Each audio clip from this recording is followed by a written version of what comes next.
Turn that up a little bit. Yo.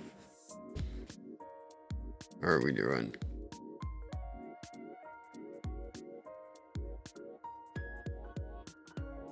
What's up, everyone?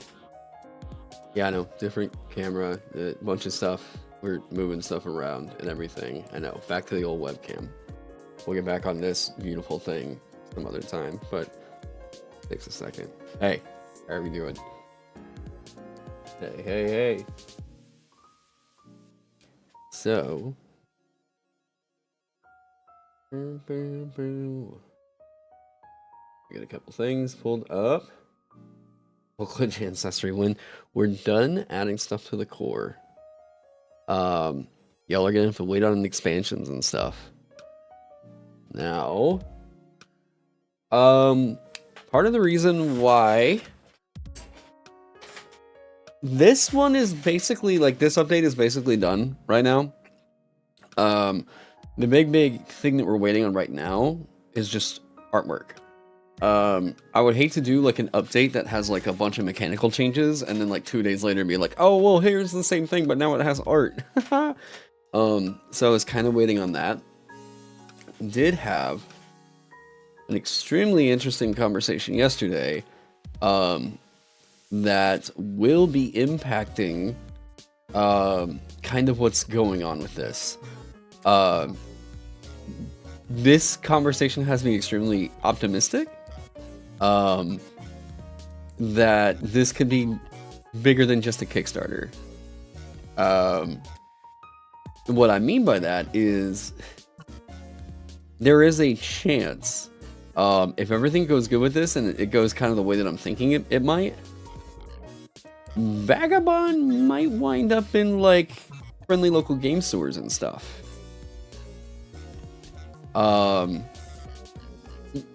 So I don't want to get like too crazy with this, because like still haven't had this meeting or anything, but there is a group that is very capable of, yeah, there's a group that is very capable of doing something like that reached out and expressed interest.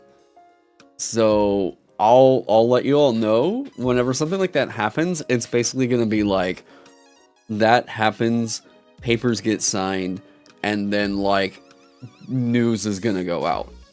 But I'm going to be having a discussion with all involved soon. But yeah, we'll see what happens there. I'm very optimistic.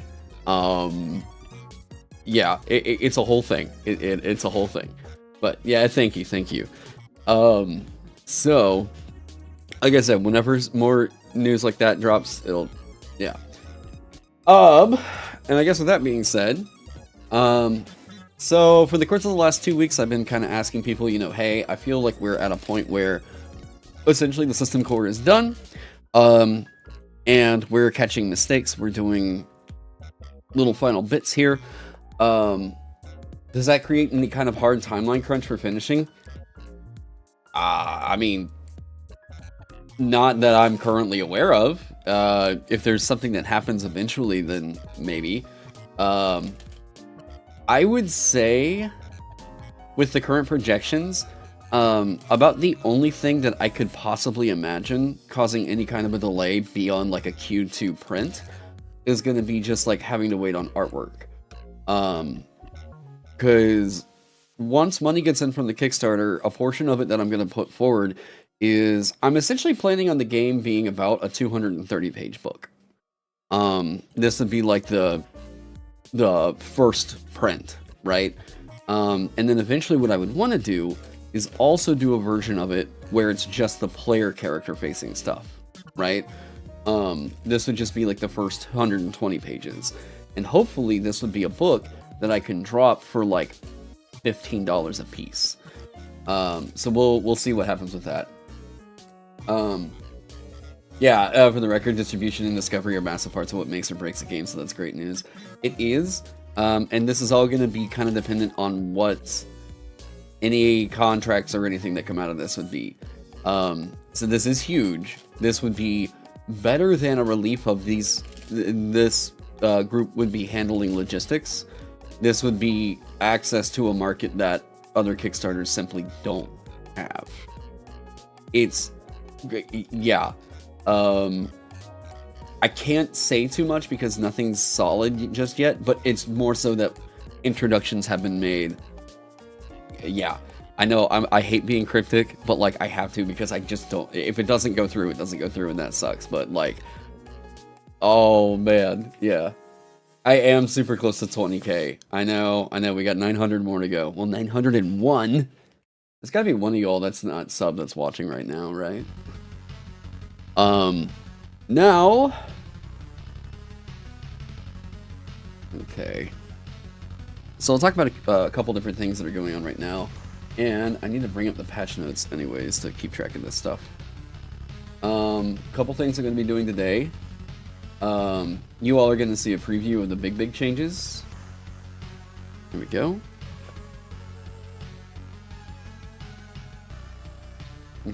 Over here, and then... So we need to pull up combat and exploration. One of the things I will say is... oh, thank you, Chronic. One of the things I will say that I think you all... yeah. So all the quotes I've been getting, I have been speaking with printers. So all the quotes that I have been getting on Vagabond's release have been for a hardback with, I guess drumroll please, bam. This is me starting to do layout on what would be the end papers. So this would be like the first, whenever you crack open the cover, this is the first thing you see before you get to anything that's in the game book itself, right? I'm trying to figure out the way that I want to lay this out. I kind of like it on yellow paper, but then again, if it doesn't need to be, it doesn't need to be. I am going to include probably the most like important rules in here on the end paper, and then on the back end paper, it has focusing, augmented casting rules right here, and then the weapon rules are all right over here, right? So on the very back one, the entire table, and this one is in alphabetical order compared to the one that's in the chapters. Yeah, it's for quickly looking stuff up. Yeah, this is all the stuff that would apply. If it's like you need to make a quick ruling, here's where that stuff is. If it doesn't need to be on like yellow paper because it just doesn't really look great, then I get rid of it, but yeah. So this is something that, if you look at old school essentials, they do very often. Yeah, it's like a cheat sheet. Like old school essentials books always have, oh wait, yeah, we're over here today, huh? Old school essentials books will have like the map for an adventure on like the inside cover, right? Woo! I'll go over here. Ready? See? Oh! Right? So the stuff that you need a quick reference, bam, right there on the inside cover. Really quick, you know. You're a UX radical when it comes to CCRPGs. User experience can and should be a top priority. Yes, which is, honestly, it's kind of shocking to me that Free League hasn't caught on the ball with this. Because this is a thing that I think Gavin Norman for Old School Essentials was kind of the first one to really make it a standard in a way. Because, like, if you look at Merkborg, Merkborg's got it too. So, like, you know, it goes to show that there's, like, a focus on practicality there. And that's what I'm going to focus on here. Guess you got to show them, huh? How do you mean?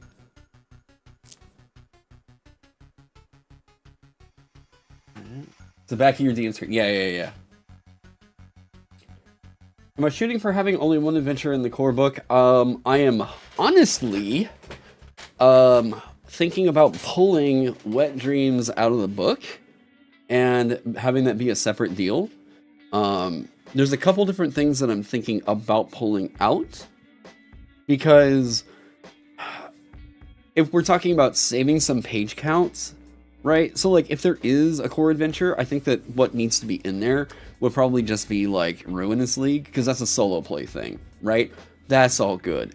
But whenever it comes to one like Wet Dreams, this is one that's taking up like 8 pages. That's nearly half a signature, right? So if I pulled that one and include it as like a zine or something similar, or just like an online thing that people could get and, you know, do, cool, like, go for it. I have thought several times about pulling that one and making it system neutral, and then showing people like, here's how you take the system neutral content, you know? It is a great zine size book, yeah. Zine size adventure, rather. The other thing to that is I would really like to get that one professionally done up with maps and everything. I won't be able to do that without, it's looking like probably about $400 to $500 that I need to be able to hire the cartographer and do everything. So I'm kind of holding off on that for right now, but I would like to produce that one at a higher level than what I currently can. So that's kind of the big cut there. So I've thought about pulling that one. So you all can see kind of what's happening right now. Let me go over to... Okay. So those of you that have had the rulebook for a while and know where I'm at right now are going to be like, whoa, what the hell just happened? Right, so these are all the exploration and hex crawling rules. I have tried to simplify a few things that are happening in here. Number one, the presentation of it was always a little bit like, it didn't look like anything else in the book. Another thing is the 2d6 tables for adjacent hexes have been drastically simplified. It was originally d6 tables. Now everything that's in there is presented as a 2d6 table. So what I did, originally whenever I made these tables, I tried to present a d6 plus 2d6 table kind of combined, where the results that were rolling most often, typically 6, 7, and 8, were ones that were getting favored for the, like, you know, the current hex that you're on, right? Has Taron ever thought about calling it hexploration? No. So what I did was, I really tried to think practically. Okay, so if we don't have this huge amount of, like, biome diversity happening, what if we just keep it simple and go with a 2d6 and make sure that the probabilities, like in the math, are all essentially the exact same? So what's happened now is all the adjacent biomes tables have been reduced down to something like this right here.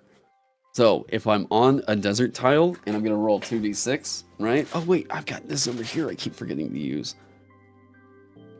Right, so I roll 2d6. And I get, okay, a 10, so that means that there's a mountain in that hex, right? That means that there's a desert over on this hex. Let's say that's the I don't know, south. Oh wait, northeast. This would be southeast. There's another mountain over there. That means that there's a desert to the southwest.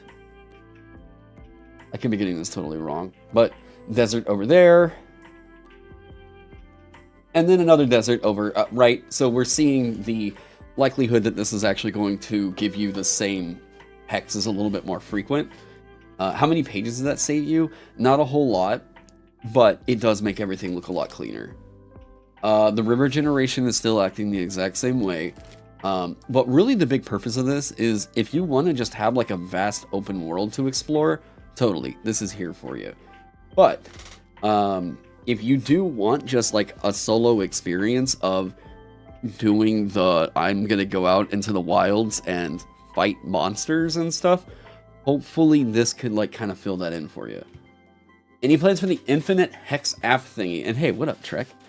So that is one of the things how do I put this? I would love to have that on a website. right? Where like here's a thing that they can go to reference to do infinite hex crawl generation or whatever. This should all essentially function the exact same way that you, the one that you were programming. I would probably, number one, try to do completely original symbols on that. But as far as like development on an app or anything, I just don't really have the funds at the moment to make that happen. But it is a thing I would love to make happen at some point. Even if it was like, I don't know about maybe for a phone, I think it could be cool for a phone, but yeah. Could I put that in an expanded rules kind of thing? How do you mean? Or what? I guess I'm not totally sure what that might be referencing. Now the other part of this is, if you saw this originally, even the random encounters were handled differently, where these were a 2d6 table, or a d6 table, right? There's been a change happen that I really, really like. Oh yeah, no, this isn't 5e. Oh wait, what up, man? How you doing, Mr. Tarask? So the current thing that's going on right here, I'll show you. All right. So, wait, like a different zine for free download if you have the rules in Reddit, no funds for a digital version. Wait. Like a different zine for free download if you have rules in writing, but no funds for a digital version. What do you mean? Like that's, I don't know what you're specifically asking what I'm going to have or not have in the rules. If you could tell me the subject that you're asking, what am I putting or whatever, that would be more helpful there. So what I've done with the random encounters and stuff, what you all will see in this upcoming version is people were telling me that the thing that always feels really weird and like a little bit hard to kind of balance out is that in the D66 table, people were able to roll up a dragon just as likely as they were going to roll up something like D6 goblins, right? Now, I agree that that's not really super fun. That's been an aspect of any kind of random encounters in a biome table I've never enjoyed about a TTRPG. So I shook it up a little bit, and I really like what's happened here. Actually, that should say danger level.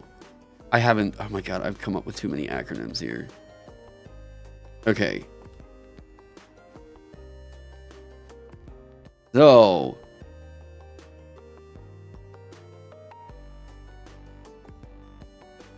there we go. Okay.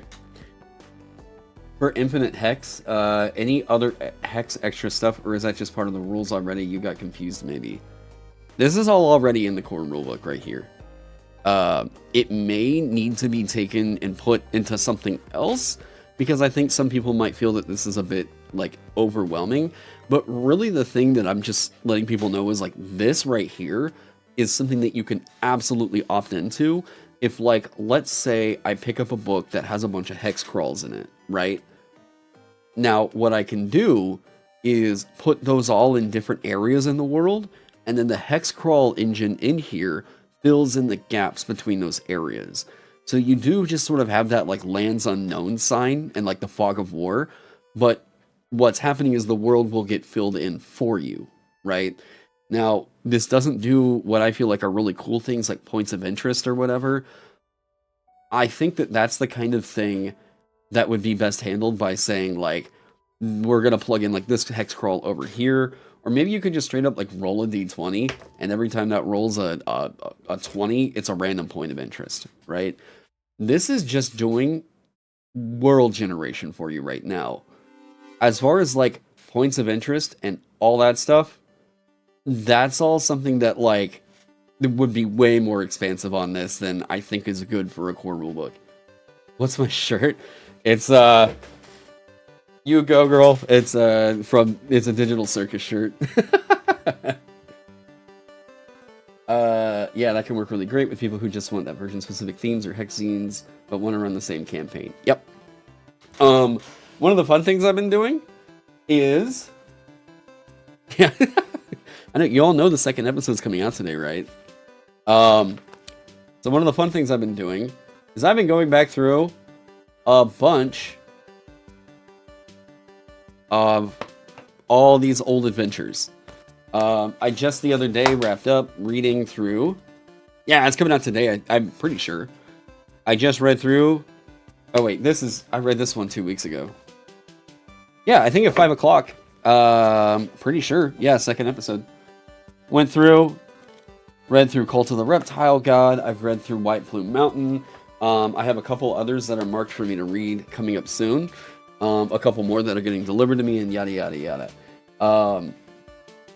So what I thought was kind of cool is doing like a Vagabond version of like those different adventures and presenting it as like one big massive hex crawl and saying like, hey, there's these classic adventures and this sort of like big roaming whatever, and that being a thing where it's like the classics or something like that. I have been trying to do more research into seeing what I can make work out with that, with like system neutral versions of old classics and stuff. And everything I've been seeing seems to point to either WotC just doesn't give a shit, or as long as you're not using the names that are in the books and you're not presenting it like a system that they are currently iterating on, they can't do anything about it. And yeah, it seems like it's an interesting legal question happening right now. So, but there's already 3 other games that are currently doing that. So I'm like, okay, maybe we can make this work. Plus, it's an excuse for me to go through and I guess clean up is something I would say. A lot of those old adventures are written in a way where there's just not a focus on practicality and presenting the information as clearly as possible to a GM. So as a result, a lot of it is heavily overwritten, and the accessibility of those modules is just fucking atrocious. So yeah, I'd love to go back through and work on versions of those where I'm like, let's update this. Let's make it clean. Yeah. So, kind of going back into here. So what I did with this, and this is going to be the cool shakeup right here. So the danger level thing. Danger level is a measure of the threat of an area. Certain events may increase or decrease the danger level, such as nightfall increasing it by 2, or getting lost increasing it by 1. When determining random encounters, roll a d6 whenever the scene changes. On a roll equal to or less than the current danger level, a complication occurs. So, let's say, I don't know, the danger level's 2 right now, right? Okay, so we'll say roll a d6. 2, what do you know? Okay, a complication is occurring. 3, a hazard. Let's say that we're in Arctic.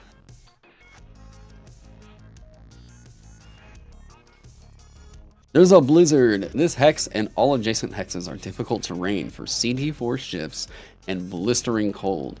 Checks based on sight are made as vulnerable, and during this time the danger level is increased by 1. Oh, shit. Now, you made failing navigation / exploring to actually feel good. Maybe. We'll see. We'll see. Now, the danger level thing. The other aspect of this is, if you look, the random encounters don't just, like, always occur. This is occurring on the threat level. So, like, the hazards can occur as a result of changing weather, or, like, you'll see in other ones, potentially there's a trap that gets left out in the environment or something. But also what's happening here is with the random encounters, this isn't going to be a completely random die roll for the difficulty of the encounter anymore. Let's say we still have that past one of difficulty 6, right? And let's say I rolled up a random encounter.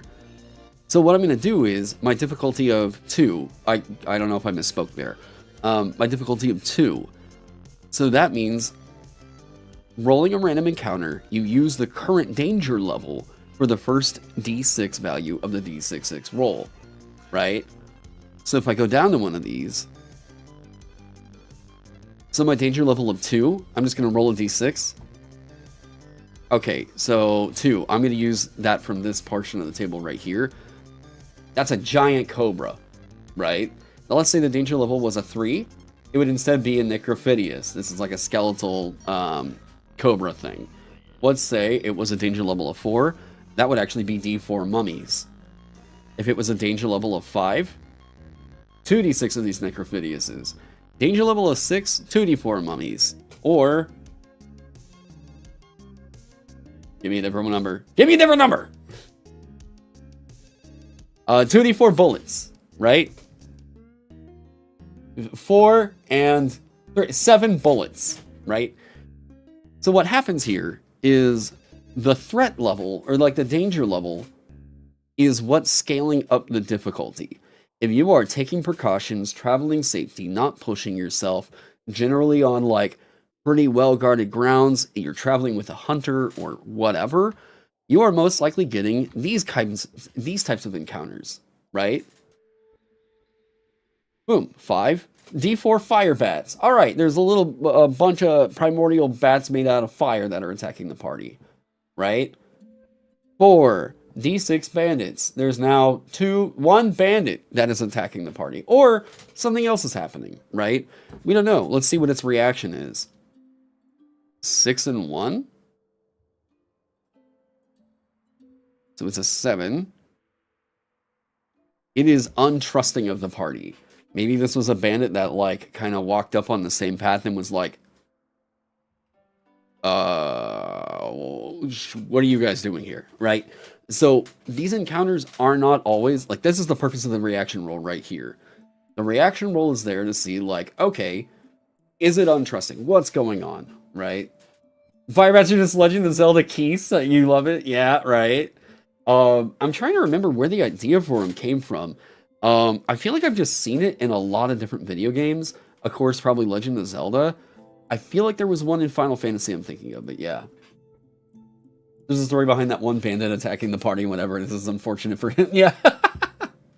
It makes me think of Fallout, the series. No spoilers or anything, but I do really like how Fallout handled what was effectively just sort of a quote-unquote random encounter. There's a great moment that happens, I want to say about 6 episodes in, and yeah. What program am I using for layout? InDesign. If Adobe keeps doing their fucking AI shit and forcing all that stuff on InDesign where it does not even remotely need to be, I'm probably going to switch over to Affinity. But let me get through this game and then we'll see what's up with the next one. You miss elemental creatures that aren't just a few typings? Oh, you mean like this is a creature that's made out of fire and therein it's, yeah, it's a whole paper, scissors, rock thing? I can see that. It's also part of why I grouped in, like, elementals with, like, primordials and oozes, because I love the idea. Someone brought it up in the Vagabond Discord server, where they were like, is there a reason why oozes aren't just, like, acid primordials? And I was like, thank you. Oh, thank you. Why not number of PC and times bandits instead of D6 bandits? Because that's more math. Math boring. I don't know. Why should I do that? I guess. Yeah, for real, makes so much. Yeah, right. I wanted to do. I wanted to do a bit more of the like. Let's give you a scaling difficulty, and if the players know they see that threat, like the danger level of the area is going up, then they're more likely to be like, ooh, you know, power check. We don't care about that. Honestly, like, here's my deal. 5e, I think, has made people worship the idea of an entirely perfect balancing or something like that, right? More of this kind of game. I feel like classes are kind of unnecessary in this version of Vagabond. There's so little to them that they feel weird that they're just kind of there. I mean, we'll agree to disagree there, I guess. I like them. I'm keeping them. All right. Plus, I now have people that are interested in publishing the thing as is. So, I don't know. Feel your way if you want to. I thought you wanted to remove extreme encounters. I don't know what that is implying there, but yeah. So this is more so going in the kind of like OSR style way, where a lot of it is unpredictable in a sense. And like, yeah, if there's one bandit, we don't really care so much about like this needs to be a fair and perfect fight and yada yada. Who cares? We have a lot of time now because the timing is so small, like the timing is so short for combats, that like if there's like one bandit, okay, what can we do to make that like interesting, you know? Hey, what up, AJ? Is it morning for you right now? It's like 1 in the afternoon for me, man.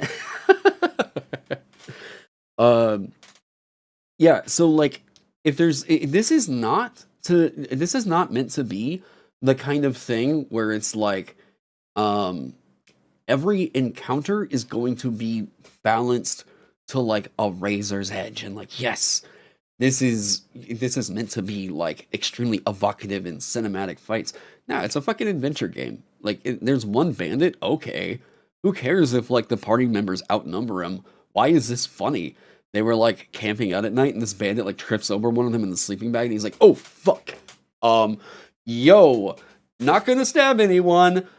I wasn't stealing, I swear. You know, like that kind of shit. Not like D&D's very. I think the idea that like you roll up a random encounter and that immediately making you go, always a fight, right? If they do fight it, whatever, you know, like who? Yeah, that's what they wanted to do. I like it being a more flexible, moldable game with like more emergent storytelling than this idea of following very specific linear paths for a story. I think too often, especially as I've seen the way that Wizards of the Coast has been writing adventures, it feels more like they are trying to push a very specific like path down the story instead of like kind of allowing this stuff to just emerge as a part of play, you know. You had your play. Hey, what up, Ked? Defeat a giant spider boss in my Cypher game by talking about canoes until I got bored. Yeah, like just, you know. Wait, everything I'm saying is coming from your mind. How am I doing this? Hang on. That's on a charger.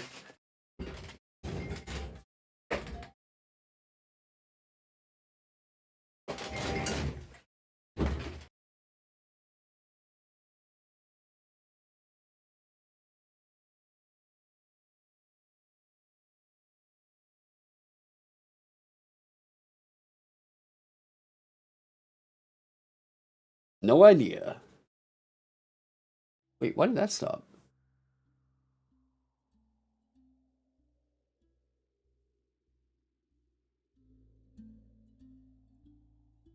Why did that stop? Okay, there we go. Fine.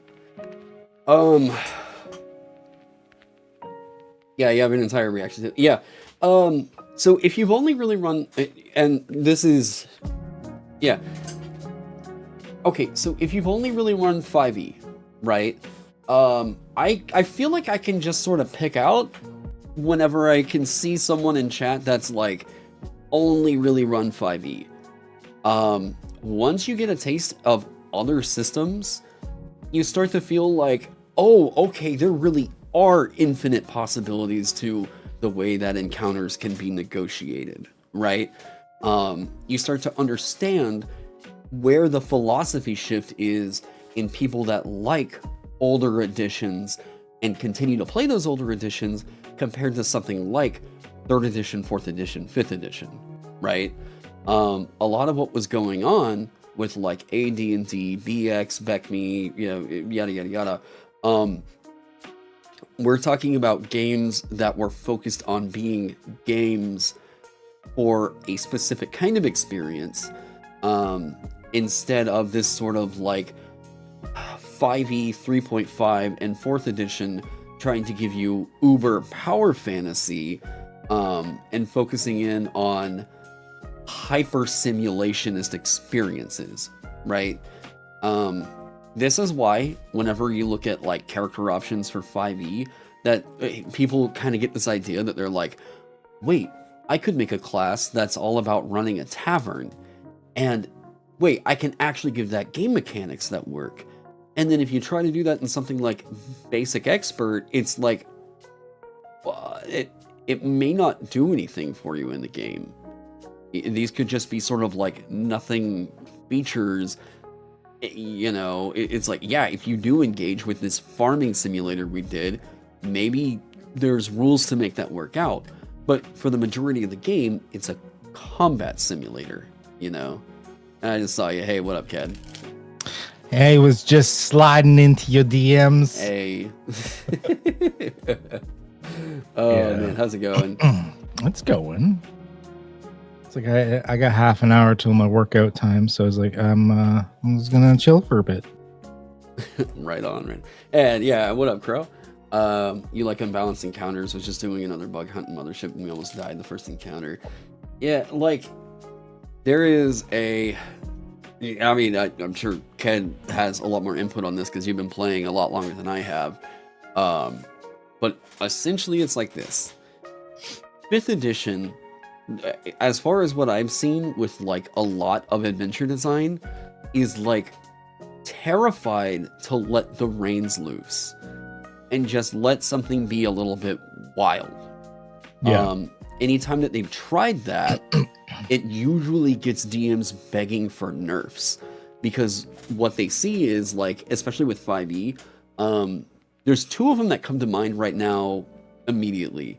The Night Hag encounter from Curse of Strahd in the old Bone Grinder, or whatever that's called.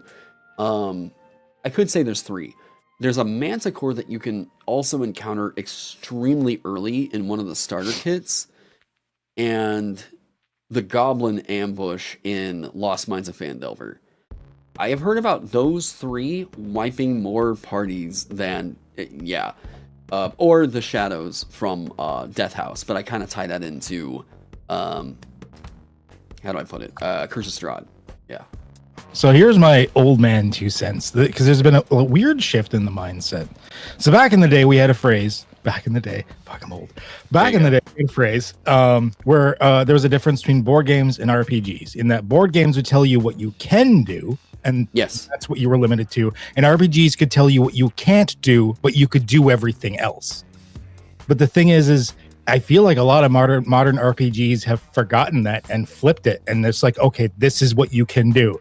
But in an RPG, I want to be able to do anything. Right. Like, the worry is in something like 5e, it feels almost like, okay, so if I buy a bag of flour, what, I guess there's no rules for that. So this is just an item that I have. But because of the way that the game is written, it makes you feel like if you were doing anything with that, that you almost are violating a rule. Whereas if you look at like OSR style stuff, I mean, I say OSR, I'm more like, I say old school Renaissance than old school Revival. These are games like, you know, Cairn, Knave, Merkborg, where like is Ken a bit loud? Hang on, My bit loud. I'm sorry. Well, now you're gonna get quiet. Now you're gonna get quiet subconsciously, and that's gonna make me all my volume adjustments not matter. Yeah. All right, I think this is better. Yeah, there you go. Okay, so the way I look at this is a lot of the mentality that I really like with GMing is more so in like, why shouldn't I allow this to work? You know, like, is there a reason? Like, should I find why can I find reasons to say yes? And if I look at 5e, it more so feels like this is still a game that's telling you, watch out, because if you say yes too much, the game can break. And it's like, I don't know. I kind of like the idea of everything telling you yes and. Yeah. Like, in codifying common sense instead of trying to cover every base.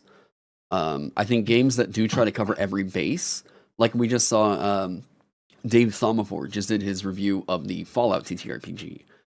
And Dave I don't see Dave get critical, like, and what I mean by critical is like kind of tearing into a thing a bit.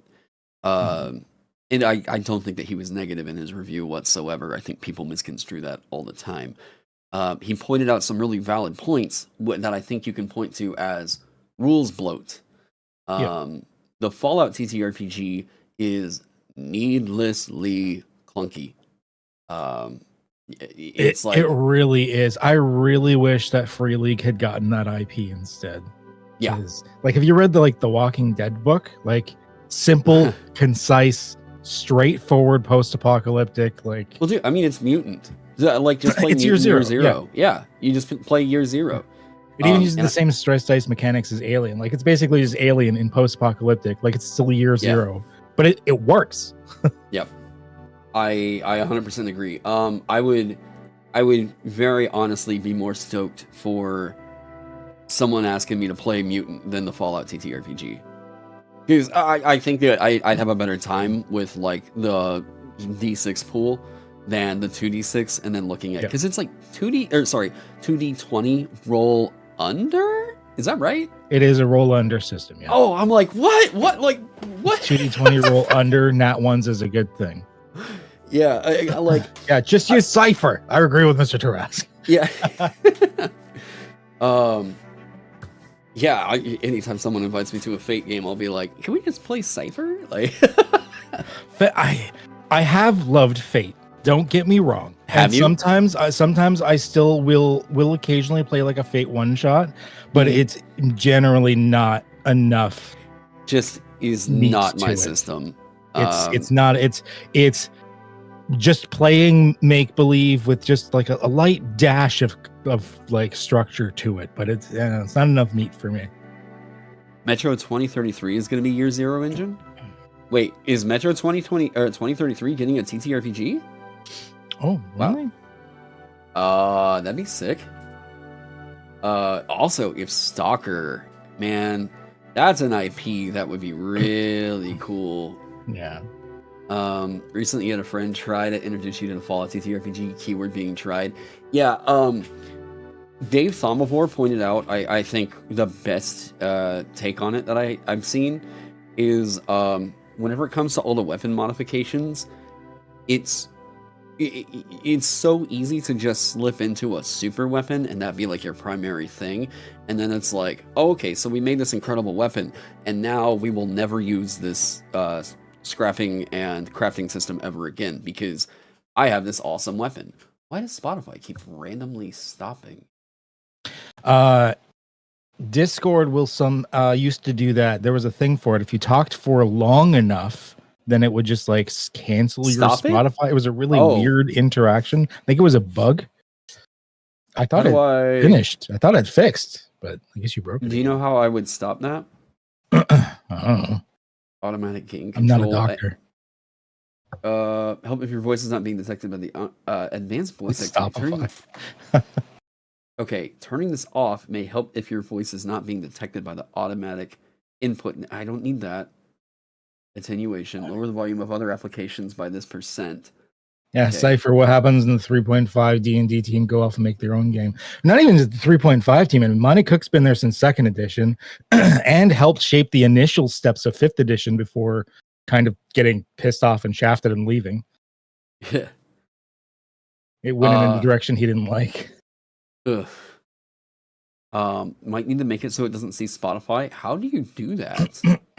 I don't know. I just remember it used to be a thing when I was streaming where like I would talk for a long period of time and all of a sudden it'd just be like Spotify stops. Oh, cool. Yeah, it just did that. That's super weird.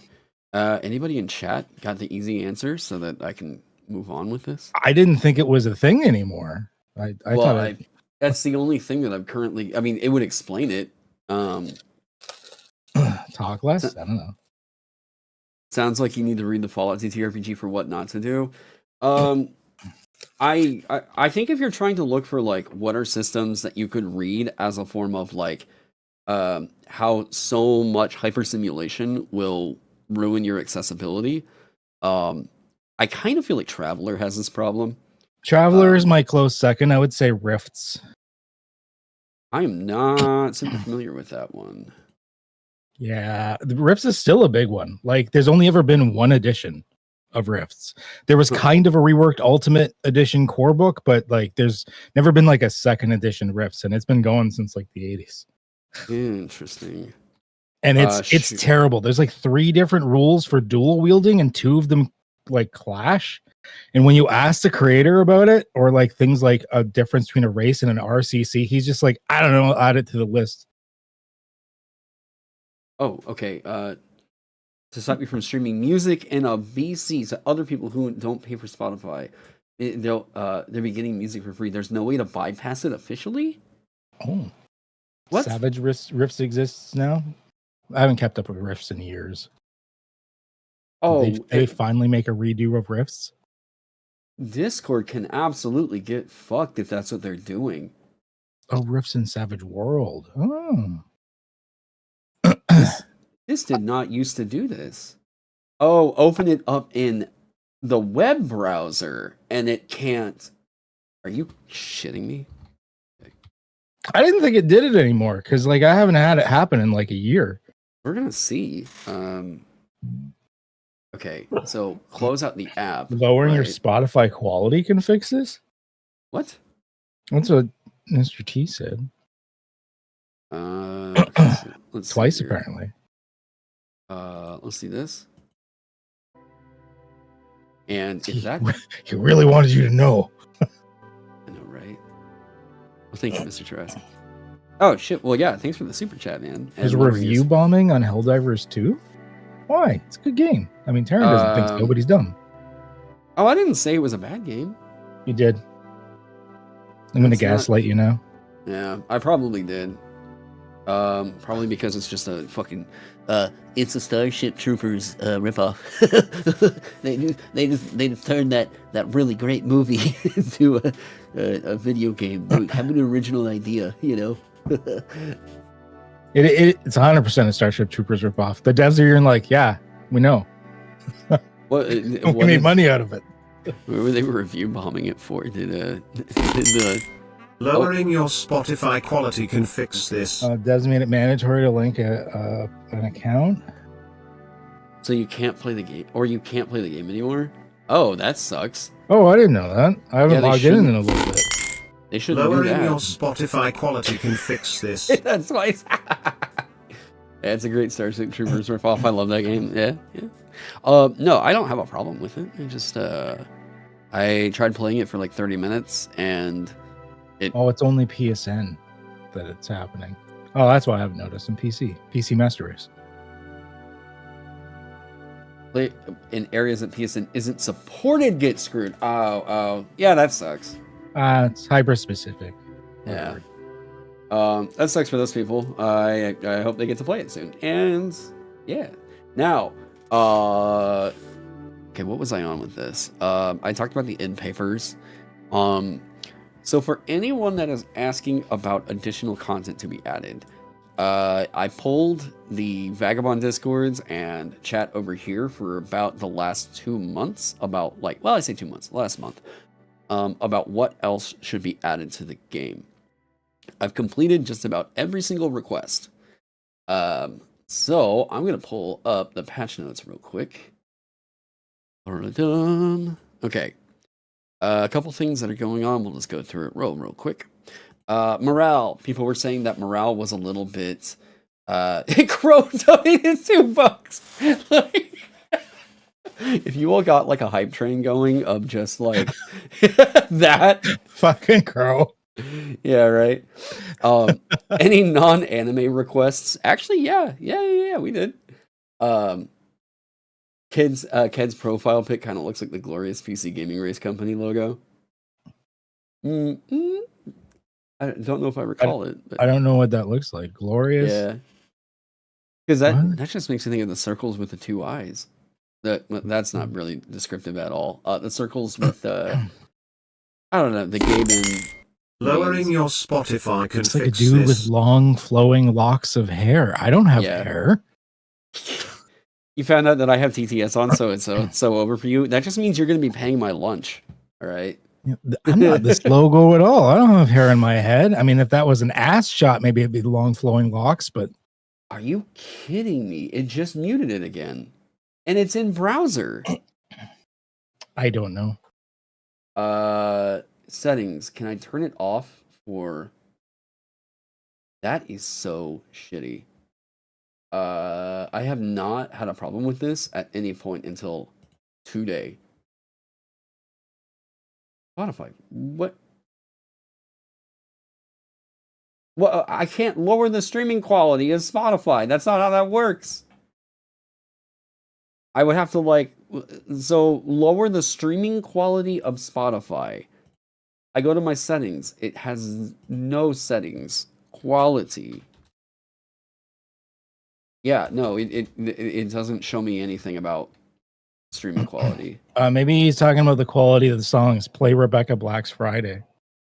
Oh, that makes sense. It'll never mute you then. The sound quality of Spotify. What? Do you have to do that in app? Sorry, everybody, for the complete lack of professionalism. Technical issues. I'm trying to figure this shit out too. Where do I click My the streams, nobody expects any kind of Spotify is fixed to lowering your thanks AJ for the $2. Oh, maybe that's why mine doesn't do it anymore. My audio quality was set to low. Maybe I did that already. Streaming quality is low.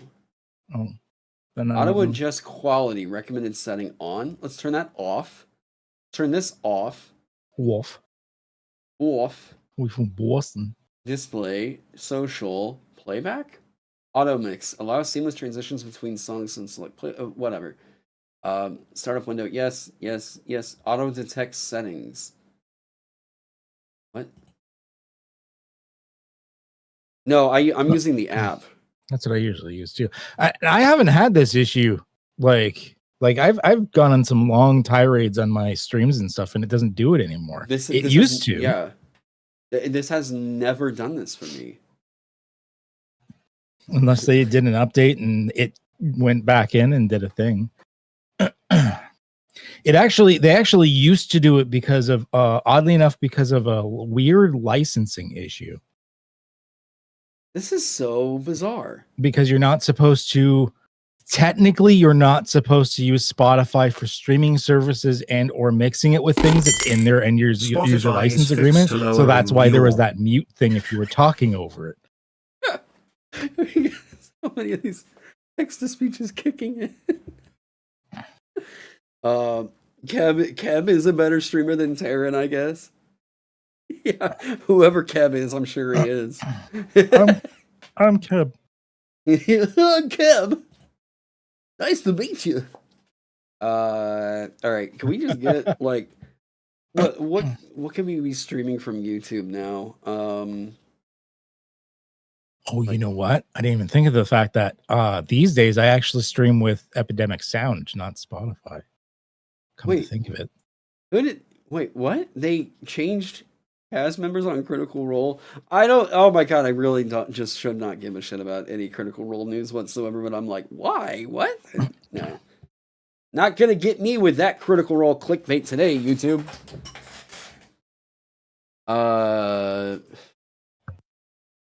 I'm just gonna. What are we putting on, chat? Apparently, Spotify is gonna hate me today. Do I have a YouTube playlist of music? Yeah, I don't know what all's gonna randomly come up on it though. Is there like a royalty-free ambient jazz video that's like 10 hours long or some shit? Yeah, can we find like what's the lo-fi theme for today, chat? Have Spotify fixed quality yet? Thank you for all the TTS shit. Oh my god. Clickbait works. He tested it out today. Oh, you mean by you taking your shirt off for the monk video? Yeah, it worked.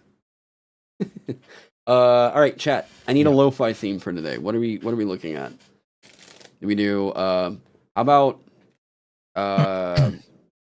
Synthwave. synthwave? What about like I don't think I've ever done like a pool rooms, back rooms, lo-fi thing in here. I don't know. Is that even a thing? Back rooms lo-fi? Is there like a lo-fi lounge music? Of course there's a back rooms lo-fi. There we go. A playlist for exploring liminal spaces. Stop hijacking your stream. I'm hijacking his stream. You're just in the chat. Yeah, he's helping me run this shit. We're gonna oh shucks, thanks, man. Running out of the abyss. You're running out of the abyss soon. Any recommends? Oh, any music recommends? I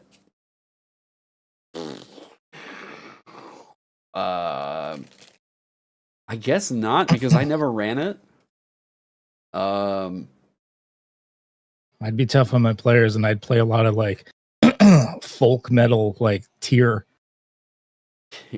Thuban throat singing. There you go. Mongolian throat singing. Have you ever heard that, Ked? Mongolian throat singing? Yeah. Yeah. Here, well, I'll play you guys some Mongolian throat singing. It's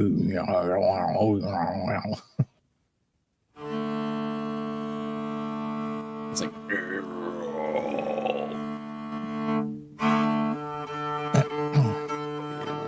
Especially when a lot of them can do the, what was it called when you do the dual tone? Yes, that's. I don't know the technique and what that's called. There's a name for it. I don't think it's called polytonal. Polytonal singing. Just play. Can you put it through delay llama? Dalai Lama? Dalai Lama? Polyphonic overtone. Hey Taron, this is Spotify reaching out about your card's extended warranty. Have you fixed Spotify quality lower?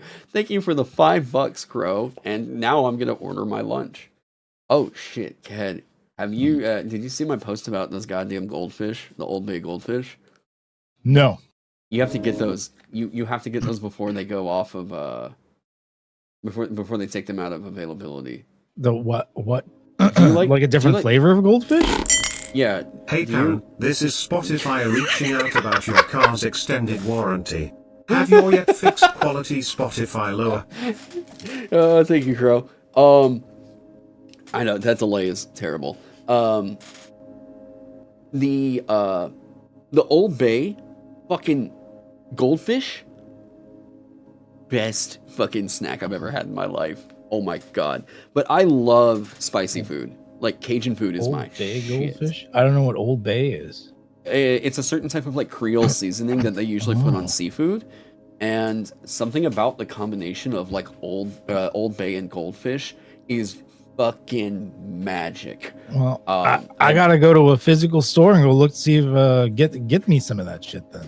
Yeah, they said it's for like a limited time only, but there is no if they do that, dude, riots in the streets, man. Like, please, we have to organize that. Okay, meow. You're gonna go watch the 3 Body Problem? I wish you luck, sir. The series, not the actual. Yeah, later, Mr. Trask. Sounds like Bachelor Chow. It's basically, yeah. It's good shit though. I like goldfish. So, very, very easy one right up here up front. Combat. So, initiative order. I loved it being potentially flexible and where it was like situation dependent, you know, context dependent and whatnot. But, this was causing more murkiness than it was worth. So, if there was, we could just say it's like this. Here's the combat system right in here. This is a coin flip for you to determine who's going in initiative. If there's a situation where it becomes apparent who is going first, then you just assume that they did the first strike. They got it. Everything's all good. Oh, why'd you get rid of the NPCs going first? I didn't mind that, actually. So, in solo play, it's fine to, like, just assume that. I I like the idea that like the team would need to work together in order to establish surprise. Yeah. I also think that with the lower damage and the overall just like scary tight, damage structure that's going on right now, that could be pretty punishing. Punishing in a way that I don't think is necessarily adding a whole lot to the game. Yeah, I guess I'm just an RPG masochist sometimes. Yeah, I didn't mind.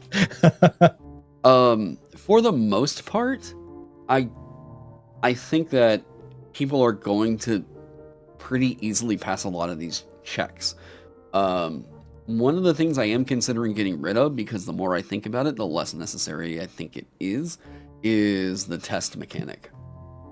The only times I can think that would really apply are like, scaling difficulty for how hard it is to break a thing, or we're cracking this lock, we are sneaking past this guy, whatever's going on there. Yeah, I think it causes more headaches than it's worth. Because test was the one where you were able to scale it by having multiple checks that you had to pass, right? Right. Yeah. And this just wasn't really adding too much. What I think is going to happen is that tests are probably going to go away here very soon. You like tests as a metric for knowledge checks? Like, to me, the feeling was supposed to always feel like Skyrim's lockpicking, right? After seeing it in playtest, what is a test? Okay, so a check is just like, I'm going to roll the die, and if it rolls at or above my difficulty, I pass. Or if it rolls, below it, I fail, right? Like how much lore or arcana knowledge someone knows beyond the basics. Like, that's fine whenever it comes to like LM-led games, but whenever it's in solo, it just doesn't really do what I wanted it to do.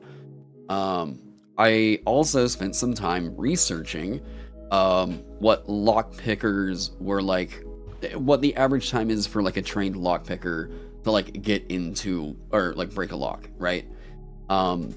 If they're actually worth a damn, lockpickers can unlock just about any lock within 10 seconds. Locks are not like these extremely complex gadgets. Lockpicks are basically just a it's like a little insurance policy on top of a like, please don't break me kind of a thing. Like, if you want to get really worried, your door lock, like for your front door, if somebody really wanted to get into your house and they knew anything about like lockpicking whatsoever, I'm sorry, they're getting in, and they're getting in within like 30 seconds. The lock on the front door of your house is technology that hasn't changed in hundreds of years. Yeah. Yeah, except in fantasy where every gadget is intentionally super complicated. Yeah, so here is the deal with tests, though. A test was supposed to model an idea of an environmental complexity, and it's just not worth it. It like, as much as I kept like seeing this in play, people were like, oh, okay, I get it. And then they would roll it out and then be like, oh, okay, well, I failed. And it felt like an instance of like failing longer, if that makes sense. And the more roles you put in, the slower the gameplay is. And so far, Vagabond's pretty snappy in every other facet. There was a really, really cool... Oh, wife stealing you for lunch later. Hey, later, Gavin. So I was watching some of the patch notes on Balatro, actually. And... Oh, how do you do the loot rolls in a dungeon now? We'll talk about that. That'll be a different type of a thing. That can be handled independently and not lose the test, but that would be a separate type of roll, right? Whenever we're talking about looting in a dungeon, I'm going to advise people never hide treasure behind a check. If they look in a certain area, give them the treasure. Like, you should write out where that is in the room and not tie that into a random dice roll. That has terrible play feel. None of the like stuff that this is even compatible with if you go and you look at like some of these adventures, straight up, they never hid it behind a check. There were times where it was like, well, you know, they're going to have to make this check to maybe open the swollen door, but to find treasure, there was always specific interactions in the environment that they would have to do, you know. Do I have an idea on how to impose environmental complexity beyond just hindering rolls? I don't know that there's a value add to a bonus or penalty to a roll based on the environment.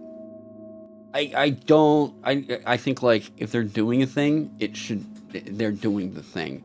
5e has a metric set where it's like it is this difficult to unlock this door. Whereas if you look in other games, it's like if they try to unlock it, this is what they can do, right? And I think the philosophy shift that happens here, you have to be thinking about like what is the point to the check, you know? I think in solo play, the thing that I really like and I thought about implementing was a sort of like quote unquote like oracle roll, where if you're running an old school adventure or whatever and you see in the description there's treasure in this room, okay, so would my character, instead of thinking like, well, I just read that so I'm gonna go pick it up, instead of doing that, maybe ask this like oracle based off of something that's in your character sheet, like detect, did my character see that? And then if they didn't, then you just don't act on that knowledge. Or if they do, you get that treasure, you know? It loses a bit of the interplay of like, you know, the DM and the player having that little negotiation there, but we got to make some compromises for solo play. But I do like the idea of like an oracle roll or something like that. But yeah, I think that any kind of a check that has an arbitrary penalty, I just don't know that that type of scaling difficulty based off the environment is actually interesting in play. I don't know. What? So this door is harder to pick? I'm sorry, but one lock that is on a door compared to this lock that's over on this chest right here, I don't think that we need to necessarily have a whole intricate series of checks or something. If all it is just a die roll that is determining whether or not they open it, that's just not interesting. You know, like, you know, if they have the lock picks to do this thing, okay. I could even say if you do it as a scene task, it succeeds. I mean, if you're a rogue doing that and you're failing, it's breaking lock picks or whatever. But like if you're doing it, let's say as an action, rogues should be able to just pick a lock. It's always so weird to me that we're like, oh, okay, well this rogue is really good at this thing, and now they're having to make a check to pick a wooden door's iron knob, and they keep failing.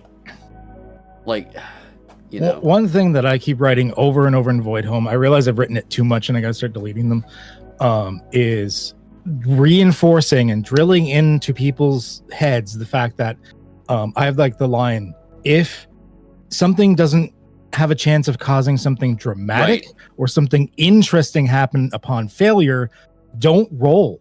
Right. Yeah, there's so many things that 5e subconsciously reinforced in people about when to make rolls that it's just developed a really bad habit. Like, there's just some really, really bad ideas to what a check should be in a TTRPG, because I think some people saw like... Now, by the way, whenever I say this, I don't mean to make this sound like you're playing games wrong or whatever. Look, if you're having fun, do the shit you want to do. Like, that's all you, right? What I'm talking about here is like, if I'm thinking about the intent of a role and what feels cool to me, I'm not kind of doing the jackass roles of like, well, I'm the barbarian and like there's an arcana check I have a -3 to that, but if I just happen to roll a 20, I could pass this one. And why I call it the Jackass check is because it basically feels like, hi, I'm Johnny Knoxville, welcome to Jackass. What? And, seeing what happens. Yeah. Not a, like, this is what my character is good with. So, like, that's what I think I'm going to use this skill for here. And thinking about how can my characters skills, professions, and whatever you want to say, how can their bonuses apply to this situation instead of let me just roll a d20 a bunch until I randomly hit a good number. Oh, especially when you get infinite retries, that's just chucking dice for the sake of chucking dice. Yeah. That's what I like the mindset in more of the narrative games like Fate and Cypher and stuff like that. Because in both those games, if you go up to a door, it's assumed you're going to find your way through, unless the GM does a complication or intrusion or something to say, something interesting's happening here. Right. Well, and in a lot of those cases where we're talking about old school stuff where, how do they have this scaling difficulty if they already know that they're going to pass or whatever? You know how many goddamn times I've seen locks that are thought about with that? Whether they're like, if someone tries to pick it, there's a poison needle that's in there. Or they open this chest and there's just poison gas in the chest. There's no actual treasure. However they try to open it. What was it? There's another fucking door in Temple of the... what is it? Against the Call to the Reptile God. That is just like... The door doesn't go anywhere. It's just a fucking door in a wall that, like, if they try to open it, they just see a wall on the other side, and it doesn't go anywhere. Now, right? that can be funny if done right. A quick story time, if you don't mind. My players came across this door, and I it was a big stone door, and I went through this large, elaborate, like, description about how there are these circular holes with a couple of them that had these, like, elemental puck things in them, and there were some more of these elemental themed pucks on the ground, and, like, it looks like they could slot in and stuff, and they spent, like, almost an hour working on this puzzle before finally one of the guys is like, can I just, like, open the door? I'm like, yeah, it's not locked. Yep. I have a trap, or like 3 or 4 that I have planned that I would like to, put in an adventure at some point. One of them I have already in the past, but I have one that I need to get in a Vagabond adventure so bad. And I don't know why I think Funhouse whenever I made this one. But here, I'll spoil it for you guys that are watching right now, because I think most of us are forever GMs anyways. Spoilers. Okay. So, this is the overall thought behind this trap right here. Okay, and I'll put it on white so that you guys can actually see that instead of just the Adobe default. Okay. So, here's this room, right? Characters come in, and what they see is a huge pit, right? A huge pit that's full of acid at the bottom, and then what's actually happening right here is an illusionary wall. And so all that they would see is they go into a room that looks like a dead end with an acid pit at the bottom of it. I love this because what it's implying is like, wait, this is it? Like, this is a dead end? And then why would there be an acid pit here? And so this would, like, start to make them curious about, like, okay, but, like, what's the purpose of this? Is this just, like, a trash compactor? Or, like, what's happening here? Or trash bin, I guess, rather. So sometimes they'll probably poke or prod or do whatever.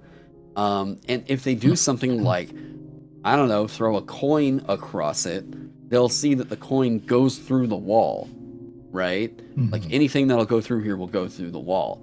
But on the other side of this illusionary wall is a pressure plate. And if they just, like, I don't know, somehow get over this pit, what happens over here is if there's enough weight put on the pressure plate, a giant fucking, like, mechanism just goes and shoves them back into the other room, right? So they get launched back through the illusionary wall and wind up falling into the pit. It's a huge fuck you. And this is just a doofy ass trap, right? And I think there's plenty of ways to subvert this. I thought about things like, actually, even the pit below is an illusion, and it's actually spikes, like stupid shit like that. But yeah, even still, like if they look through this illusionary wall and don't move through it, they'll see that there's a chest at the end, and they're like, "Oh, okay," and then just run into it. I like stupid shit like this. I love this. Feels like Funhouse goddamn dungeon. Like, even if it's like a pie that's in here. Yes. I've basically seen this type of trap before. They're always fun to come up with new ideas for this shit. I always like the ones where like most time they get past traps like these by like doing something to go over the trap, like they hover or something. But then you like set up a trap with like reverse gravity and the pit's on the ceiling. Okay, that's good. It reminds me of that one trap in Fallout New Vegas. If you know, you know. I don't know. I don't. Trying to remember. It's been a number of years since I've played New Vegas. Yeah, I actually just tried to play it the other day, and I couldn't get it to stop crashing on me. Oh. Yeah, I have no idea. I downloaded it from Steam. Everything was all good, and then it just won't load. No idea. So there's another one that I had. That was essentially a don't fuck with it trap. Where it's a trap that if there was a clear door that you could go through, and if they just kept moving forward, they could just ignore the trap entirely. And those are my favorite traps ever. Is if you can do a thing where it's like it's just curiosity piquing enough that you know someone will fuck with it. Those are like the classic best. Button and countdown trap. Yeah. Yeah, they just keep pressing it, and then they're just like, I don't know. What am I gonna do? Oh, press it again. Stop it. You know, and all they have to do is like let the timer run down or whatever. Yeah. Like, I love the one of it's a big room, or like maybe you could even say like a room through a corridor in a dungeon or whatever, and the only thing that's in this room is a table that has a bear trap on it. And it looks to be like an armed bear trap. It's not on the ground. It is up on the table, right? So players are going to be like, okay, why is there a bear trap in here? Okay, so do we just move on? Like, this is weird, right? Well, do we send it off? Or like, is there anything locking us in here? No? Okay, well, I guess I'm going to take a stick and then like poke the center of it. And then that's whenever you drop like 3 bears from chutes in the ceiling that just fall into the room. I like the one where you enter and it's just like, it's a long hallway with a chest at the end of it, but the hallway is tilted down towards the chest. And you're like, okay, cool. And when you enter it, what you don't realize is like in the opposite direction, it's actually like 3 gelatinous cubes at the exact same dimensions as the hallway, sliding down very slowly towards you. Something about gelatinous cubes and ramps. I've now been taken out twice by gelatinous cube with a ramp like trap. Wally's game actually had one that I was just like, well, I guess this is how this is going. But yeah, it like dumped me off into a hole that had a gelatinous cube in it, and I was like, well, okay. Oh, here's another thing. Talking about like, oh wait, so you're not sure where the fun in that is in that? So if the players get curious, investigate, and then get punished for doing so, I mean, it depends on the game style. If you're just doing like a brutal like dungeon crawl, then that's the entire point of the dungeon. Is it's dangerous. It's really dangerous.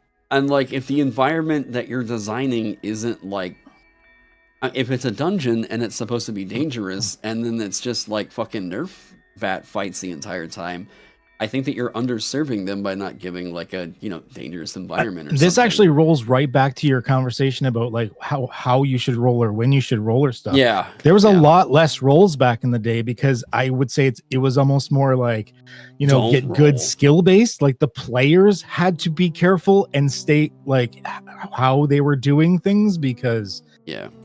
You didn't have the rolls to rely on. You can just blindly charge in and hope the rolls were good, because if you decided I'm walking forward, some of the traps just killed you. Yeah. I'm not saying I would want to go back to that level per se, but it did make you think rather than just relying on your plus 17. Well, there is a meanness to it that is implied that I just don't think is there.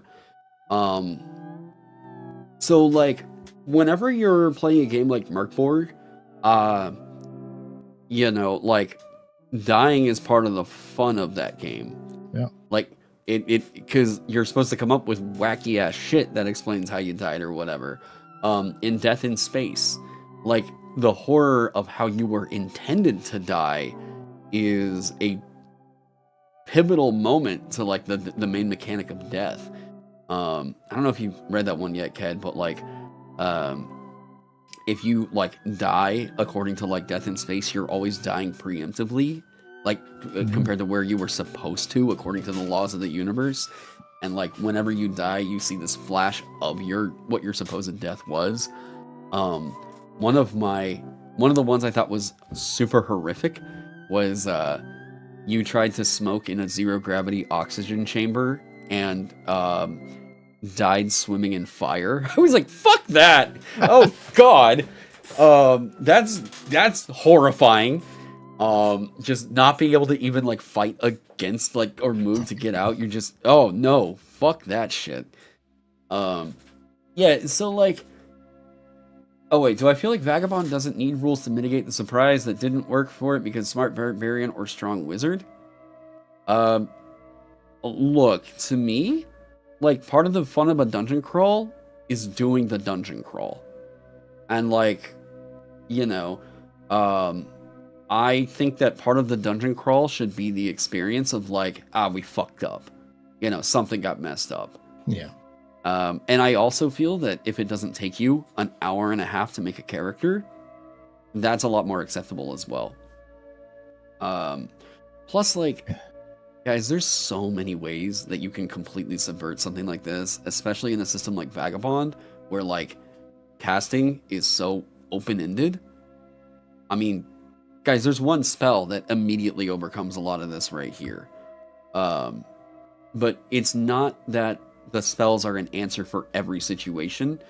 You're not going to find spells like Find Traps, a spell that like they designed and then realized everyone had to take it because it was just the easy answer, and then they had to nerf it so bad that it was literally like the worst spell in 5e. They might as well just name the spell Bypass This Mechanic. Yeah, exactly. Yeah, and I've never really agreed with the philosophy that if they're exchanging a spell slot, they should get the answer to this. I'm sorry, that's the most boring-ass way I can imagine possibly playing. You ended up back here. Welcome back. Dude, I'm sorry, I'm irresistible, alright? But yeah, like our Vagabond test the other day, you could tell we were all like kind of older players because we were paranoid as fuck in that first hallway. Like it took us a while just to get past those statues, even though they were meant to be a clue, not a trap. Yeah, and like, here's my deal too. I'm not trying to provide the exact same experience that D&D does. Like, that's why just keep making the same game a million times whenever, you know, if you want to know why like fantasy heartbreakers don't really do well, it's because they keep trying to replace D&D. They keep trying to like cover all the territory that like this is what D&D has been, so I'm going to release my rules hack here of like, look, the reason why the Heartbreaker exists is because those are people that are trying to essentially remake D&D. And we've already got a D&D. You know, we've already... whatever. In some cases, I think with like... okay, like old school essentials, part of the reason why that's really worked out is because Gavin Norman presented the information way clearer than it is in any of the official books. You know, like layout alone, as soon as that went open source, layout alone was enough for them to be like, yep, all right, cool, we're gonna fix the horrible layout and present these rules a lot cleaner, right? The farther new editions move from BX, the more others feel like they can also reinvent the genre better than WotC.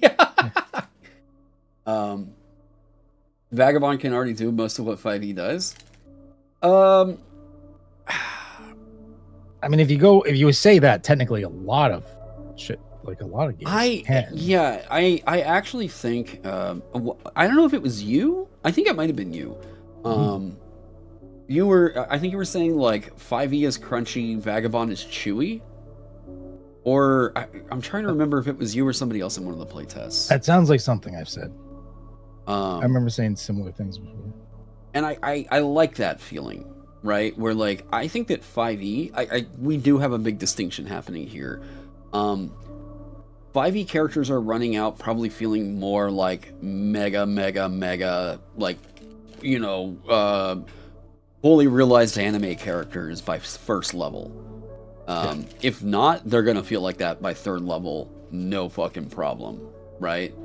Well, I always make the comparison. Okay, so what is a god in a fantasy world? That is something that could come down and smite your entire village and say, like, you need to do what I say and worship me, or else I could destroy everything you ever cared about.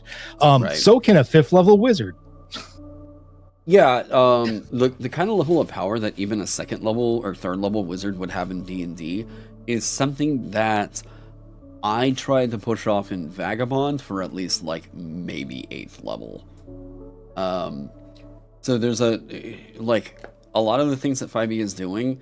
I wasn't trying to set out to make an experience that was exactly like D&D 5e, because in all honesty, I just don't like D&D 5e anymore. Wait. Imagine early Vagabond playtest. Do you ever plan on recording the sessions? We've streamed them before. It's been streamed. There's been a whole like 1st to 10th level campaign that got playtested. I've run my own stuff here at the house. I've done hours upon hours of different solo shit as well. I mean, yeah, we've done playtest. Here's the cool thing to me. All right. It has what? Yeah. Wait. I've got a link for. You sending me a link right now, kid? Because I got another one too. Oh yeah, here. 1 second. I didn't know if I could post it in your chat, but I can. Does it let you? There's one of the ones that we did.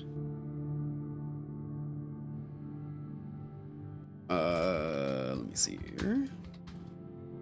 It's not like edited or anything. Treant Monk and I were in that one, and who else? It was you. I think Flutes Loot might have been in that one. Yes. Flutes, Treant Monk, me, and raise your head. All I see is your hat. Who's the last person? He keeps looking down. There is what?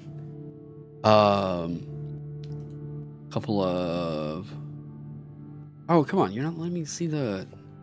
Is it highlights and broadcast? Yeah, there we go. Yeah, so over here on Legends of Logomancy's channel, we were doing Vagabond beta playtest over here. Yeah. A lot of the older playtests are outdated, but still useful data to have around. Yeah, I mean, the archives and stuff are still telling people essentially what was going on and seeing the general idea and the rhythm of it. The only thing that has kind of been unfortunate is that I think some people were a bit worried that they wouldn't be able to understand the magic system in time to play it for a playtest. But I know Ked has. On another channel explains why he didn't know about it. Yeah, I've tried announcing this stuff. A thing for me though is whenever I'm having to do all that, like I'm having to go ahead and GM, take playtest notes, also while like managing a live stream and everything. I'm sorry, that's a level of stress that I'm like not a huge fan of. Keep meaning to run one in my Foundry setup so that you can just do playtest notes as a player, and then I don't. 'Cause I'm lazy. It's all good. If I were a barbarian, you'd make a lore check to a wizard fail, and the barbarian didn't invest in logic, that would be okay with you. Wait, what? Taron, if a barbarian were to make a lore check and a wizard failed, and the barbarian didn't invest in logic, that would be okay with you, or does Vagabond mitigate that? I have no idea what that's actually asking. I wouldn't have a problem basically saying if a barbarian with shitty ass skills made a check when the wizard with good skills didn't make the check, is that okay with you? And I'd be like, sure, it just means he knew something the wizard didn't. If that, it happened one time, and it's very highly statistically unlikely to happen every single time. Yeah. If that happens even once, I don't consider that a failure of the system. It does happen. When I was in university for physics, my physics professor, I went up to him and I'm like, hey, did you know about this? And he's like, huh, I didn't. And like, he's got a PhD and I was just a student. Like, right. It happens. It's also just like, because that ever happens once, that's such a small control set. What's the right, what word am I looking for here, Cad? You're the fucking science dude. I don't know what you're trying to get to. Whenever, is it like an anomaly? Like what is the problem whenever there's like one piece of data and people are using that to infer? Like an anomalous data. Is that like? I feel like there's an actual, they're using the outlier to like kind of make assessments about the whole, right? You could say it's a good rule. Oh, hey, what up, Jordan? Hey, man. How did the barbarian know this? Yeah, exactly. Then you get to role play it out. Be like, oh, well, I spent some time in this random alchemy tent one time when they were healing me, and that's how I know how this potion's made, or, whatever. Yeah. Okay, so... Oh, you just wanted to know because you seemed to dislike the idea early on stream where a barbarian wants to make a check. So, insofar as all that goes... Whenever Vagabond makes it pretty clear that checks are being made if there's a reason for the check to get made, not just because it's let's see if you know the answer kind of things. If you're doing research, this is when a check would need to get made, not oh well, can I recall this? If you're fishing for answers through a means of spuriously saying, does my character spontaneously know this thing? Vagabond's not really going to suit that. It's just, this is a system that is meant to try and focus on combat and exploration, not kind of do the wacky comedy bits about some things, if that makes sense. I almost feel at times some of the checks in 5e are holding your hand too much, where you're not engaging with the environment because you know that you could just get the answer through a check. That doesn't feel like really playing a fantasy hero to me, just personally. Once again, my rule is, on a success, is something really interesting going to happen, or on a failure, is it going to cause drama? If neither of those things is true, don't roll dice. This is... People are going to hate that I say this now. This is my problem with success gradients and resolution mechanics.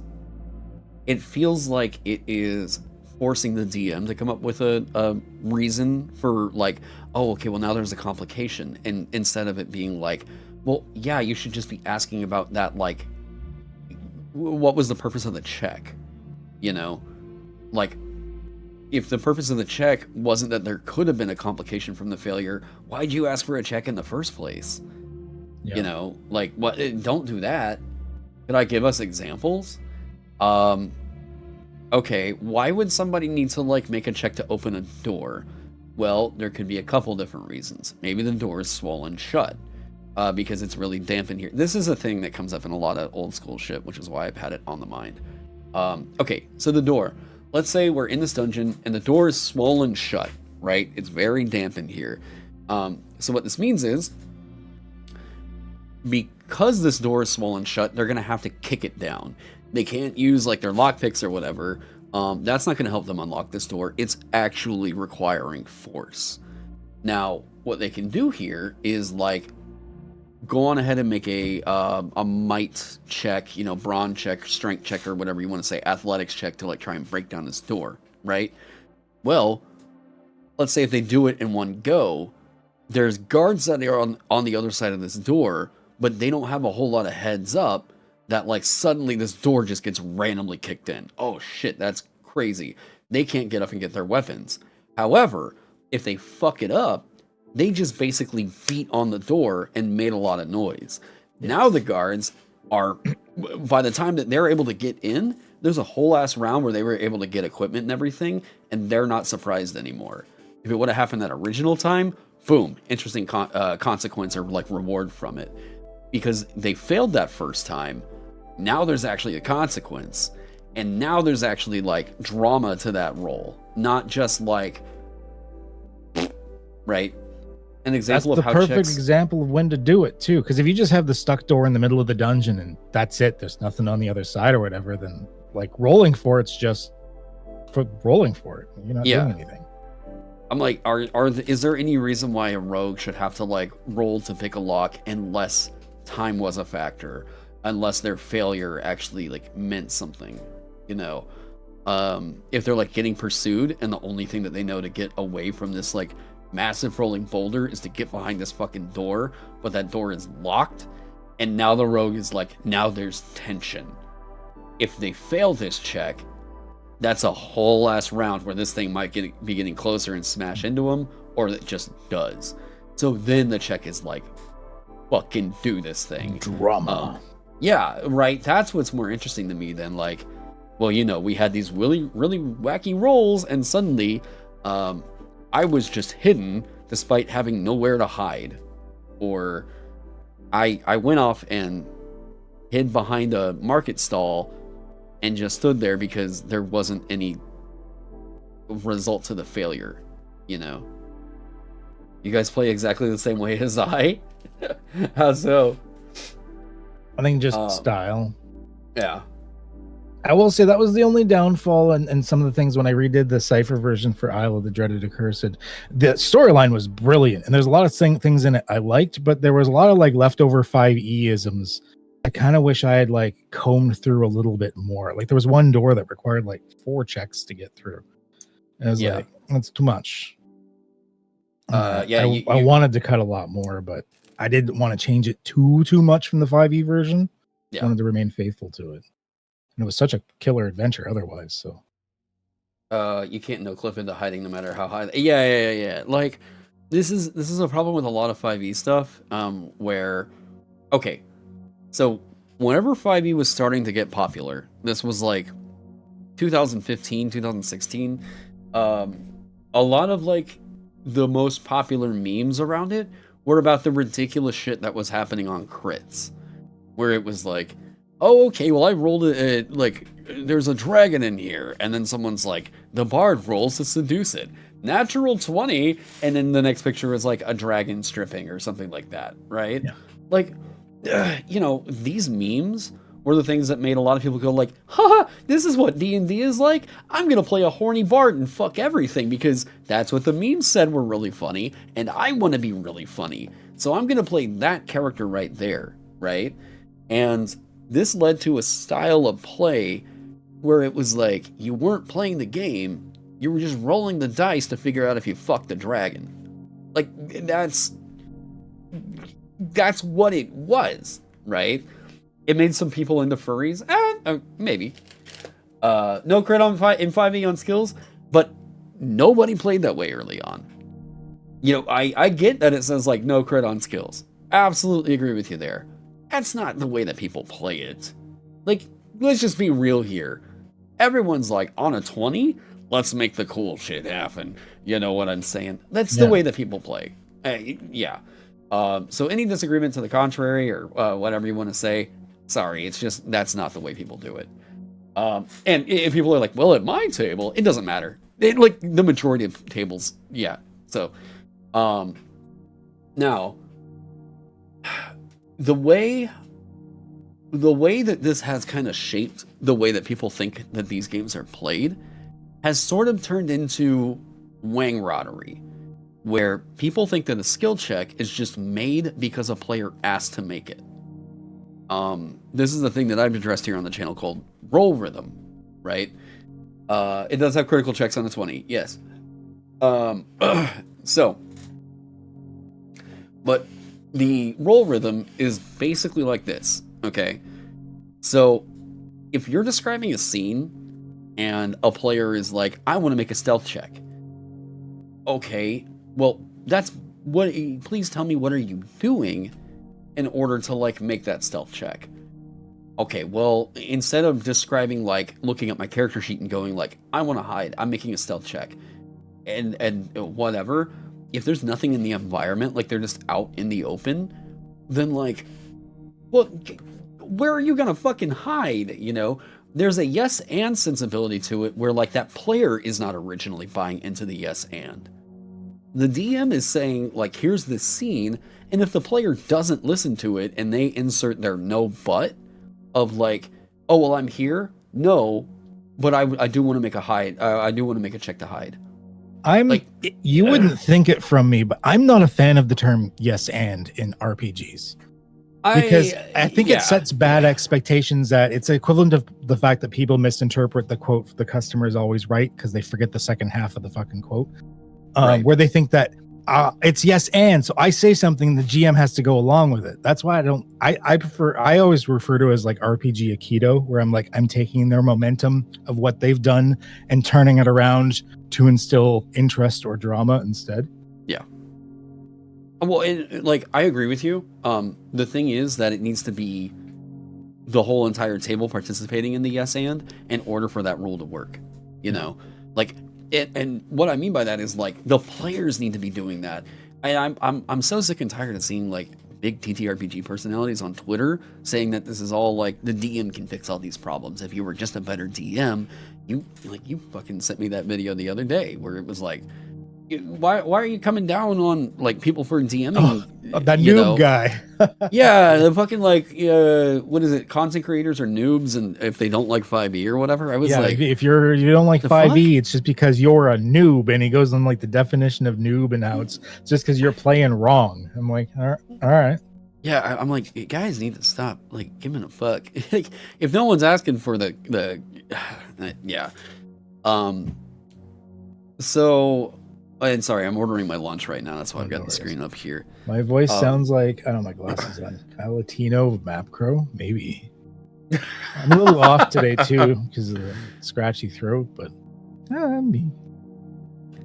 What am I getting from Jimmy John's? They used to have a Cajun chicken thing that was so good. Yeah, so like there's not enough wait, how does Vagabond have critical lore checks in a 20? You get a luck point. Easy. Cake. So oh my god, I get so fucking distracted from chat. What was I saying, Ked? That you were ordering food. Well, yeah, but what in relation to this talk right here? Oh, that you were lowering the quality of your Spotify. Yes.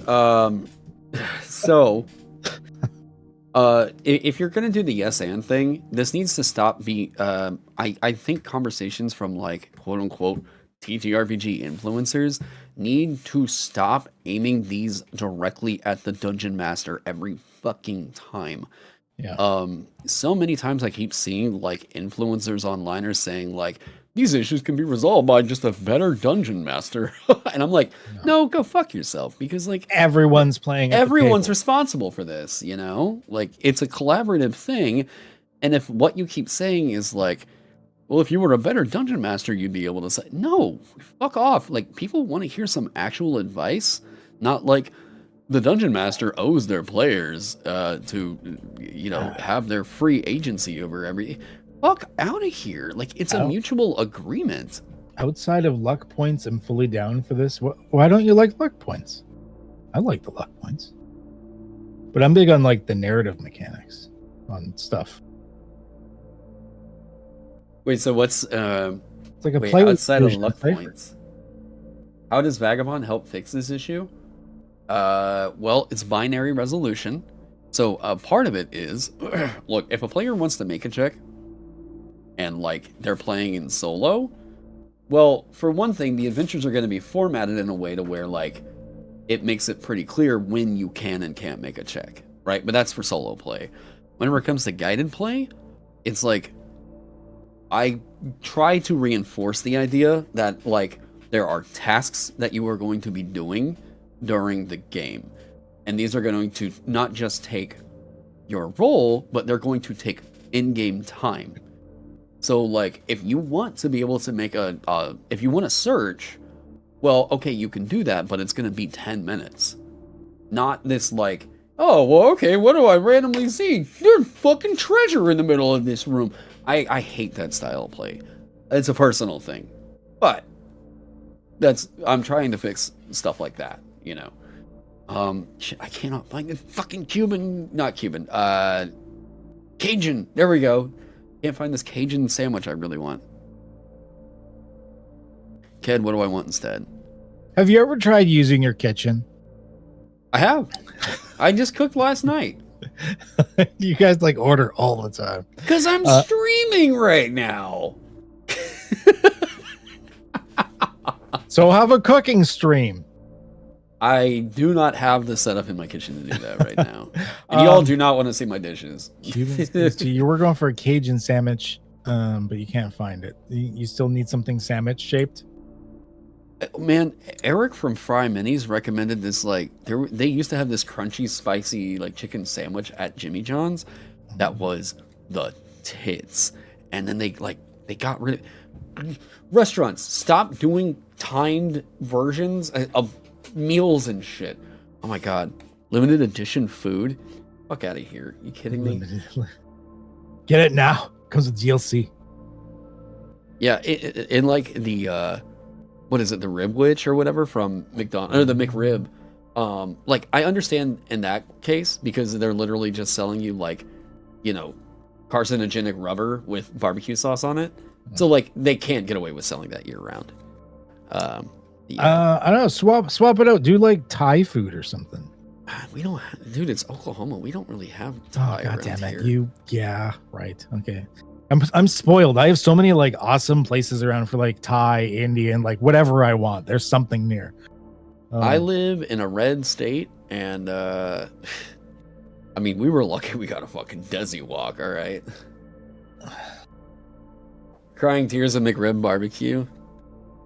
Dude, the McDonald's sauce that they had was baller. I don't know if you guys tried that anime fucking McDonald's sauce. Ooh, no. If you didn't, you missed out. I don't tend to eat at McDonald's. I do like once every, I don't know, 2 weeks or so. Someone was trying to talk me into eating Taco Bell the other day. I'm like, I haven't had Taco Bell in like 8 years. The one that's near us is fine. It's okay. We used to wait. You don't have Taco Bueno, do you? That's like only a southern thing. I don't know what a Taco Bueno is now. Oh, we have like other places like frijoles and quesadas and stuff, but yeah. So Taco Bueno used to be incredible. Actually, the place I go to for burritos and tacos is Fat Bastards. Yeah, I can get a burrito the size of a baby. Oh, me the stress one sauce. What was I just looking for? I need food. Oh my god, I think that's why my memory is so. I'm gonna test my house for carbon monoxide poisoning. I don't know if like I don't know what fire alarms not do the carbon monoxide thing. No, I don't think so. I don't know. It's been a while. I don't want barbecue. Oh my god, just give me food. All right, I'm just about to order conies and call that. Get like a sub with like, not from Subway because that's cake, but like get like a real sub with like veggies and stuff on it. Get some veggies in you. The problem is I don't see.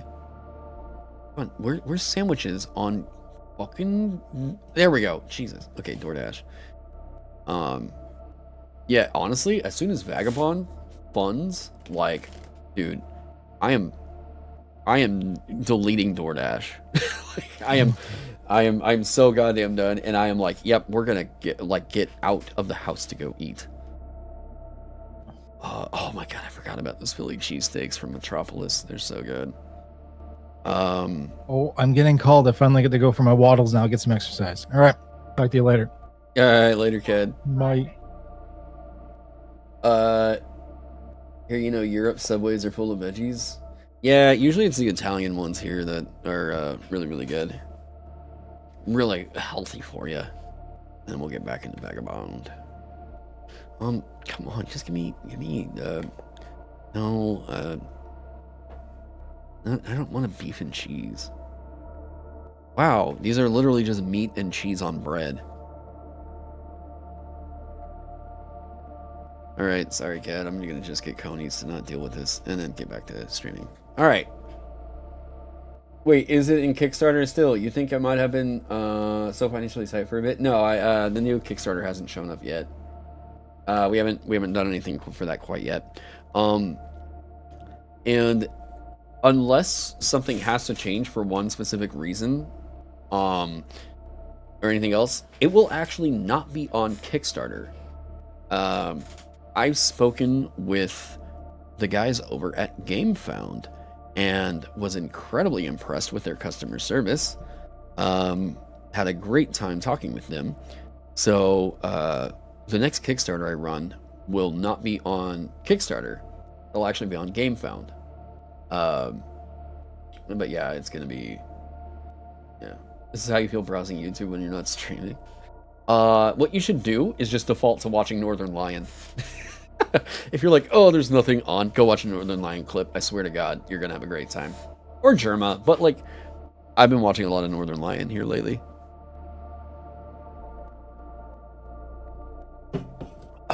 Okay. That's food.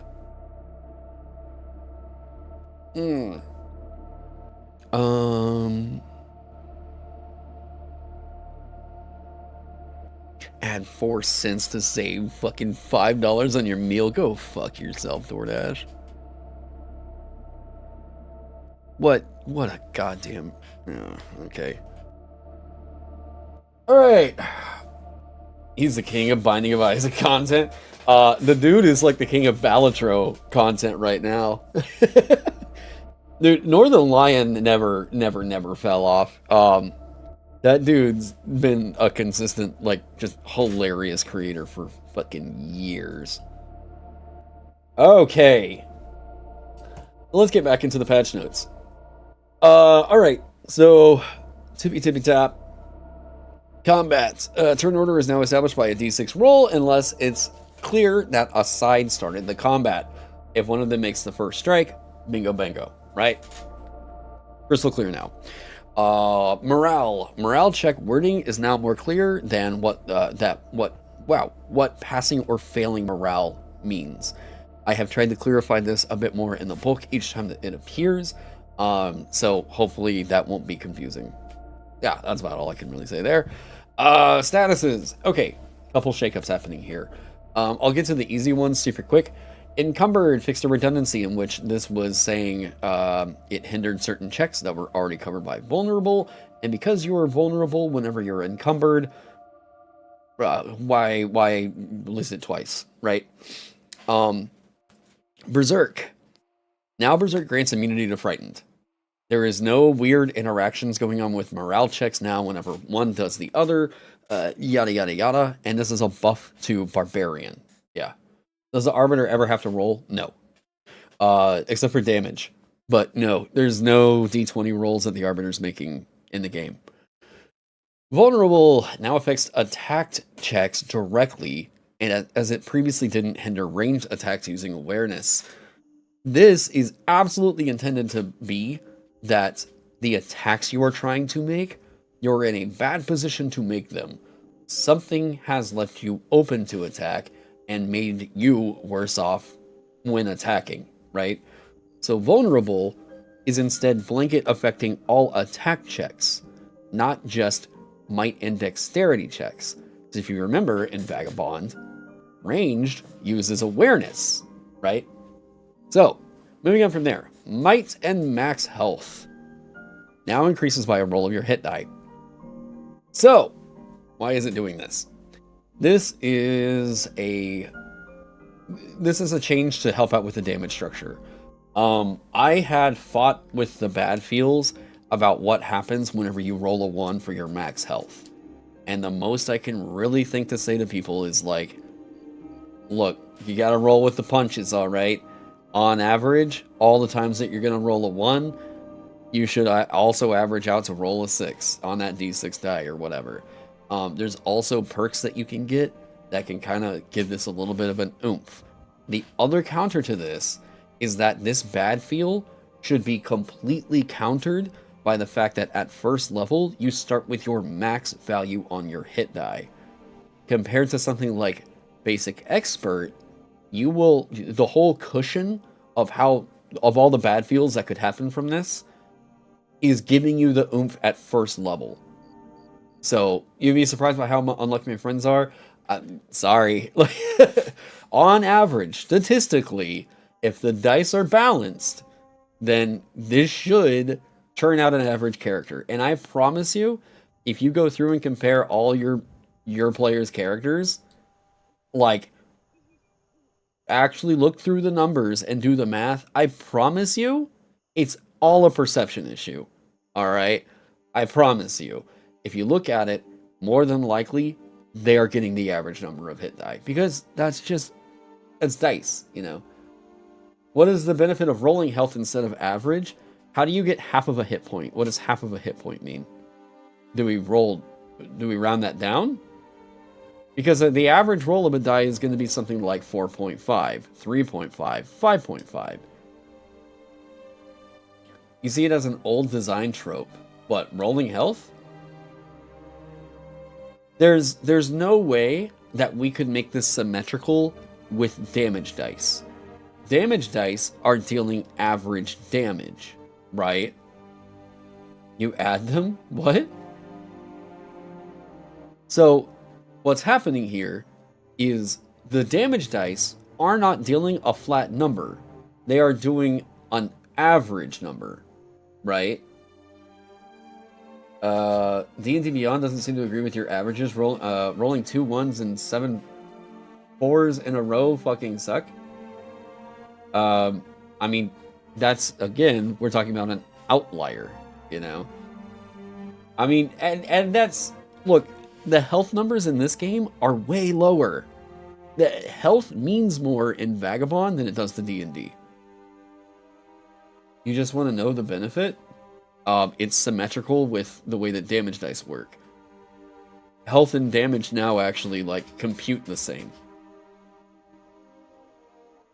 Average health, average damage, right? So, like, if a d6 damage die doesn't mean the same thing as a d6 health die, which it didn't originally, we have a weird issue going on. You're saying that D&D Beyond has a skill issue, not Vagabond? Reroll at all levels, all hit die, and keep highest. My people, what this does right here is at first level, it gives you a cushion. I accounted for the bad feels of what can happen whenever you're, like, rolling ones on your hit die. So at first level, you're rolling out with a number of hit points that should carry a bit of the weight for you into the later levels. So that oomph or the feel bad or whatever, yeah, there's no con increasing it. No. No. You don't add might to your hit points per level. And actually, she needs to go out. Hang on one sec, I'll be right back.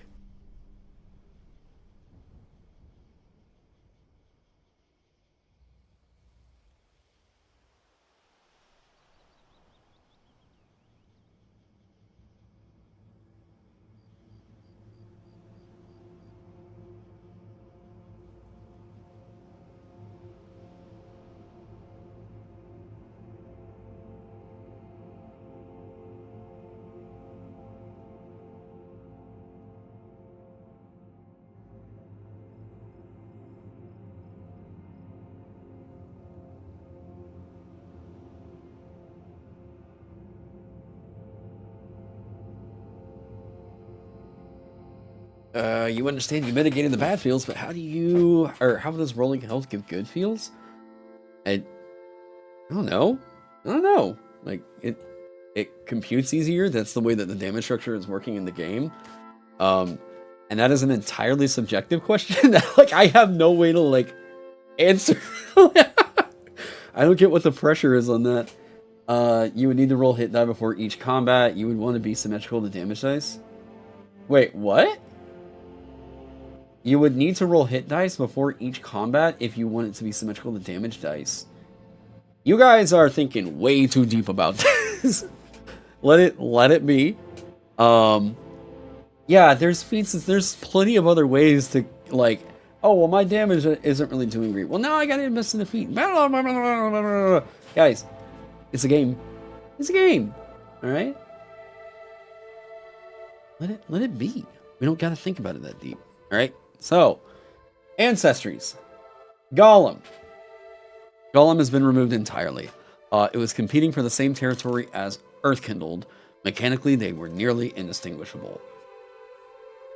Easiest way to put this is, like, if we're talking about logistics, like, the Golem compared to what was happening with the Earthkindled, they just feel like the exact same option, realistically. We would have to get more artwork for one or the other, and it would feel like they both just kind of look the same, at least in my mind's eye, in a way. So I decided to just nix it. And this is going to be turned into a monster. The Earthkindled are going to get the old Golem artwork. Yeah. Just give luck points, other rules don't matter. What? What? Okay, I don't know what's happening in chat. It's just so that it takes the same amount of hits from a weapon of the same die on average to kill. I don't know. I don't know why we're if a damage die does a D3. Sorry, if a damage die does a D6, it's doing 3.5 damage on average. If the thing that is determining your health is giving you a D6 for your hit die, that is also giving you 3.5 on average, not 3, 4, whatever. If it were giving you 3 every level, it's actually giving you less than the average amount of damage. If it's giving you 4 every level, it's actually giving you more than the average amount of damage. Now, do I have an exact answer for you as to how good it feels in, like, any kind of a metric? No, I do not. For some of these things, it's going to have to make sense on the logic of it, and, like, all of the play feel and everything is entirely subjective. I cannot, and I don't, have any way to objectively prove that a thing is quantifiably more fun, or has better feel, or something like that. So this is a thing I'm going with because I think it makes the damage structure make a lot more sense than what I had been doing previously. Monsters and heroes are getting this change, so you'll see that later on. And the only advice I have is, like, yeah, like, this is fine, and it's only on a level up. It's not like you're doing this, like, all the, yeah. And if you roll a 1, that's not like a death sentence or anything like that. The health numbers are squished in Vagabond. They're not quite as overblown. And if someone doesn't like it that much, then you can homebrew it to how you want it to work. Yeah, here we go. They can homebrew it to how they want it to work, but, like, wait, but damage gets closer to average because you roll it many times, not the case for hit die. This is the best that we can do for practical play. Yes, if you wanted to make the argument that, like, well, every combat they would need to roll those hit dice, no, it would actually be every turn they would need to be rolling hit dice against a certain thing. And we don't do that because it's completely impractical. If we get this far into, like, debate, like, purgatory about, like, hey, well, actually, I disagree because this is, it just kind of gets to a point where, like, we have to just go with something that works and we know seems to equal about the same, because the damage structure at this point needs to like work, right? If the damage structure is different because a hit die means a different thing to a hit die means something quantifiably different than a damage die, there's an asymmetry happening in the design right there that doesn't feel quite like paper, scissors, rock. You know what I mean? So if we want to get that debate lord into it, I guess you could, but like, it's not that deep. Just let it be. Yeah, there are certain things that you can critically analyze, and it feels like, yeah, this leads to like probably more constructive output. But I think in something like this, it's like, it just doesn't, it's not really adding anything to like hyperfixate on that. So, yes, thank you. Kindled. Water Kindle now gains the Aqua spell. Okay. Now, Kindle, they're the elemental race in the game. So there's different spells, okay? Brand new ones that got added in. Points at boy, what are those? Yeah. Okay. So, I haven't shown these off anywhere yet. I haven't shown a preview. I'm going to skip down to here. All right, let's start out from the top. Aqua. What does this one do? The spell can create and destroy fresh water. If you do it in an area, the space within is emptied or filled with water for the duration. Minimum 5 foot cube. Target. This can push an unsecured item of 0 weight or empty or fill a container with water. If the target is a 1 weight or higher or is a being, this water can be strong enough to push the target by spending mana, treating items of 10 or less weight as small beings. Consult the table below to determine the distance and mana cost needed to do so. Further, beings that are made of fire or that are swimming are weak to damage dealt by this spell. Okay, hang on.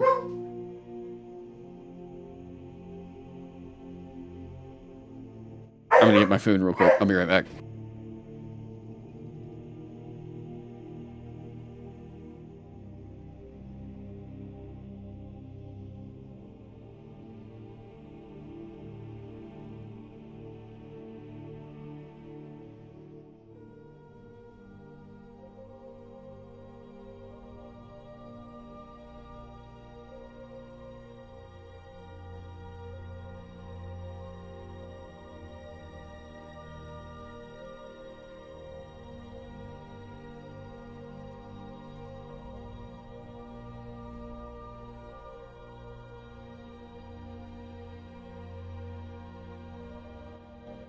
Whole table just for one spell? There's a couple of them like that. Oh, and by the way, if anyone's got a problem with like watching people eat or whatever, sorry, I gotta eat. Kindle can create water. There's a jet. Siren can create fire. Obviously, Joe can talk about yay. Dungeon Crawl Classics. No, it doesn't go quite that deep. Ah, come on. I'm sure everybody's loving the sound of that. Okay. Oh my god, I'm starving.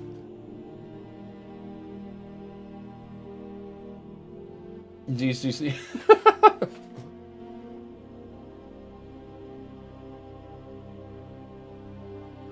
Yeah, every spell 2-page spread go, yeah. So what this is trying to do is, like all spells in Vagabond, it's giving you a blank palette for like, here's the general idea of what this spell does. But in cases where we do need like something that's a little bit more solid, like people are looking for a direct effect, this gives you the general idea. This spell can create or destroy fresh water. Okay, what do you want to do with that? I want to fill up a jug of water. It can do that, right? Now, if you're wanting to do other water-based effects, there are things like create or destroy water kind of baked in. The intention is to give you a kind of like base for you to build off of for kind of rules integrity here, to at least serve as the toolbox and restriction in order to like make that happen, you know. When am I gonna get a haircut on stream for more ASMR? I'm never.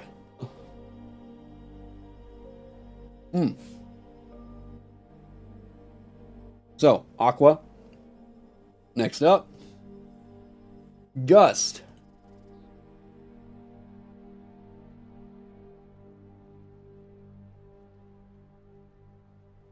All right. Wait. Can you explain how a fire kindled is doing this? What? That was for a water kindled. What?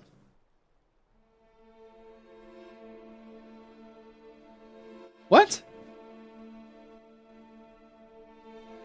I have no idea. Okay, I'm moving on. Okay. Gust. The target is blasted with a wind shear. This wind can be as light as a breeze or as strong as a sudden blast. This can push an unsecured item of 0 weight. If cast on a falling target, this blast can slow its descent to a safe speed for the duration, right? If the target is of 1 weight or higher, or is a being, this wind can be strong enough to push the target. Hey, we're seeing a little bit through line, right? Also, flying targets are weak to damage dealt by this spell. Bingo bango, right? So, I like the through line of what happens in here, where like flying or swimming can be affected by spells in different ways. You know, I just felt like that was a fun thing to kind of keep keying in with the different spells. So that's going to be what that is. Mend.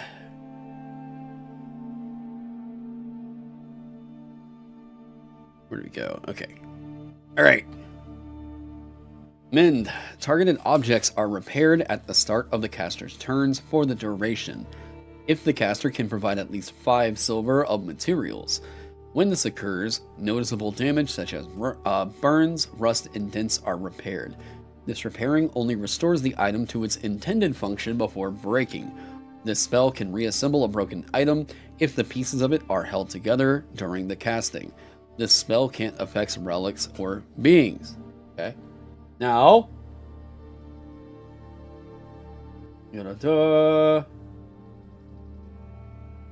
so, Rays got cleaned up, but I want to immediately go to the contrast of what that was with Regenerate. But the real question, is a corpse an object in this system? Yes, and if you put it back together with Mend, I guess that works. You look, if it serves your purpose for your game, let it work. Regenerate. You regain 1 health at the targets regain 1 health at the start of their turns for the duration. When this occurs, bro, wounds immediately heal, fractured bones are repaired, and missing tissue regrows. This spell can reattach a missing limb if the limb is held to the stump. Otherwise, it requires 5 mana with the cast to create a new one. This spell can't affect objects. There you go.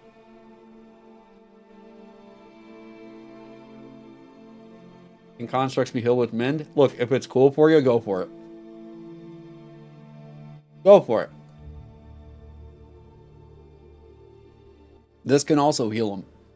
Like, it's meant to be an open palette.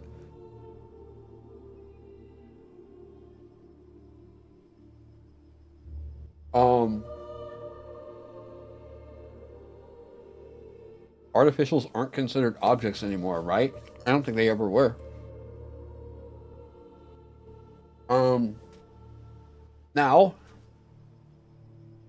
back here, sleep. Sleep has been changed. How long is the duration? Minimum of 1 round. But you can focus on it to make it last longer. Sleep got to change because I wanted to get this further away from the advancing and rolling thing and make it so that this is just cake. Boom, we get this, right? Sleep induces sleep in the target. If the target's level or threat level is lower than the caster's level, they are knocked unconscious for 1 hour or until they take damage or are shaken awake. Remember, targets can willingly allow a spell to affect them. If the cast check fails, the intended targets are aware there was an attempt to magically influence them. This is, if you try this on a bunch of guards and it fails, they're made alert by it. Yeah.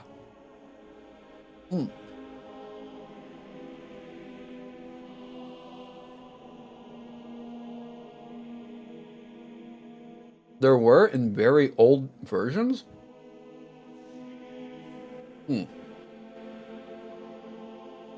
I don't totally recall that off the top of my head. Okay. Going down through here. Barbarian, this rage got a wording cleanup. Mostly because with the changes that were happening to fatigue, it just wasn't as powerful as it is now. Now Barbarian, especially with Berserk getting the immunity to Frightened as a baked-in thing, Rage already becomes quite good as a result of that right there. So, Barbarian, while they're using their class feature, is always going to be immune to being frightened. We can clean that up, get that out of there. There is... I think there might have been a change that I didn't document here, or maybe I reverted it? Let me see. I'm a one-man crew.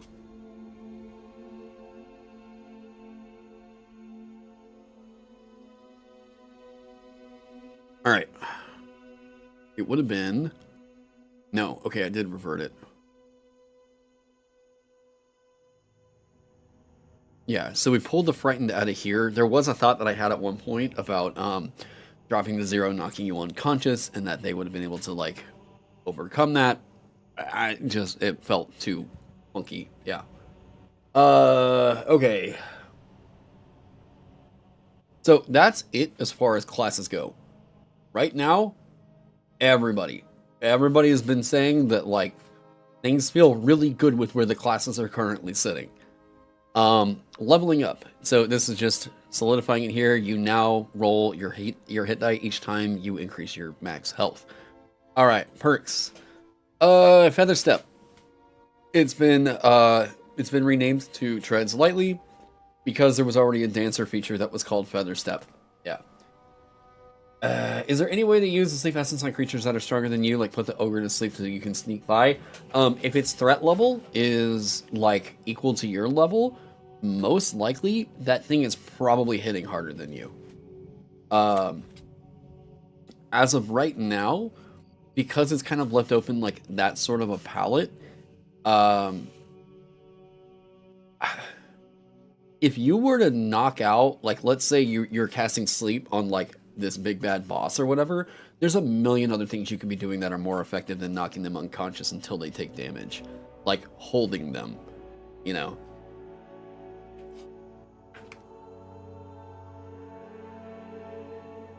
Alright. So, Primordial Summoner. After some internal debating on how to best handle this, it needs to be restricted by a being type, so now we're going to see how this one plays out. Primordial Summoner.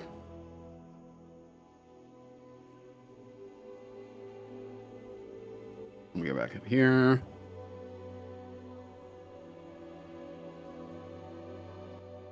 Once per day, you can conduct a ritual as a scene task to conjure Primordial of threat level no higher than your level divided by 3, round up. It is your ally, obeys your commands, and uses your cast check for attack and defense checks it makes. If you use this feature to conjure another Primordial, the previous one returns to its plane of origin. Yeah. Wait, what am I eating? Actual poop. Feces. Yes. Sewage. It's called a coney. It's an American delicacy. See? That's a coney. It's got cheese on the top, right? There's a nice hot wiener right in the middle of 2 buns, and it's covered in chili. It's very good. All right.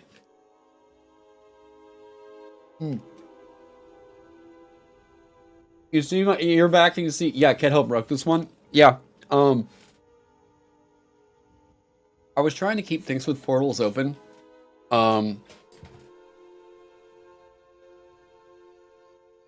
Because I think originally I thought that the focus was going to be enough. It just cheesed that dungeon way too easily. I thought that there were a couple different factors that made me think this one was kind of okay to leave without a mana cost, and it turns out it's got to cost something. So things with portals now cost 1 mana. You can cast and spend 1 mana to create a medium-sized portal on a surface you can see. You can create up to 2 portals at a time, and while 2 of the portals are created, You can teleport a medium or smaller being that willingly moves through them to the other portal's location, arriving in the nearest unoccupied space. Yeah, it was too good. A portal lasts for up to 1 minute or until you dismiss it, no action. If you create another portal, the oldest one disappears. So, if you want to be a portal mage, it's still a thing. You can dimension door essentially as a cantrip in Vagabond, but it does now have the restriction of 1 mana because I wanted to leave it open. It just can't be. It's too good. The name is sort of weird. Things with portals. It's an homage to Portal. Sage is you're able to use an action to grant your studied die to somebody else. Skirk and Varg had a really cool idea over in the Discord server, and I was like, fuck it, let's see what happens. Now, oh my god, this is a really good one too.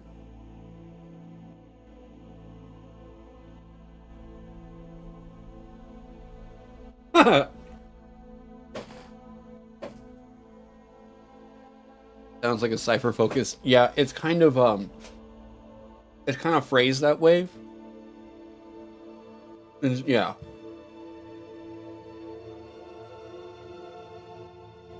Yeah, when Taron goes a step further with the deception perk called the cake, yeah. Okay, sharpshooter. So this is I think this is an interesting one to talk about. So, sharpshooter. You ignore hinder on ranged weapon attacks if you can see the target. Okay. So in Vagabond, about the only thing that is giving you a flat bonus is significantly powerful. This is something that we have figured out within like the 1.5 years that we've been doing playtesting. Because of the way that the difficulty system works, right? Sharpshooter was the only one that was a flat +2 on ranged weapon attacks, which meant that sharpshooter was giving you basically you only miss on a roll of 3 or lower with a d20.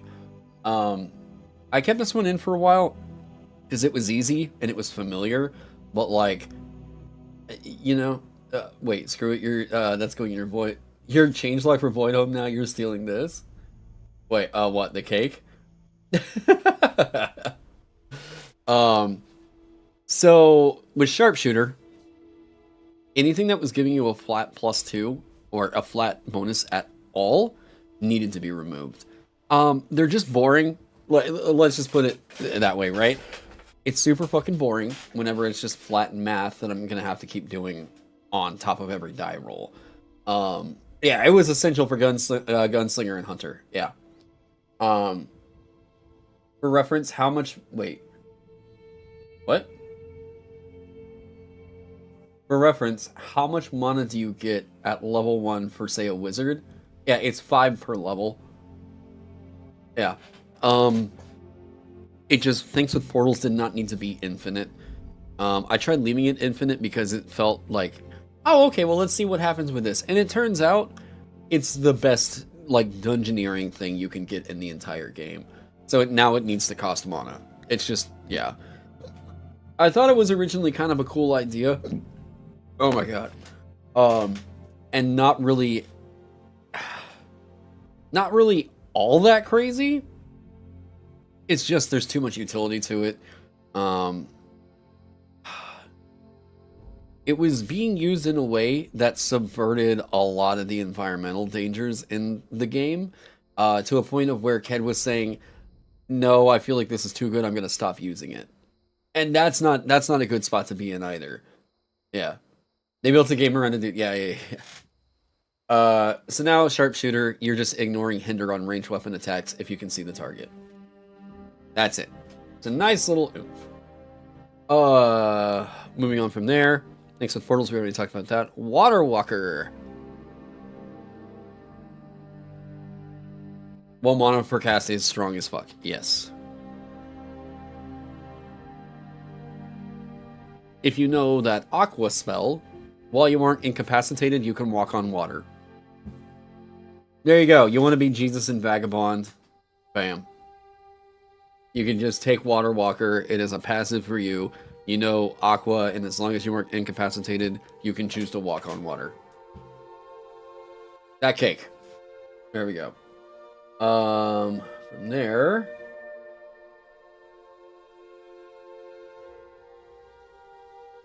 But can I be like Chuck Norris and swim through land? Can you cast it on enemies? No. I don't know what you're trying to do with that. You can, however, cast Aqua and remove the water around them. But no, water walking an enemy to like shoot it or whatever. The only reason why that was ever being used in 5e was specifically to cheese fights. It is ridiculous that it would be a thing. Aha, okay.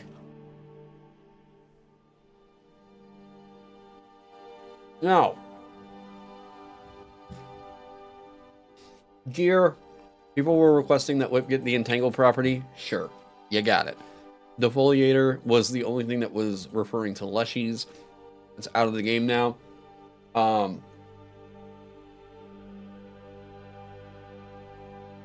We gotta go to... Oh, come on. Hey there. The dungeon meshy strat. Oh, and I really think a lot of people just want to play a fantasy game and literally like one for one tell the same beat as dungeon meshy. Poisons. Now, so poisons are getting a sort of philosophy change as to what they mean in Vagabond. Poisons. I am not getting into the intricacy of how it needs to affect the creature. These are just the types, right? So poisons are all detailing a certain type that is like, I think of these like Minecraft potions, okay? So if a potion, or sorry, a poison says like it's a berserking poison, well, while the creature is sickened by that, they are berserk. Or if it's a confusing poison, they are confused while they're sickened by it. Frightened, etc. Harming means they're going to take toxic damage each time that comes up, right? These are all equal to a countdown die. So like basic, this is going to be a CD4. If that rolls a 1, the effect is over, right? Complex, CD2. So that means whenever this rolls a 1, it downgrades to a D4. Whenever that D4 rolls a 1, it's over, right? CD8 starts as a D8. When that rolls a 1, downgrades to a D6. When that rolls a 1, downgrades to a D4, etc., etc. It's how countdown dice work in Vagabond, right? So, whenever you're looking at these and we say like a basic berserking poison, that means that thing is berserk for CD4 rounds, right? Harming. This means that this takes toxic damage, CD4, like it's CD4 toxic damage each round until it depletes, right? So that's what the poison is going in for right now. Now, as far as what 5e does, so 5e is very specific on how the poison needs to be delivered, right? Needs to be an injury, inhaled. It's a whole lot of mess that I just don't think is necessary. If you go more vague in general with it and say like it's a CD4 petrifying poison to anyone that breathes it in, okay, that's fine. Or like someone that takes this damage is subjected to a CD4 berserking poison or something. Yeah. So an example of CD4 would be like 2, 3, 2, 2, 3, 4, 2, 4, 1, and then it's over. Yep, exactly. Yeah, so here, I'll give you an example. Let's say it's a CD6. Oh, okay, so that's a 1, and... Ooh! Alright, so the effect is over, right? Let's try it again. CD6. Okay, there's 4. There's 5. There's 6. 4 rounds, 5 rounds, ooh, 6 rounds, 7, 8, Okay. 10. 11. 12. Okay, now it's over, right? So it varies in the like efficacy of it. Are there poisons that can last for days? Do the intervals change when you roll the die? When it comes to a TTRPG, there is basically 0 point in tracking how many days an effect goes. That is a level of micromanagement that I just don't think is interesting. And that leans more into the hyperstimulation aspect of it. If somebody wanted to do that, go for it. But like, that's not really an effect that I think is extremely compelling to dictate in the middle of combat. Do we need to track this now? Do we need to track this for rest? What the hell ever.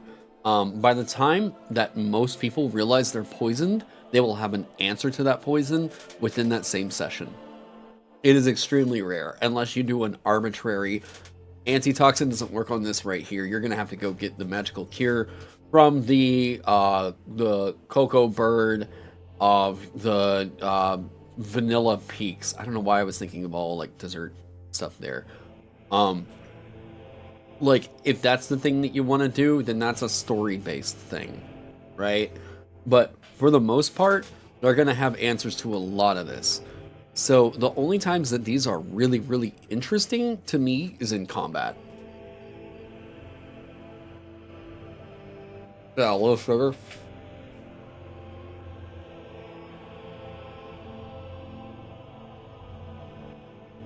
Yeah, there's one concern you have with countdown dice, and that's the extreme swinginess for the duration. I don't mind it. I'm fine with it. All I really cared about was the minimum. How many rounds is it really lasting? You know. What is this music called? It's just Skyrim, winter shit.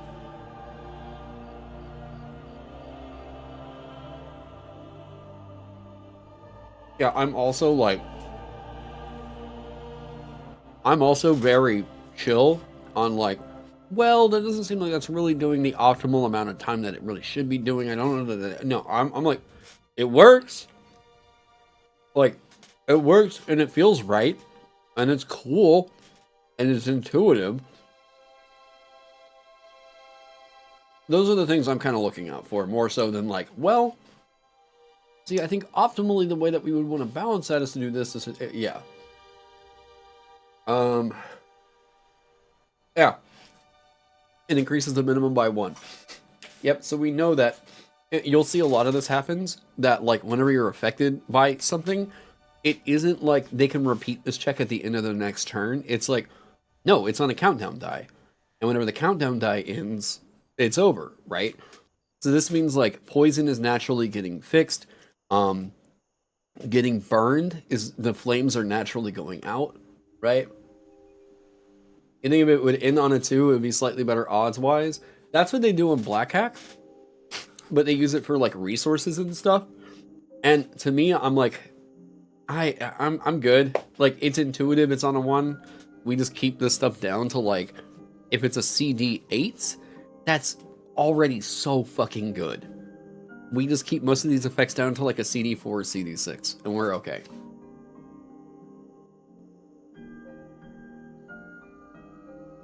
Not on a max roll instead of a minimum roll, but that scales crazy hard with higher set sizes. I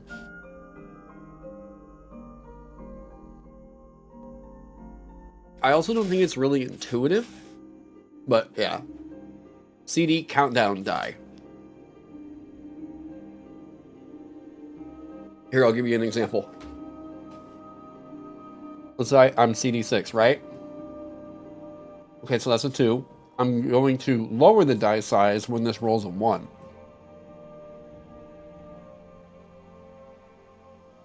Okay. Okay. Mm-hmm.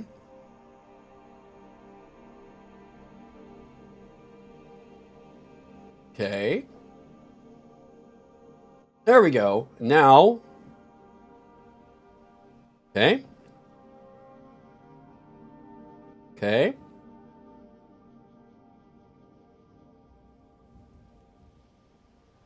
All right. Bam! Now it's over. So, I want you to know the kinds of things that are doing like CD4, like CD4 damage, like per turn or something like that. These are like basic poisons, right? Complex, that's CD6. That's like Cobra Venom. All right, that's like Cobra Venom is like a CD6 harming poison. Okay, when it comes to like intricate, these are like, we're talking about magical creatures that are doing shit like this right here. Masterwork, fucking like purple worm level, like these are still huge threats. This is for the most part, like I would say if you get like a CD10 version of this right here, that's most likely and like a final level style boss or something like that. Is there like a perk that makes you more resilient to poison where like CDs count down on a 1 or 2? I actually really like that idea. Countdown dice affecting you. Countdown dice used to determine how long a poison affects you. Count down on a 1 or 2. That is kind of interesting. How does the minimum go up then? The minimum... wait, what do you mean? Have I playtested how this affects... Yes! Quit asking if I'm playtesting. We've been playtesting it for like a year! Yes. We've been playtesting all this... Sorry, that just kind of feels like it gets a little bit like... I'm sorry, have you even checked your work? it feels a little... Yeah. This is also great into a crafting system. At 15 you get a basic, 14 you get complex. I say, yeah. So like all the crafting mechanics in here for like, well, the value of these is all baked right in here into the table. So, yeah. I also showed off a couple right here. Oh my god, okay. Basic harming poison, right? Sickened, CD4 toxic each round. Cobra Venom, CD6 toxic each round, right? Shows you the type right there. Cockatrice Spit, sickened, CD4 rounds, petrified. If the attacker crits or the target whiffs, the petrification is permanent, right? Emit the poison, specifically you haven't seen poison, much poison in the one-shots. I don't know what the... We've play tested countdown dice, and this feels fine. Yeah. Deadly Nightshade. So this is a special one, right? So this one right here, sickened, CD4 toxic each round, and if the curse, or if it is cursed with lycanthropy, the curse is removed. Also, does the arbiter have to roll dice if they're poisoned? Yes. Kind of reminds me of 5e monster stat block ability countdown. See, D4 would be like 2 to 3 times per round. Wait, hang on. You love the countdown system? What the fuck? It's a repurposed version of usage dice from Black Hack.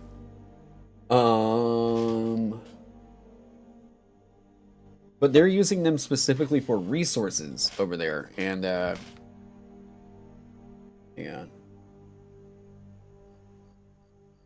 yeah, check out this game as well, Black Sword Hack. Oh wait, yeah, it's not that camera right there. Black Sword Hack by it's not Hinakoto. This one's, hang on, Kobayashi. There we go. But yeah, they're used to track resources and not the duration of effects. And I thought it was cooler to do it as a duration of effect kind of a thing. Yeah, Mary Mushman. Yep. Very, very pretty book. Okay. Now, we've already talked about spells. Exploration is still getting its tweaks, but I explained a little bit as to why we were doing this. Danger level, so like we say danger level of 3, the D6 table is now being completely repurposed into a, depending on your danger level, you roll a D6 and then, so the threat is going to escalate based off of what the overall danger level for the area is, not randomly rolling and getting a sudden, oh shit, dragon from out of nowhere kind of a thing. Yeah. It's so wild that Black Hack is named that because the author's name was Black. You didn't think, but you don't think White Hack was made by someone named White? No, it was made by like Christian Melham or something. Using a D66 table for encounters is very smart. Well, it is and it isn't a D66 table. So it is in the sense of you could just roll this up and get a random encounter for the area if that's what you wanted to do. But this actually implies that the danger level is supposed to always be used as the first value for whatever this is going to be, right? One of the other things I did was I pulled out animals from the random encounter tables. So if you wanted to do that, you can still roll those up. The kitchen bot later, Iron will. Oh, when this goes to print, a custom danger level tracker in a GM screen would slap. I'll show you something.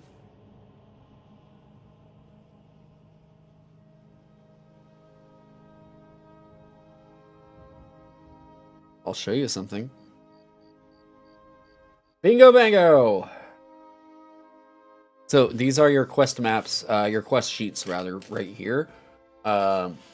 This has all the useful information, at least I kind of feel, for what you could be like encountering and such. One of the things I will be doing is, so you'll see the progress clocks are different, right? Whenever you get into tracking this, like in a dungeon, you're probably going to be using this sheet over here. Whenever you're doing travel, all this is mapped right here on this sheet right here. The other thing that I want to probably add to a few of these is to include a wandering monsters like table for you to fill in on here. So that just, it's another thing that you can track on here instead of referring to another table that's in the book. You know, yeah. Now, making danger level into the list on the side of the sheet might be nice, so you can use a paper. Yeah, I thought about that kind of a tracker thing. Okay. So that's what's going on with danger level, how that's all changing. Ooh, okay. Some people might not be super happy with this. Nobody's pointed it out just yet, so I'm going to assume that nobody's quite noticed.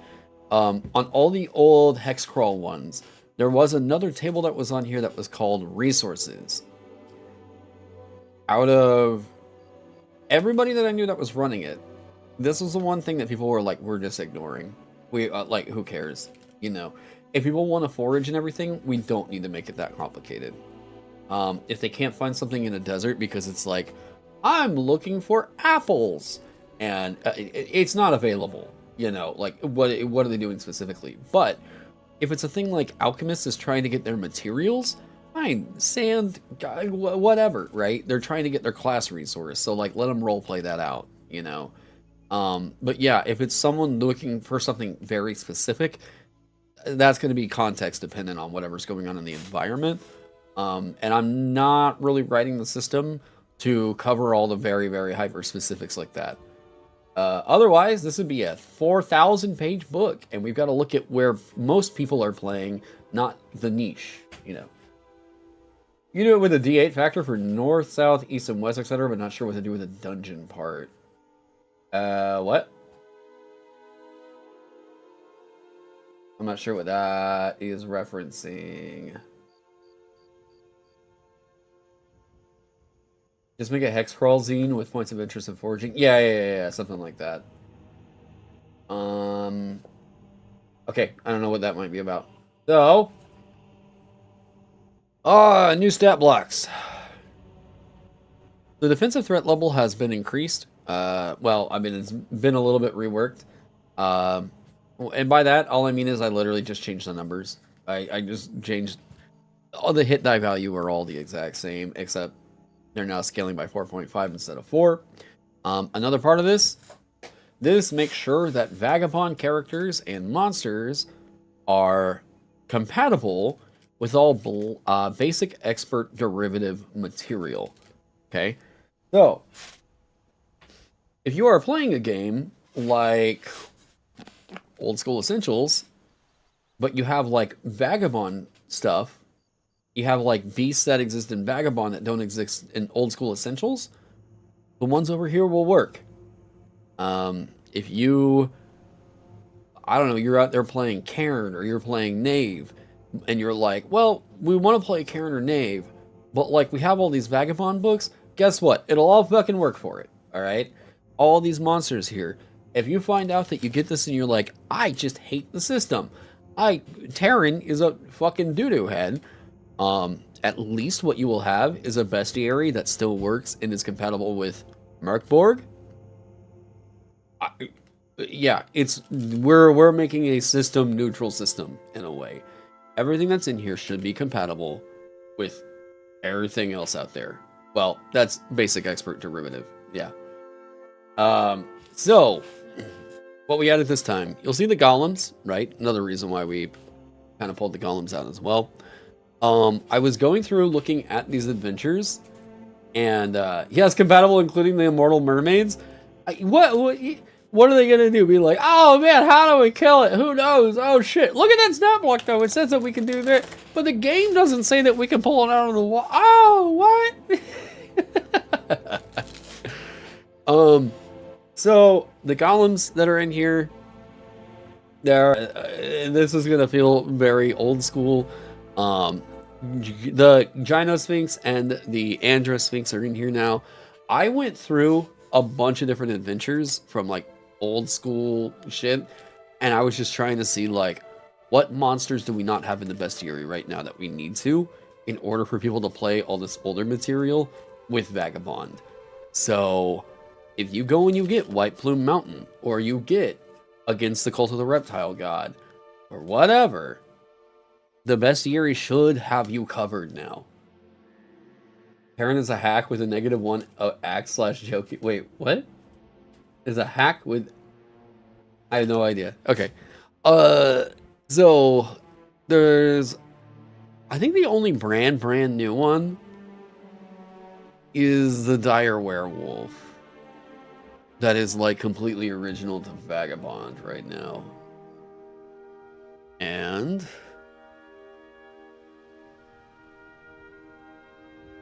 the reason I did this change is because the werewolf as it existed was not really the same as what was in Basic Expert. Any update on the orc situation? They're a monster in here now. Okay, so...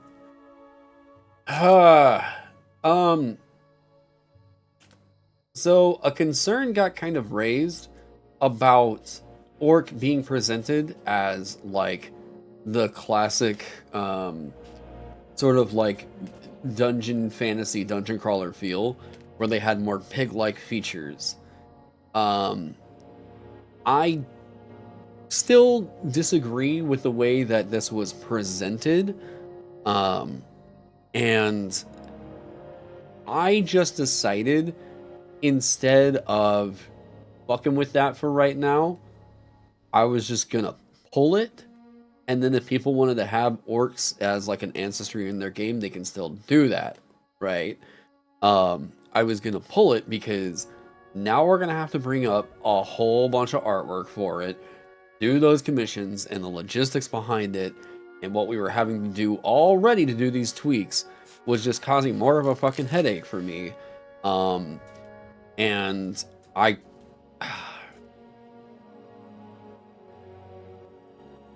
there was a way in which it went about that kind of just rubbed me the wrong way, right? What I'll say is, like, there is an insinuation of malice around that, like, ancestry, where because certain... I think there's a huge misunderstanding about the critique that was had for the orcs as they were presented in D&D. So, let me explain what the problem was with the way that orcs were presented. It was because the terminology, or yeah, basically the lore that was written for the orc was mirroring real-world stereotypes, okay? It was mirroring real world harmful stereotypes. Now, all that this would have had to do is remove some of the bioessentialist language that was being used there. Hey, Taron, that sounds like a really, that sounds more like a wokey word right there. What is that bioessentialist thing? I think I'm super mega red pilled. All right, bioessentialism is essentially,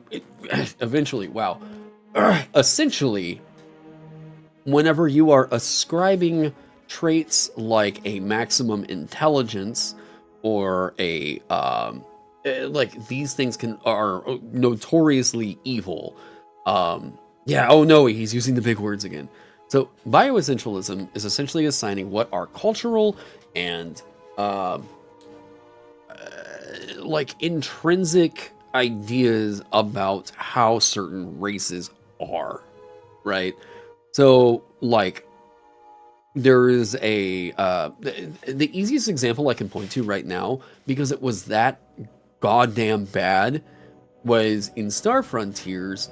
You could play a couple different like human like races and stuff.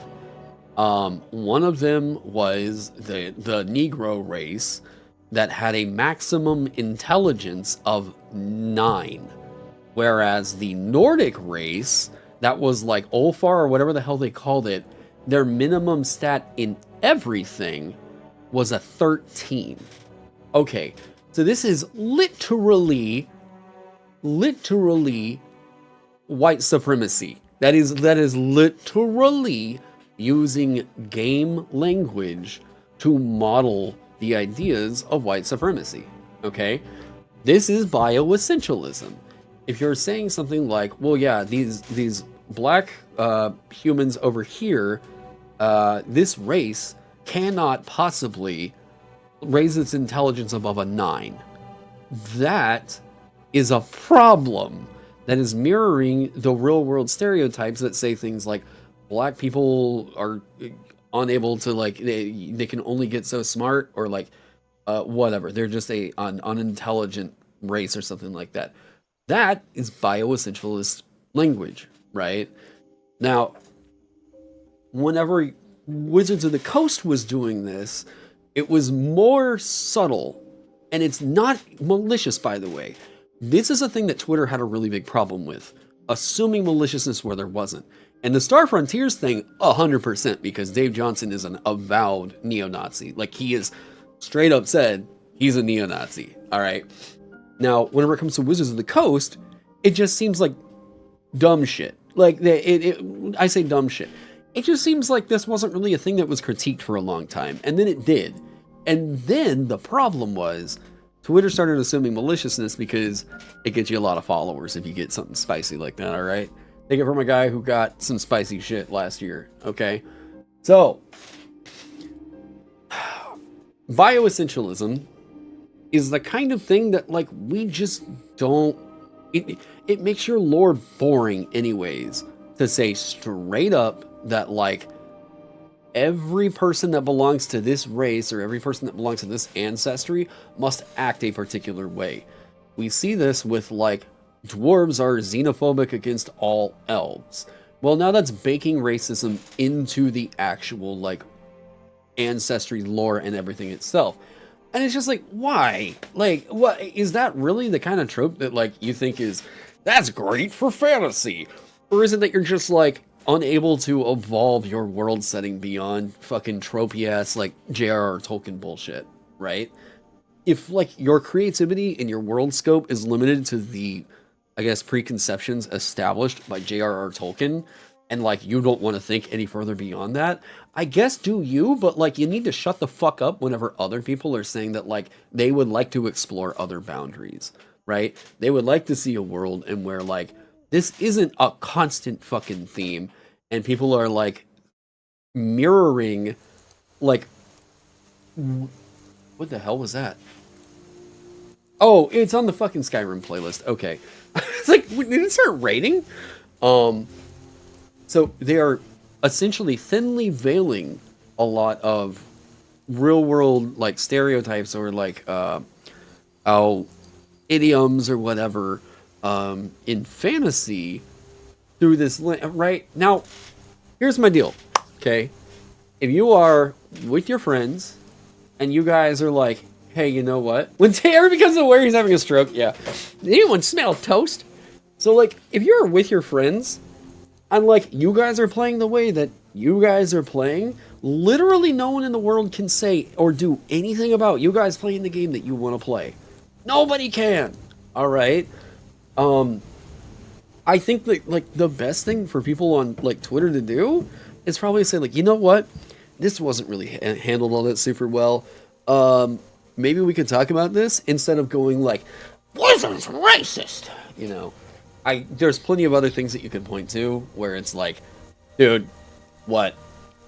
There's way bigger problems in the way that orcs were conveyed in the game. Yeah. You have a question. Can you play an orc in Vagabond? Okay. Right now, no, it is not an ancestry. It did exist in previous versions, so if you wanted to play that, you can. But, as of right now, I have pulled it out of the ancestries, because it hit a point where this discussion got heated in a way that I don't think it needed to get heated.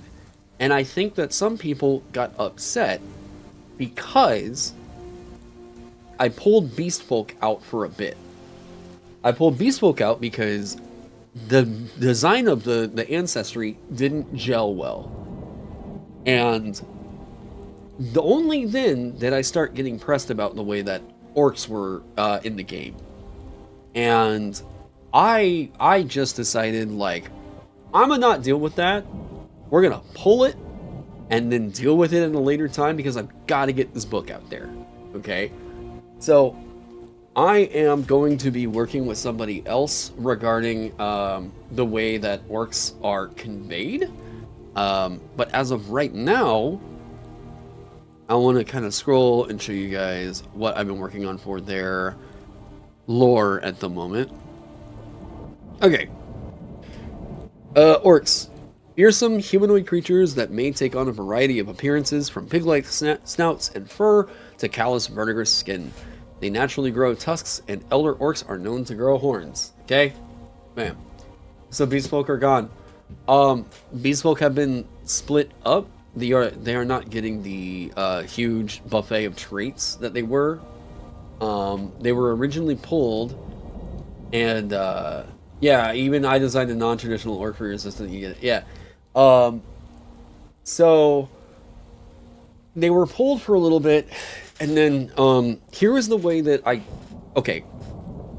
Here is the thing that I think furries should probably do if they want more people to be more accepting of the stuff that they want to do, and that is to stop using it as if it is a sexuality and stop making it seem like it's a persecuted class of people.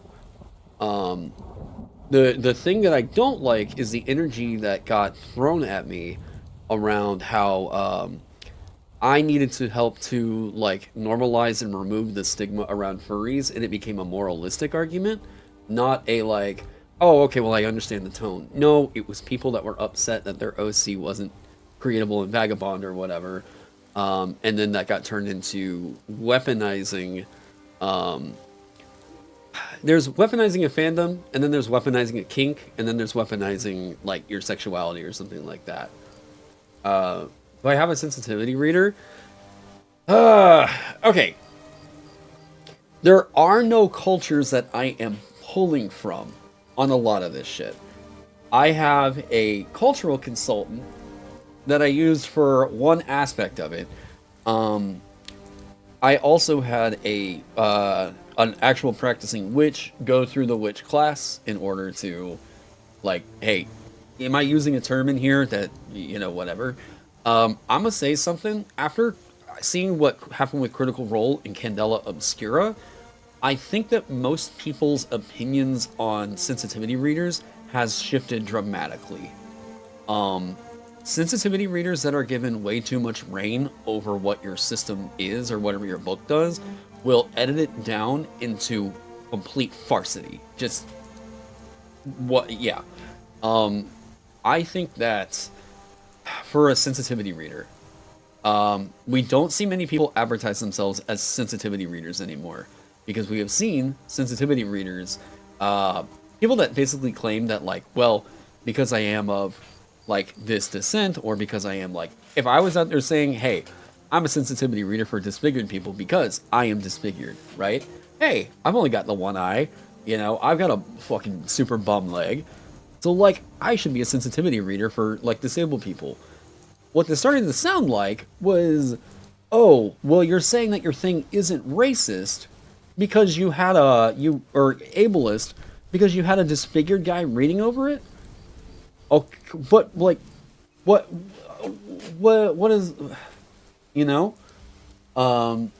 So, insofar as what happens with sensitivity readers, I think if you get a cultural consultant because you are looking at adopting something, like, we're making a very, I don't know, let's say Polynesian inspired game, or like Mayan inspired game, or something like that.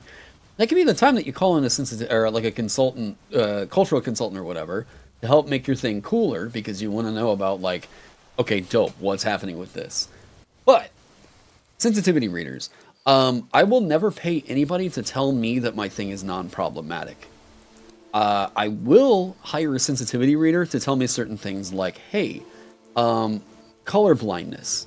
What are you doing about, like, you know, people for these specific spectrums? I have a couple different color palettes we can kind of talk about that might be able to help out with your readability, because these two colors right here are looking like they could potentially cause an issue there.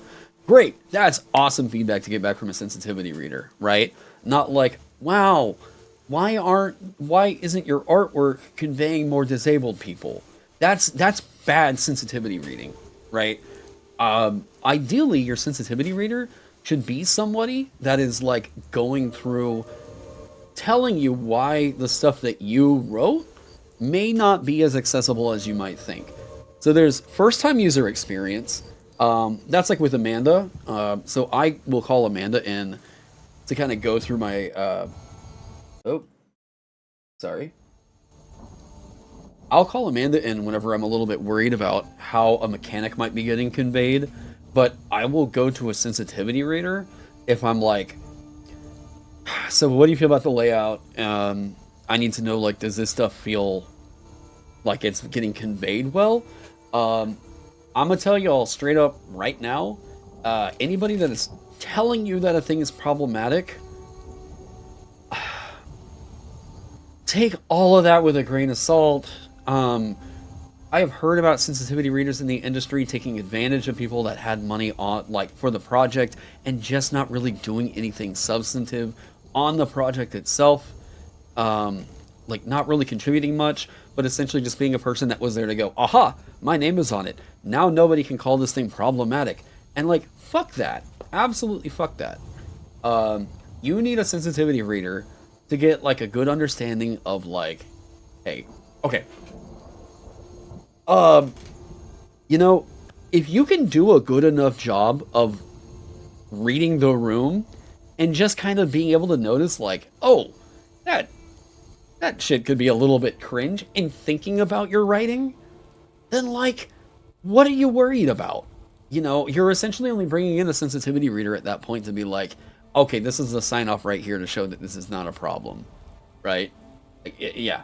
Yeah, one person does not represent a community, etc. Yeah. I know that this was, like, a really, really big thing in the TTRPG industry for a while, but, like, I could not tell you to this day, except for, like, maybe 2 or 3 people, who, like, what a professional sensitivity reader really is. Yeah. Some people are gonna get really mad at me for that sake, actually, because I'm cutting in on their fucking cash cow. Yeah, for the most part, as far as sensitivity readers go, like,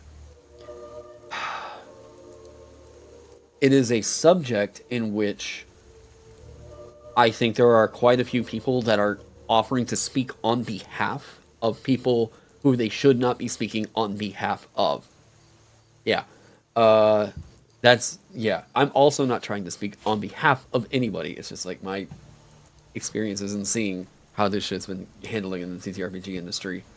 So, if someone has a contra point to all that, feel free to hit me up, because insofar as what I've seen, I haven't seen a game that's actually benefited from a sensitivity reader. If anything, I've been seeing more controversy get evoked by these things because I think some you know, uh, some designers who maybe are a little bit antisocial and not able to read a room think that, oh yeah, because we got this guy on there from uh, India or whatever, we have free reign to say what we want to say about like these characters right here and use this culture. When it's like, and then it just starts up new controversy. If you want to know kind of what I'm talking about with all that, look up what happened with World of Darkness and where was it Werewolf? Um, there was like a time or two where I think it was Werewolf or what's the thing? Yeah, you guess if a sensitivity reader does their job well, you don't hear about it. Yeah, maybe, but also like, look, I think that can just be handled by like having an awareness of like, I don't know, people being familiar with people and the way that people will react.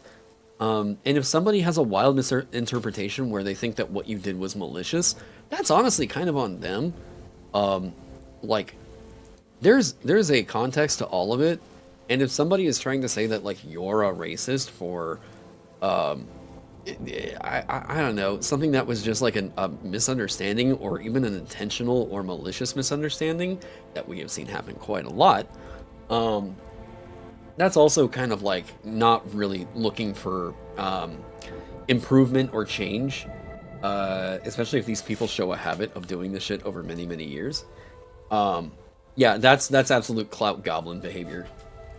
Yeah, just being empathetic can take you a long way, 100%. Yep. There's way too many of these people that don't think that you can just talk like a human anymore. You have to do things that are completely fucking alien or else you're gonna upset somebody. And I'm like, I don't know, man. I don't know how you go outside without thinking that the world's gonna be out to fucking kill you at that point. Sensitivity readers should be replaced with cultural consultants who are anthropologists, etc. if you get to talk about their respective topics.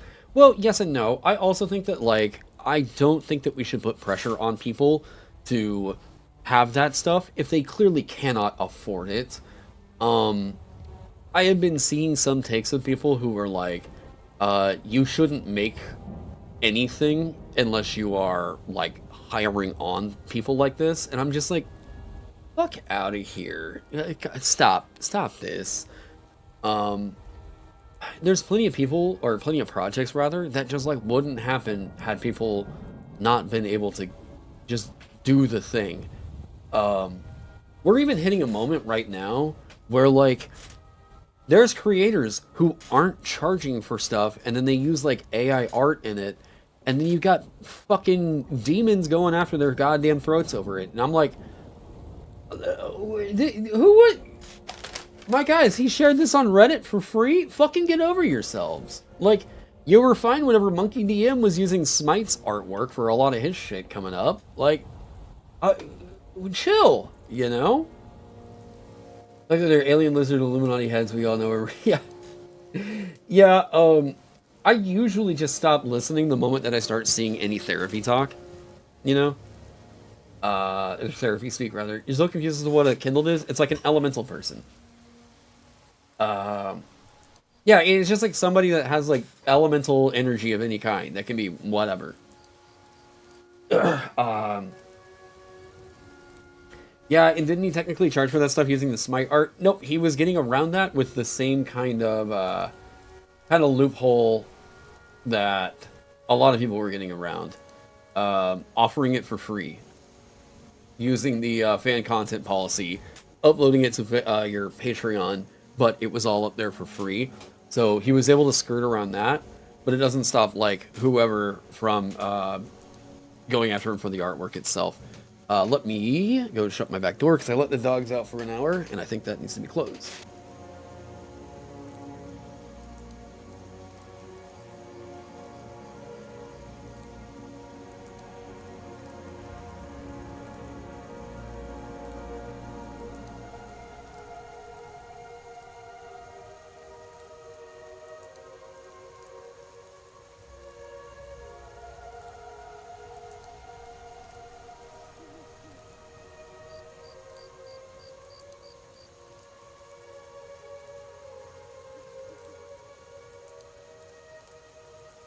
Yeah, that but wasn't it offered for free, but the art wasn't in the free version. However you want to go about that, if you're using the artwork that like is, the protected work of a company, unless they give you permission to do that, you are always on sketchy grounds, no matter what. Monkey seems like a nice guy, at least what I've seen from all of his, the stuff. And he just seems like he wants to keep making stuff. And I think plenty of people, especially like during 2016, 17, 18, there was a time there where like what professional third party shit was hadn't been solidified, right? It wasn't until like Benjamin Huffman released The Pugilist that people were like, oh, this could look really good and you could use original artwork. And like people would buy it if it were just produced well. Oh, okay.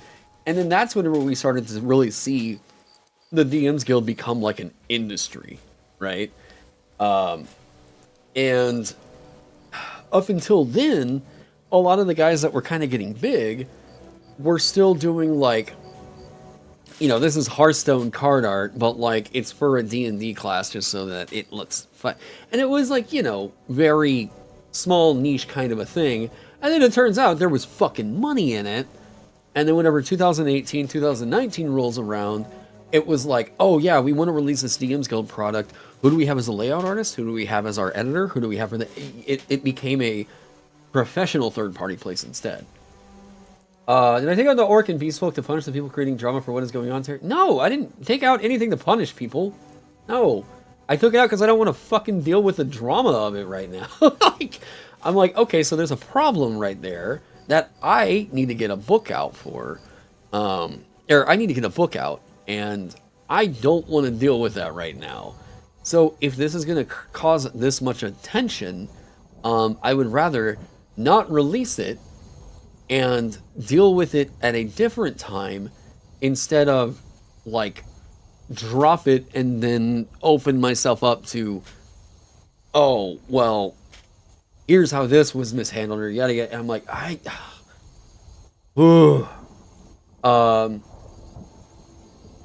there was a bit of compromise with it, but also like I just don't want to deal with the headache that comes with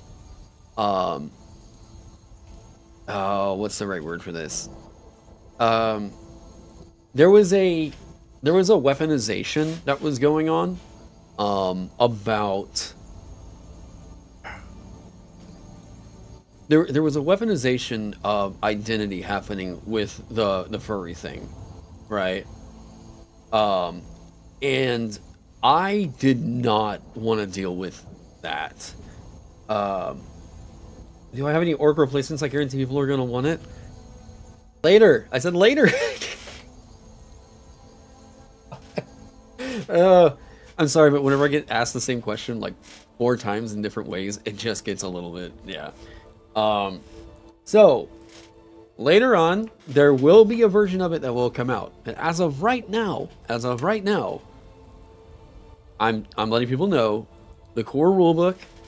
I have to figure out a different way that we're going to go about doing the artwork for the orc, okay? I have to figure out some different ways in which we are conveying the bevy of different beast folk. Because even as I made a compromise, I'm going to show you right here, even as I made the compromise of trying to align them more in the design philosophy of what ancestry means to Vagabond, I still had people pissed off that their persona was not getting represented. And I was like, I need more money for that. So it's, I didn't know what to say other than this was the compromise. And whenever I was still getting people that were pressing me about like, well, you know what, the game is just going to be disappointing unless I can get my fuck out of here with that. So, as of right now, it has been taken out. There will be an expansion later on where I will include additional pieces and everything. But, I'm going to just say straight up right here, if I get another message from anybody that is telling me that, like, unless I include their persona, whatever, I'm gonna start fucking pulling more of these goddamn furries out of here. Yeah, that's an immediate fucking ejection from the Vagabond Discord too, by the way. If I start getting any more messages from furries that are all pissy that, like, their persona is not getting rep in the game, you're fucking gone. I'm so sick of it. Call me out on Twitter. I don't give a fuck anymore. I'm making the game the way that I want to make it. This is what I'm doing. And if I start getting weaponized, if people are going to start weaponizing furry fandom in the same way that they and trying to treat furry fandom as if it's like a minority group or whatever, and like I'm a fucking bigot for not including their fucking persona, I am going to start putting these fuckers on blast. Like, for real. Good to know people need to realize that it isn't all about them. Yeah! Yes! Where's Crotus in that TTS for the furry bait comment? Yeah, right.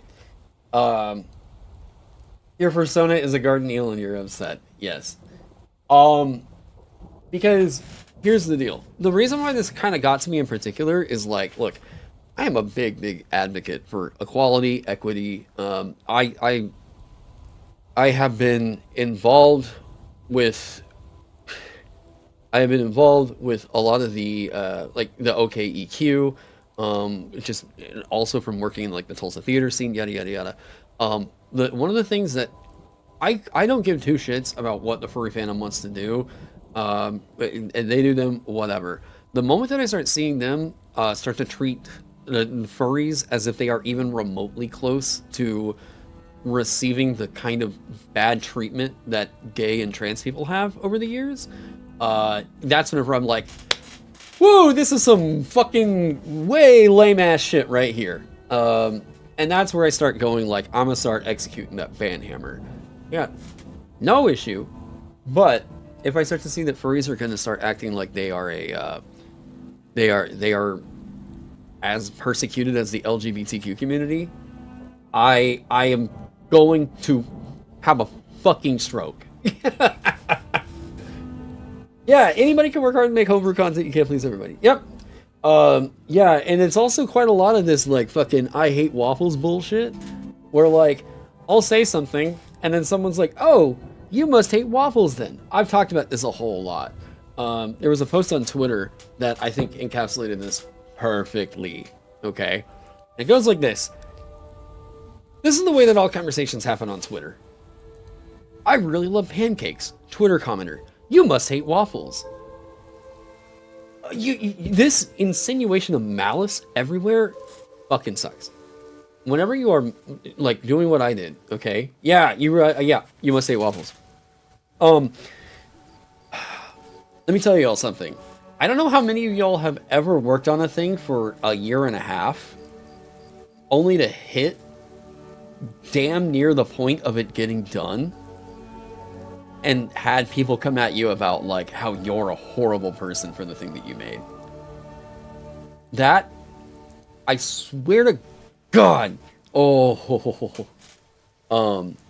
So, here's what I'm gonna say. As far as the content goes for the book, we're like at the finish line. I have asked for about like 2 months now what other content people would want for it. I've also said if people wanted more of the Beast Folk or whatever, they need to start shelling out money for artwork, because all this stuff came out of my fucking pocket. All right. Wait, sorry. This one was donated. Yeah, this was a donated piece.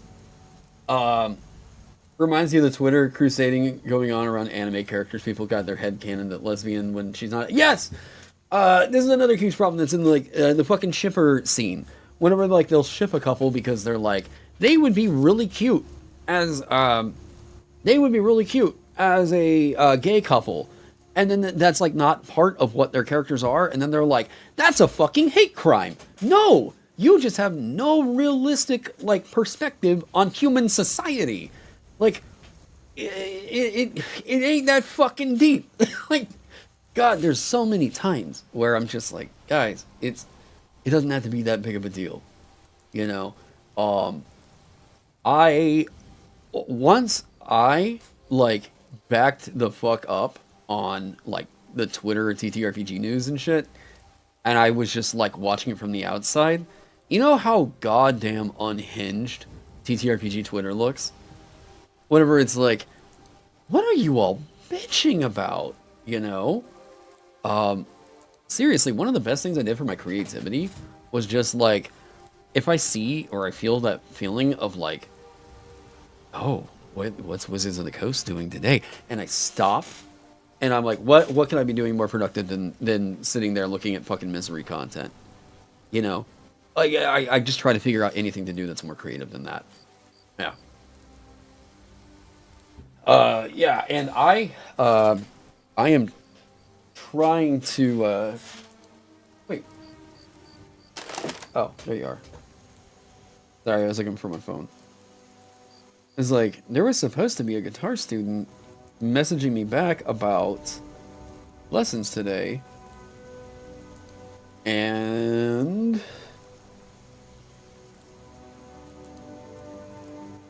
didn't see anything. Okay.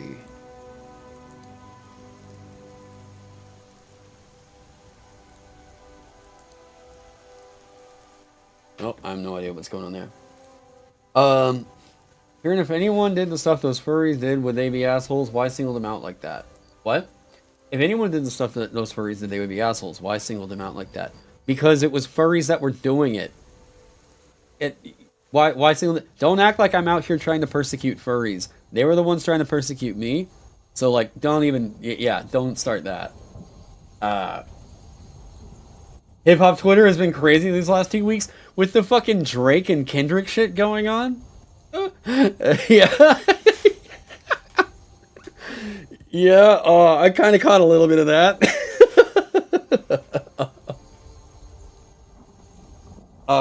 If Tin Can doesn't get rabbit, you're right. Otherwise, I don't care about these folk. Yeah.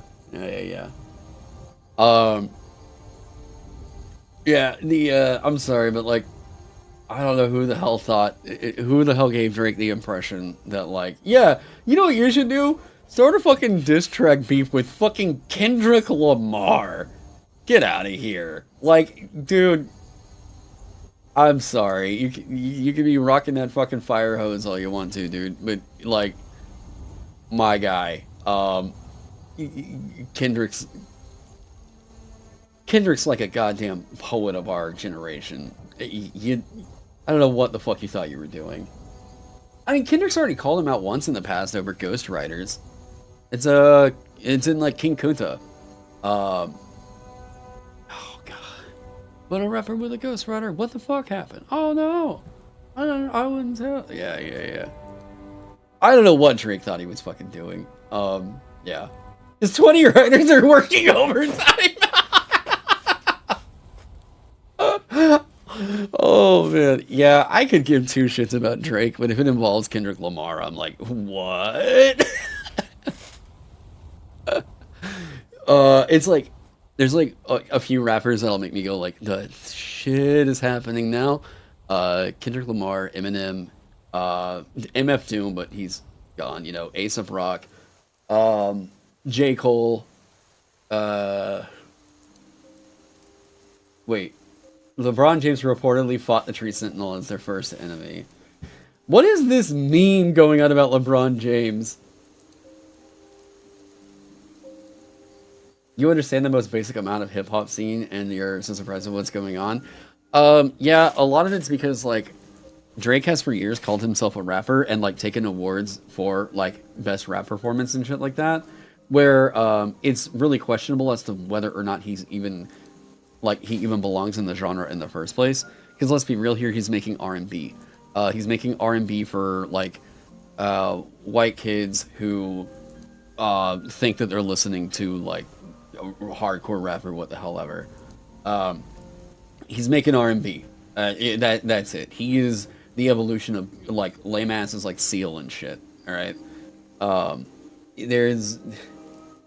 honestly really shocked that, like, nobody seems to be bringing up how creepy he was about Millie Bobby Brown. Like, everybody knows that dude, look, if you're coming up on 30, or you're anywhere near 30, or like, fuck, you know what? If you're over like 22, I'm sorry, you do not have 17-year-old friends. You do not have 15-year-old friends. You do not have, you barely have 18-year-old friends. Those 18-year-old friends are going to wind up asking you to buy them alcohol, and you're going to get in trouble for it. All right. No, I'm sorry, but there comes a point where right around that 21 age is where it's like, you don't talk to anybody that's still in high school, motherfucker. It's just, you got better shit to do. Of course, there's a difference whenever it comes to, like, I'm teaching guitar lessons. Yeah, if you're 22, you don't have friends. 32 for sure, all right? Like, there's, and by friends, what I mean by this is, like, I call you at, like, 10 o'clock at night because I'm like, man, I just fucking had a huge fight with the girlfriend. Like, can you talk for a second? We play Call of Duty together, that kind of shit, right? I'm not talking about, are you friendly with somebody? I'm literally talking about someone that you look at as a friend you confide in and shit. Your friend's kids that play at the table. Yeah, that is not a friend, right? It's a fucking, what do you call that relationship? It's your friend's kid. That's all you got to think about, right? Lots of layers on it. Yeah. Acquaintance, I guess, sure. Yeah, you want to set like a good male role model or something like that, right? Hang on one second. Let me see what this is. Oh, every once in a while the group chat I'm in with Josiah and Sarah will blow up because someone's like, oh shit, I just got caught up on all this. Oh, I don't know who you are. Goodbye. I see, you say acquaintance, I think, like, you know, if it's your friend's kid, it's like, an annoyance, that's fair. You know, like, if it's your friend's kid, it's like, oh, okay, well, cool, how are we doing? I don't know why I thought Jonah. How you doing, Jonah? What's going on, man? Like, you get a cool toy or something? Hey, alright, well, I'm gonna go hang with your dad. See you later. Like, you know, yeah, but the fact that, like, Drake was fucking texting Millie Bobby Brown, what the fuck? What the fuck? The dog shadow looks really menacing there for a second. Follow! I don't see a dog. Maybe it was a menacing shadow.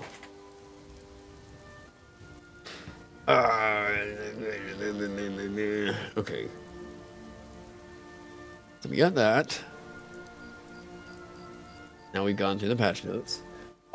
So, what's going to keep you all from getting to this one so far? Where are we at with Vagabond and everything? Okay, an update. Doing RPG with a 15-year-old when you're 40 can be challenging. Yes, I 100% agree. Would I do a diss track with Drake or Kendrick Lamar? I'm sorry, if it was, I would never team up with Drake. You know, you don't want to fight against Kendrick Lamar. About the only one that I think could stand up to Kendrick Lamar is Eminem. Kendrick Lamar is a goddamn visionary and prodigy. We don't get many people, we don't get many artists like Kendrick Lamar ever, really. I legitimately think Kendrick Lamar might be the greatest rapper that ever existed. The only person that makes me think otherwise is Ace of Rock. But even still, I'm like, they're essentially one for one. Yeah. You need the sexy cat, people. I need money. I need art. Do homebrew? Oh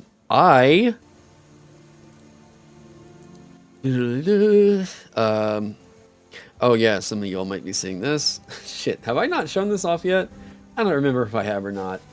Okay. I've been talking mad shit about the way that White Plume Mountain was organized, and I was talking about potentially just doing it myself better. And this is more so that this is not a fault of Lawrence Schick, by the way, because they were still figuring this stuff out back then. It's more a fault of, like, Wizards of the Coast for not, like, wanting to update it and kind of give it a facelift. I studied 3 different versions of White Plume Mountain, and don't see a reason why nearly half the rooms are even included in there. So I'm trying to write a version of it in which it's like more streamlined. Yeah, and bestial hookers. Yeah. To where it's more streamlined, and the information is more sight readable and system neutral than it is for something like 5e. So I'm not sure when this will get done, what's going to happen with that, but it is a thing that I am working on, you know? Why am I getting so many fucking messages today?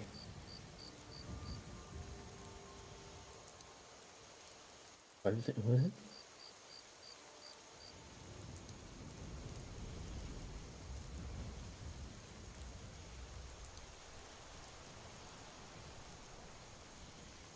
Oh, yeah.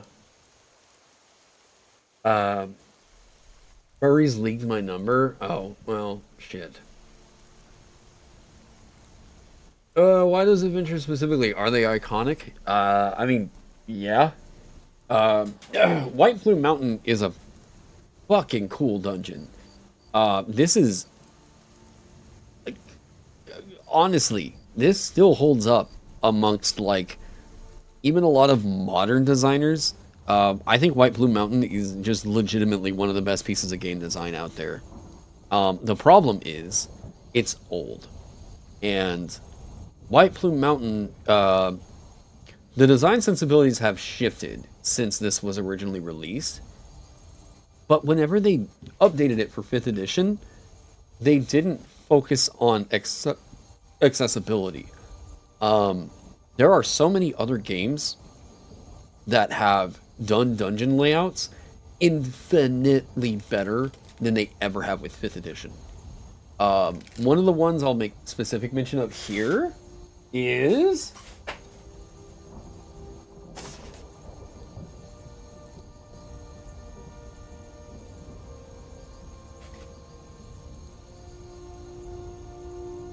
Alright, Into the Odd. Oh shit, it's this one. Sorry, I'm used to holding them up over there. Alright, talk about, number one, just what a gorgeous fucking game, alright? But... okay. Johan Noor, the guy that did all the layout on Merkborg, did the layout on Into the Odd.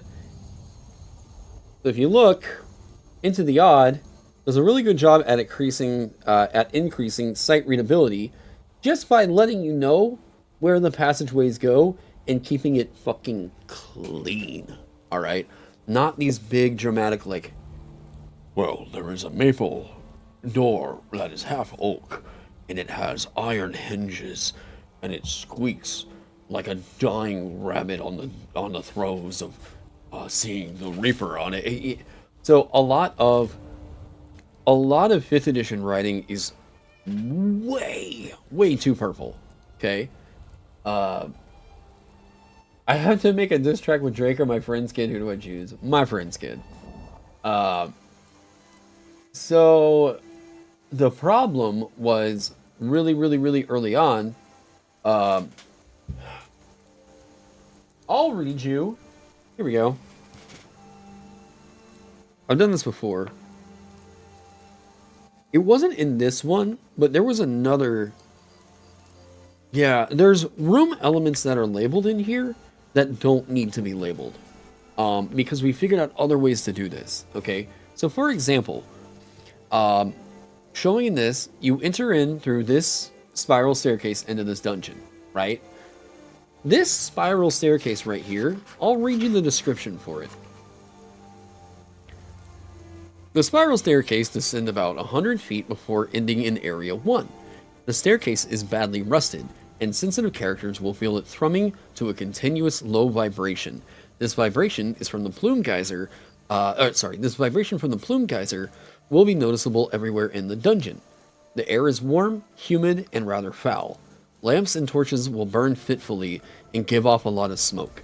The floor of the room is covered with water, and floating on the water are patches of green and white subterranean algae.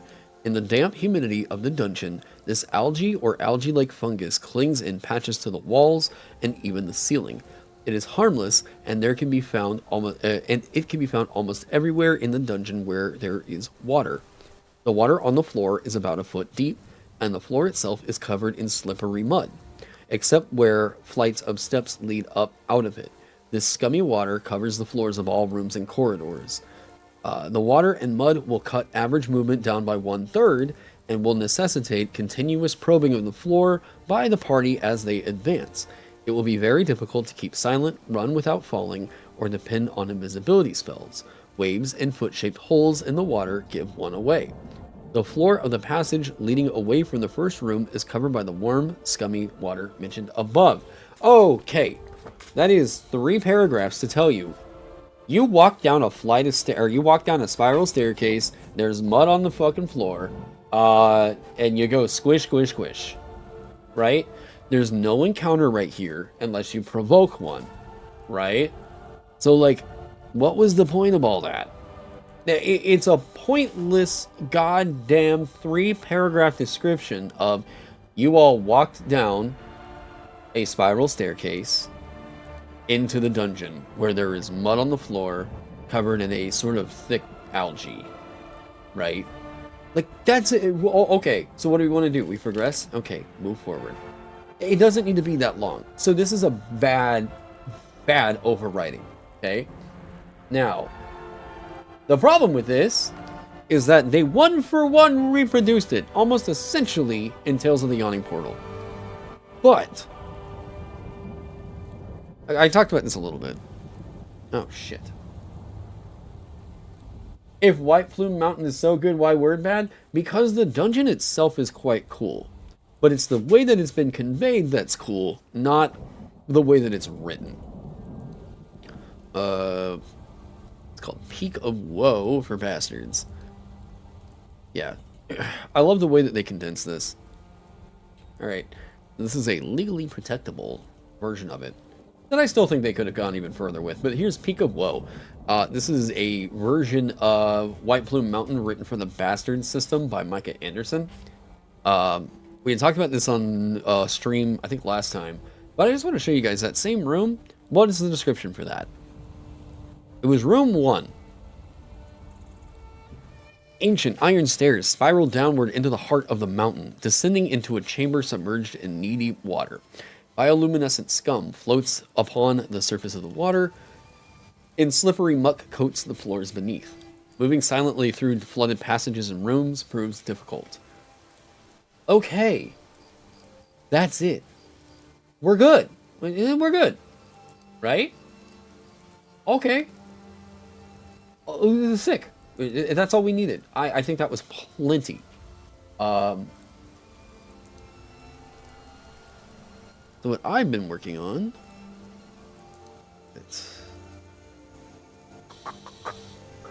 oh my god, why am I feel like I'm just blanking here.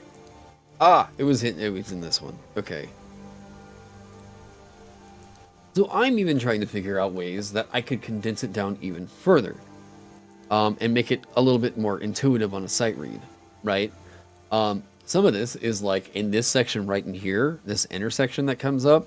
The way that it's originally described is as 4 or 5 different rooms.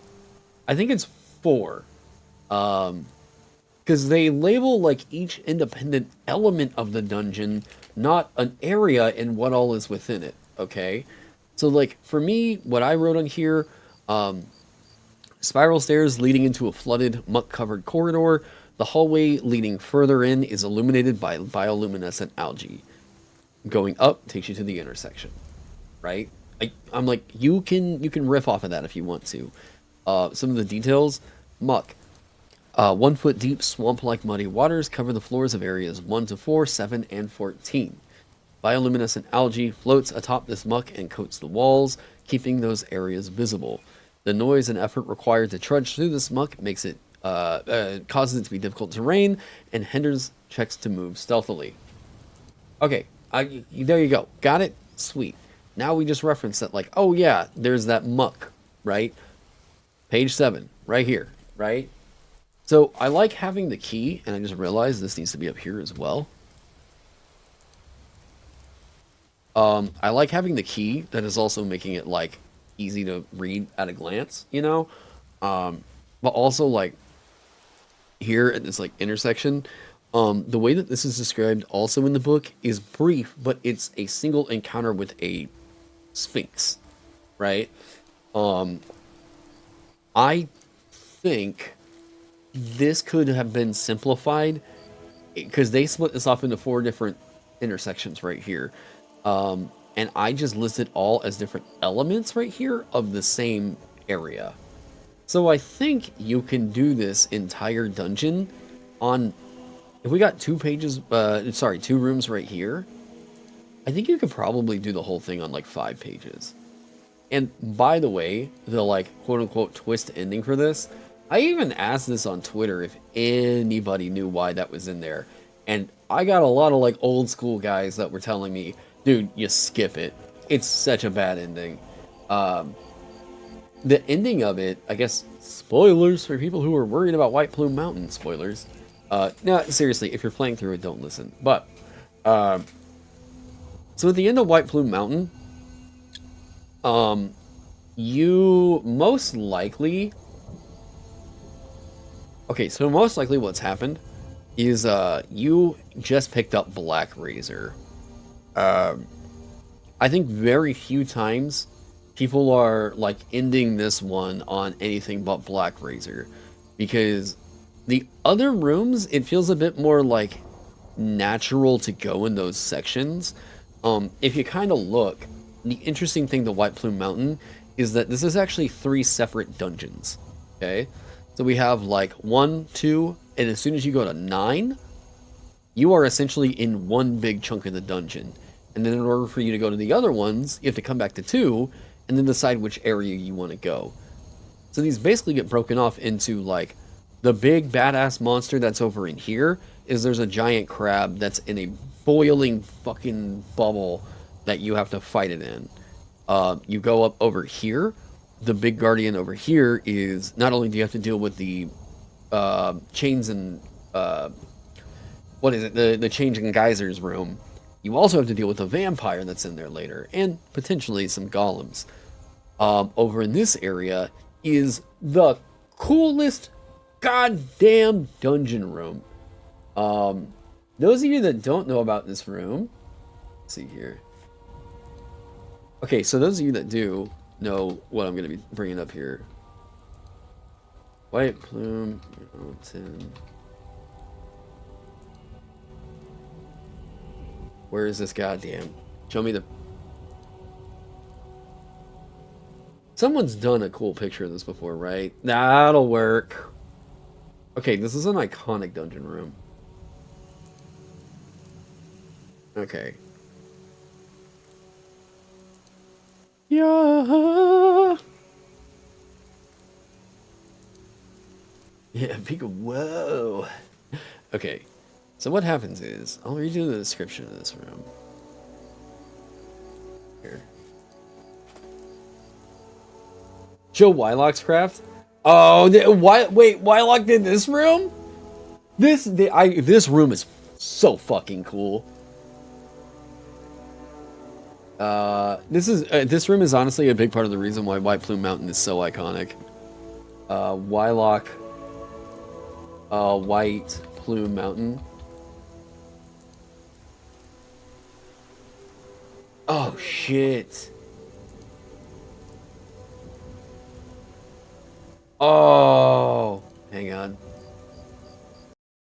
Please, everybody go sub to Wylock. This guy is like one of the most dedicated builders of like scenery and everything in the TTRPG scene. Mr. Crocodile's room from One Piece. I did a video on the Chains and Geysers room. I didn't do one on the fucking menagerie. Okay, so there's the Sphinx. The Glove room. Yeah, you want to know why this one is so iconic? It's because there is, like, every single room in here feels like something that is so bizarre and beautifully fantastical. Every room that's in here is what would otherwise be a showstopper of a room in any other dungeon. But every single room is just this fucking cool. This is one of the few times I've actually felt like a dungeon felt like a goddamn madhouse. This is a fantasy playground, is what this is. So without big spoilers, so that is a very, very cool room too. Well, yeah, Sphinx. I guess he just got that ST. Is that like an STL? Let's see here. The golems, yes. He actually has them numbered too. Yeah, that's awesome. Okay. Yes, is this geysers and chains? It's weird being a fanboy for a dungeon, you know. Ramping up to it. And here's how we solve What is the the strength problem for those clear posts. What do the gobble room The do? built-up sculptamold around them. You mean the is a golems? mountain, The numbered a golems? few millimeters high, just enough to create a keyed entry for the post. So putting a glob on there, inserting the post, and then sort of squeezing it in around it to make that small mountain. And once this dries and fully cures rock hard, my hope is that it will be a perfect keyed entry and I can remove these things at will for storage. Oh, is he Because I not don't making wanna the geysers store and them, chains? Like find something cool to do with them.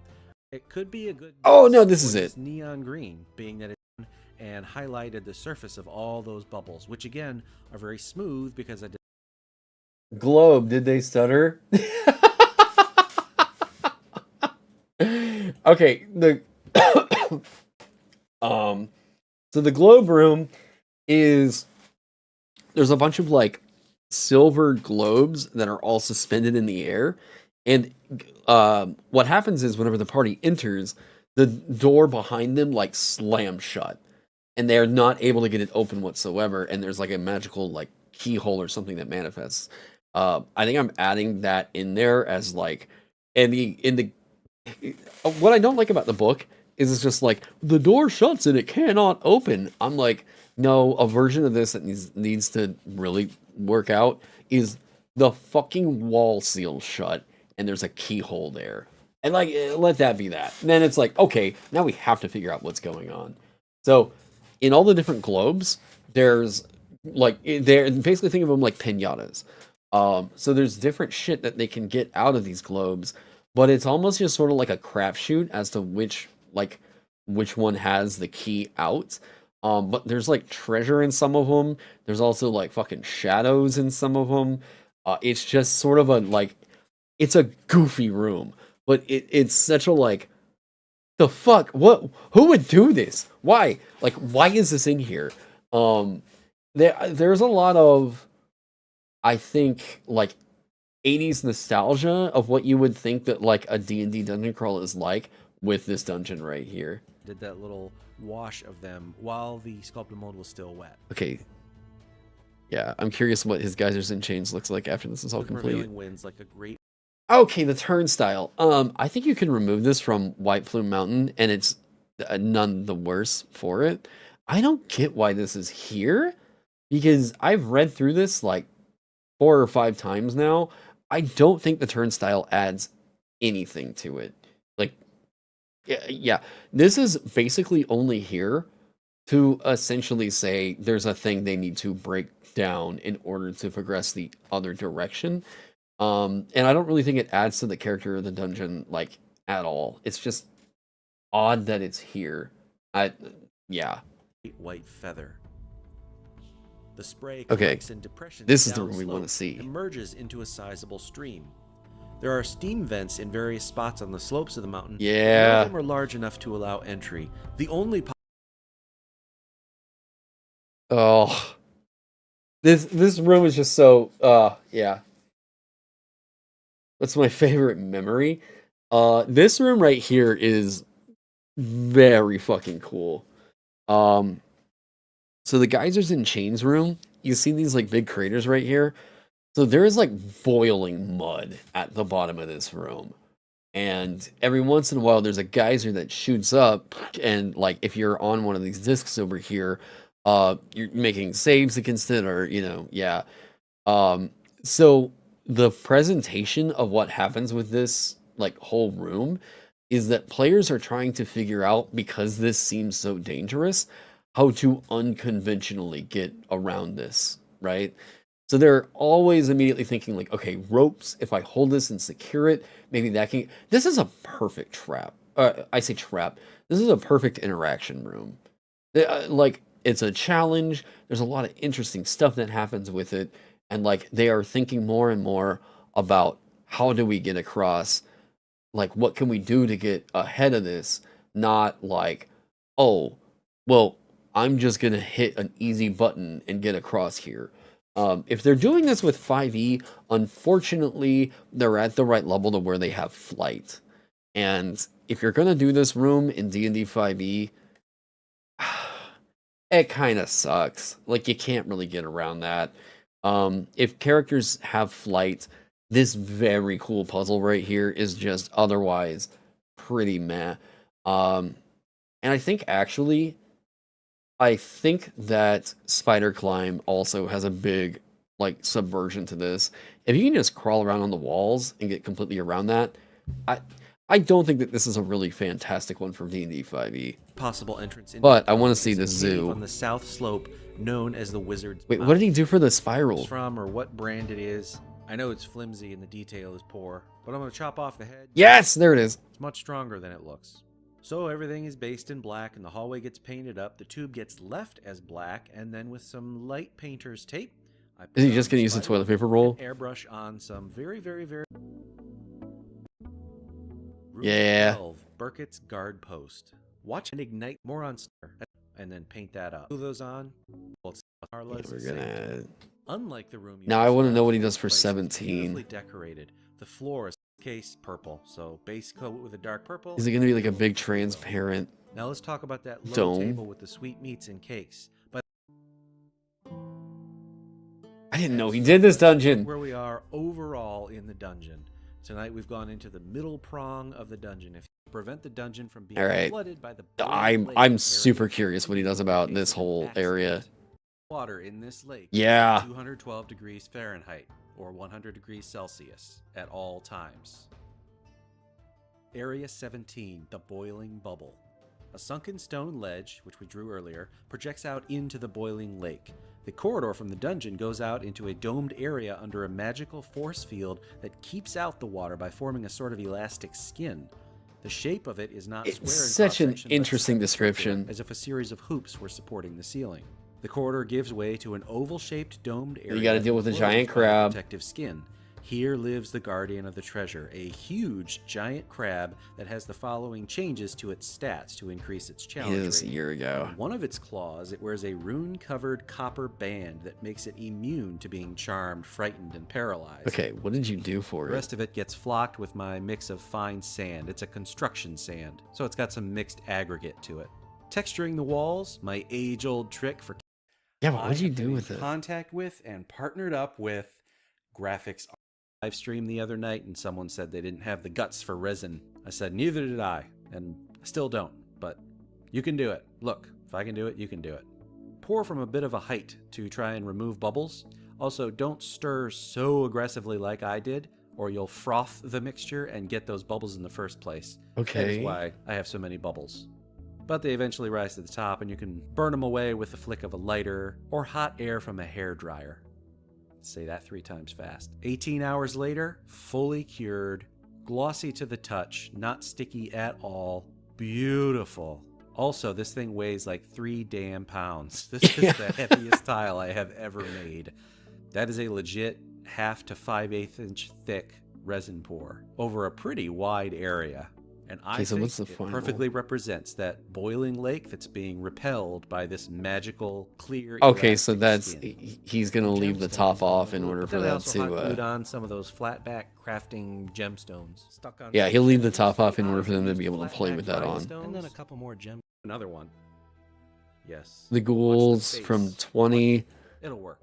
Just to experiment. And The play around frictionless with room. my, texture paints. I've got this thick and another 2x1 section to add on. This is a super cool Realize room that's too. It feels a little bit odd, Ah, but again, yeah. that's something for the punch list. Do you lost hours so you get it back? Hey, welcome. Hey, crafting for your tabletop gaming is fun, and you should do it. By terraced steps that ring Yes, the entire okay. area and What did he descend do toward a here? central enclosure. Water laps at the edge of the stone floor. Looking to the side, you can see the ring of the terrace that lies beyond is a 10-foot ring of water held by a nearly transparent Yeah. wall. And there's 2 more steps, a dry one in the middle and more water in the third. And it gives a bunch of dimensions. Like, that's such a great image right there. Like, yeah, that's the chaos that they walk in on, and it's just like, oh, well, there's like all the danger in here. Gotcha. Okay. And some stats about the glass itself. The only exit from the room is the door that leads south out of the very bottom tier. And it talks about breaking the glass and what happens if you do, etc., etc., etc. Creatures. The occupants of each level will be randomly distributed. There are none on the top tier of the terrace. The aquarium inside that area has 6 giant crayfish. The dry one has 6 giant scorpions. And then the lowest aquarium holds 4 sea lions. On the very bottom tier are 3 wing-clipped manticores that are unable to fly. But they don't hesitate to fire their spikes at any target they recognize as an intruder. Also on the very bottom tier, set into the north wall, there's a safe. It's trapped. It's got a lot of treasure in it. Now, historically and traditionally, I have always been a cardboard man. Live and die by the fibers. But for the bulk of this project and the sheer amount of structure I need to fill in, Yeah, I want to see. rigid, Oh. followed by simple dry brushing. Oh. Brush with a dark gray, and then a lighter dry brush with a light gray. Simple. And I'm just going to call it on this red desert. I'm sitting here editing the video, and actually this in the picture, this looks really good. In real life, it just didn't look right. It had a pink to it. I don't know. So let's go to a traditional goldenrod and then let that dry and dry brush with a khaki. Hey. Followed by a nice brown wash to tie it together. He must not be from Oklahoma. That looked totally fine to me. Touch it up one more time with a light dry brush over the tops of that sand. And let's not forget the happy little shrubs from the inspirational artwork. And a little bit of very light gray edge highlighting on the stone, just to pop a little bit. Piece is kind of flat right now. It's kind of dark. With that done, let's turn our attention toward the creatures. I 3D printed all of these using my Elugu Mars 3 and my Anycubic Photon Mono. Shiny, so I hit them with gloss traditional brush, getting some gray on there, and washing it down with this Army Painter Purple. I was going to do black. Object is those sea lions. I love the way that those came. Dude. And there's not a single bit of layering or edge highlighting or glazing involved. Probably. I will not delay. I didn't expect them to go all crazy with the You've resin. been waiting for this. I've been waiting for this. Why would you procrastinate? In other words, I will not waste your time. I will not waste a single second. Moving down the hallway into room 23, the floating stream. Water not only flows through this room. Okay, I gotta see the layout On though. the western wall, 2 feet Give me the, below, long give me dead, those glory whose shots. Physical laws varied from those defining the multiverse known to today's sages and planeswalkers. In the dying days of that reality, the great sword was a living creature, a native of the strange multiverse Charybdis visited.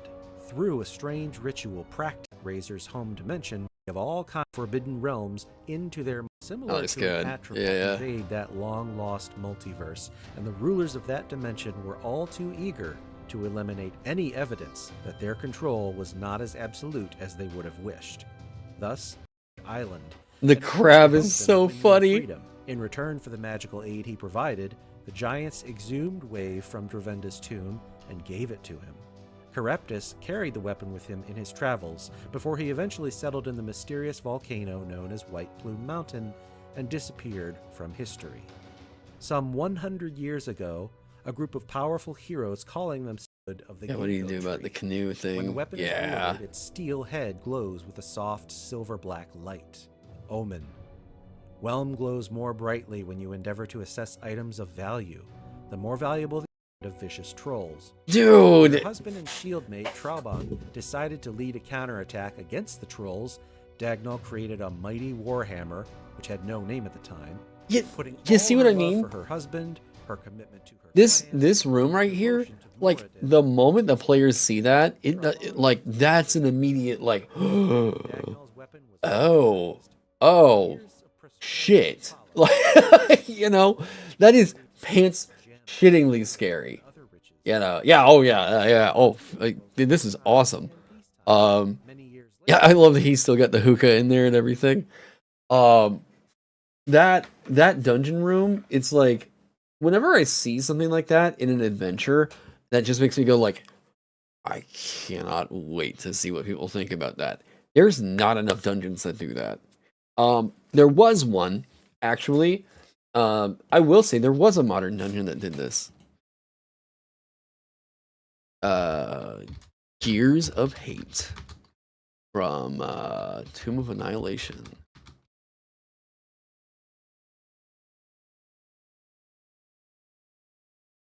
Okay, give me a physical one.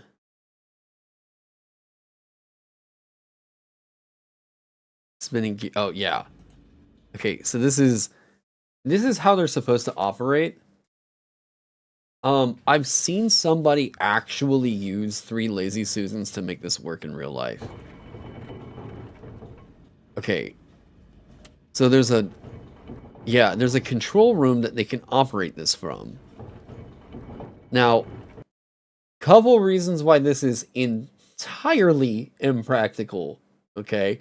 This is not the kind of thing that you can easily do by theater of the mind, okay? You would really hope that with your dungeon layout that like people could read it and it just sort of like clicks and makes sense. But this room right here is essentially designed to have a physical like prop to help out with. And like who has the money or the means of doing this? Nobody. What a cool idea though. Okay. Actually Force Gray? Matt Mercer built this prop.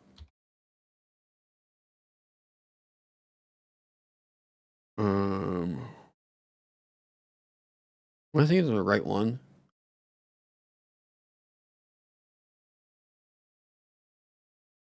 Okay, yes, they were in Omu. I feel like this was at a convention. Where, yes. Yeah, you're on the ceiling. Oh, that's it right there. Yeah.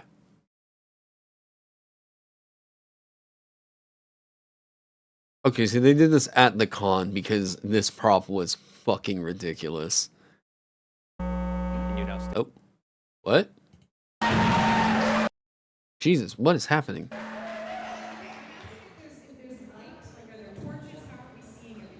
It's the light that you guys have brought into the game. So it's gross and weird. A large catch the edge and You can see it right here. to be a kind of universal omni spray. Oh, come on. That is 7 plus 4, so okay, sure. So because nothing came out of the pipes, right? We're all good. Nice. All right. God, hang on.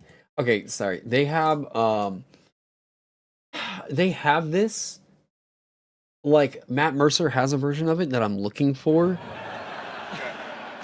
Yeah. All right. I will do These operate the gears. red right, blue left. Okay. As you hit the red dial, Dylan dies. Me. do you turn to the right or the left? This one I push to the right. It snaps back. No visual effect. Push the red button. It stays on 4. It says on 4. No movement. No reaction at all from the machine. You want me to push the red button? Push it. All right. Push the red button. Okay. I'll get back So on the where's roof, everybody by the way. standing? All right. So suddenly, a loud impact shakes the chamber as a thick metal iron wall slams into the entryway to the chamber, locking all of you, except for tall guy over there, within the chamber. The impact is heavy as it hits the ground. You all kind of shudder for a second and can't imagine what horror would have befallen anybody had they been standing in that doorway. And there it is. You are currently sealed off inside this chamber. Okay, let's open it back up. Push the red again. Yeah. I bet it's not gonna work. Yep. Should I dial? Yeah. Do you want with me? God, I gotta get to the map. Come on. Show the fucking gears. Button gets pressed and the things turn. It's another hour, or is it just the door's not No, gonna it's the hour's just for the door. The button can be pressed whenever you want.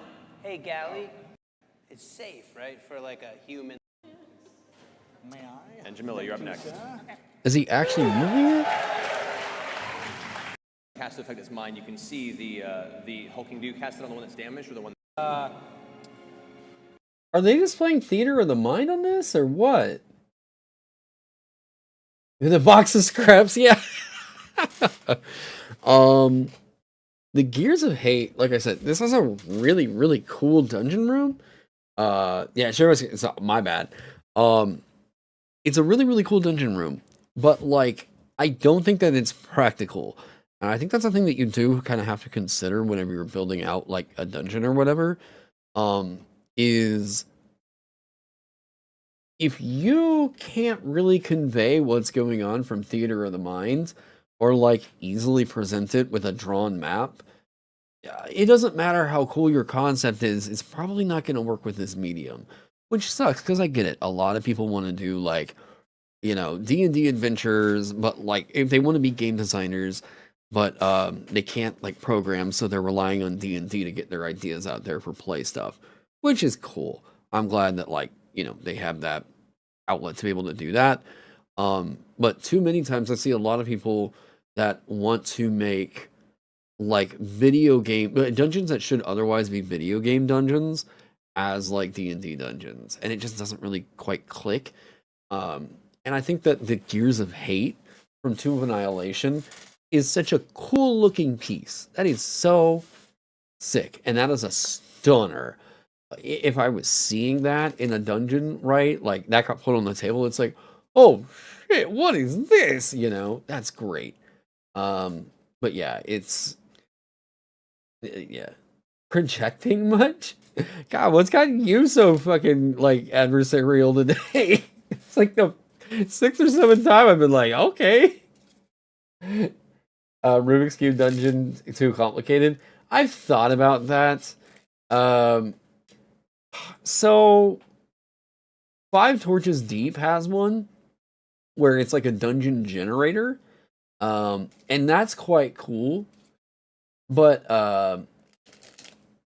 JK means well, yeah, I guess, but like, yeah, there's so much snark you can throw into a chat. I've seen the way that they do it there. I kind of think you could do like a cool dungeon geomorph kind of a thing with that. That would probably need its own Rubik's Cube to make it work. Right? Like, I think you could do it. I think the problem is so like you have the medium with a Rubik's Cube, you'd have to track their positions. You're a little bit limited, and then like what is their objective, right? Like what is the point of whatever it is they're doing? Escape the Rubik's Cube, I guess. That could be kind of cool. Let me see here. Like, let's say, okay, so like what? They land on like yellow, let's say, and then we just go, okay, so you do, and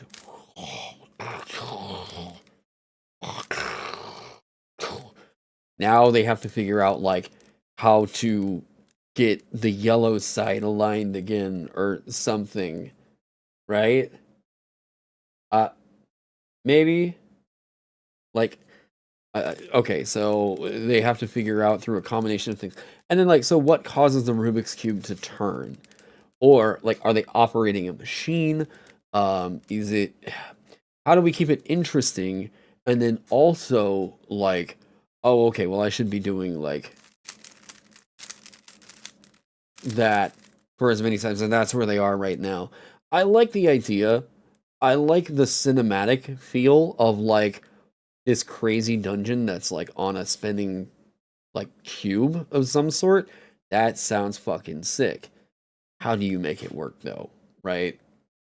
Like what's the objective to it? The cinema is sick, but what do you do with it, you know? You enjoy how an insane death trap dungeon room can get the same intense response from players as a blank room with one highly attractive monster, except one's fire. Yeah. You played a game in a labyrinthian dungeon, and the DM kept smiling. Took you an hour before I stepped on a square. I moved back 20 steps before I realized you just used snakes and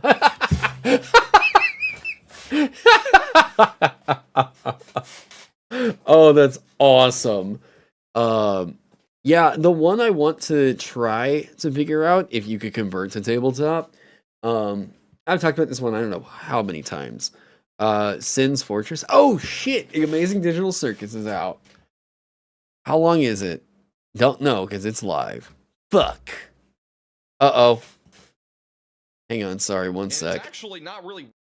If y'all haven't been with me for a while, if you haven't been around the channel for a while, sorry, this is what you get from watching a streamer that lives in Oklahoma. We got to deal with this shit, so I got to keep my eye out on what's going on with this. You're live, dude? Huh? What? I don't know. Okay. Hang on. I'm trying to see. I may actually be able to see this. Looks like it's a little bit clearer there where they are, which is actually surprising. I think they might be far south enough of this tornado, though. You were watching that guy yesterday? Yeah, max velocity. This has been on the ground for, I don't even know. I mean, it's at least been on the ground for 25 minutes, I think, now. Okay, so they confirm they have one. It's been on the ground for about half an hour. Dude, this tornado season is insane. It's been on the ground for a little over half an hour now. And the Freddo server. And it has not really shown many signs of weakening. It has tried, again, it's taking that U-turn. Yeah. Oh, shit. Include and die out, but that right there, again, is your tornado. This is on reflectivity. It's still showing that hole here on radar. Ooh. That looks like a big bitch right there. Literally crazy. And once again, Connor is, I believe, a safe distance away from this storm at this point. I don't really know. But he's I think he's a couple miles south of, yeah, that, look at this. Yeah, press the lead on sulfur, right yeah. Into the south side of Robert Lee. That's it right there. If this is still on the ground, which let me check the velocities once they update. That tornado would be right there over Highway 208 again, where that flip truck is. Hopefully I hope Reed got the memo. I don't know if he's still there, but right there, that still a tornado. That right there. It's about to cross right back over Highway 208, south side of Robert Lee. This is crazy. Has he got it up? If you're in Brunt or Shawville, I would just still stay in your safe place because this storm is just that crazy. It's still producing. Yeah, fellow Okie resident not raised. Your weather's so far. Yeah, dude. Possibly even up to softball-sized hail. But man, this storm is crazy. We had a very definitive supercell not too long ago. This is what it looked like at one point.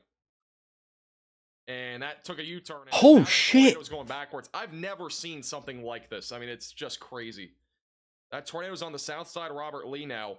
If you're in Robert Lee, you got to continue to stay in your safe place. How big is that? Yeah, you got to take this seriously. It's still on the ground.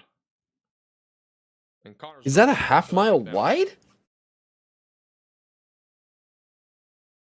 That right there's your tornado. It's going right back to where it started. Dude, what is this town? Oh my god. This is a small school in the depth of the tornado area. Oh god, Christ, Cad.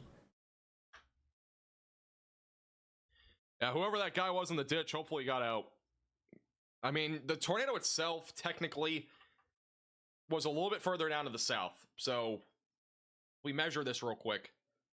This right here was about, I mean, where the tornado is right now, it's about 2 miles-ish north of where it just was. So, for the record, it's a bit further north. With that said, it's going to be impacting fairly similar areas. This is a better view, by the way, of all the tree damage and stuff. How big is this bitch? A lot of flow in here. Dude, if I just like cycle on top of a middle, I know. I might get out of here, dude. I might just fly out. Maybe we should just get out of here. Like, what are we even doing? What's the point? There's no reason. We got our tornadoes yesterday. Like, we got a tornado today, 2 of them. We got multiple tornadoes today. Yeah, I'm probably just gonna go right. That's a lot of the tree damage from this first tornado. So 2 tornadoes on the ground? It's the same tornado, but it's going to a different area. What's going on now? I don't know. But I do not want to be caught in it. That's for sure. Looks like everybody's lined up right here. There's that guy in the ditch. There's a sheep metal there. Yeah, on the tree. See this, guys? You say a sheep in the trees? Right there. It is. Oh, there you go. Just a touch off. Just a touch off, but look at the sheep metal that's just wrapped around that tree. Oh, sheet metal. All right, Okay. The tornado has now just crossed over Highway. Yeah, why are we 208, here? Is now heading towards 2034 road, and if it is still on the ground, it's gonna be just. So you want to know what's crazy is with all the like tornado yada yada yada what all's going on. One of the reasons it's like so like no this is in Texas right now. One of the things I heard, and I don't know. I mean, I heard this from a meteorologist, but like grain of salt, I guess. They said that like fucking Tornado Alley has shifted.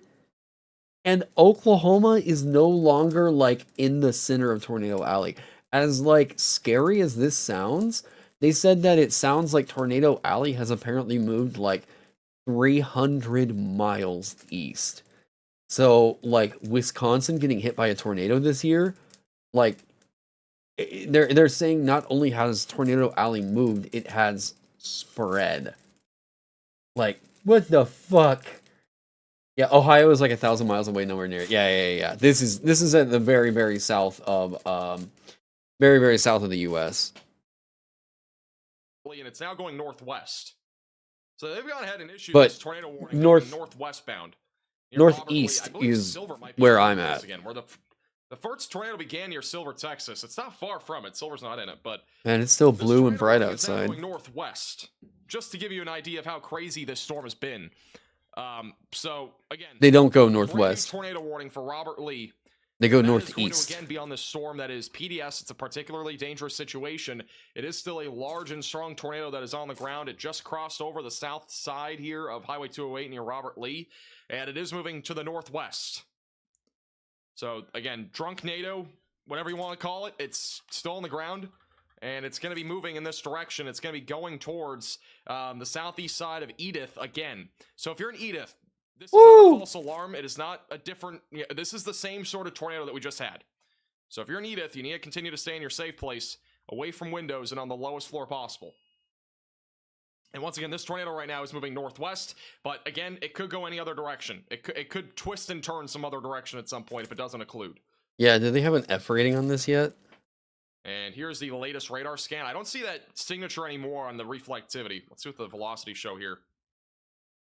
Yeah, people. Yeah, oh, for sure. Hope I back up my work. Oh, I'll be fine. See what it looks like here in just a moment. They said Robert Lee? Where's Robert Lee, Texas? Compared to where I'm at. I don't know if this is just a glitch or this tornado just completely occluded. Look at the velocities.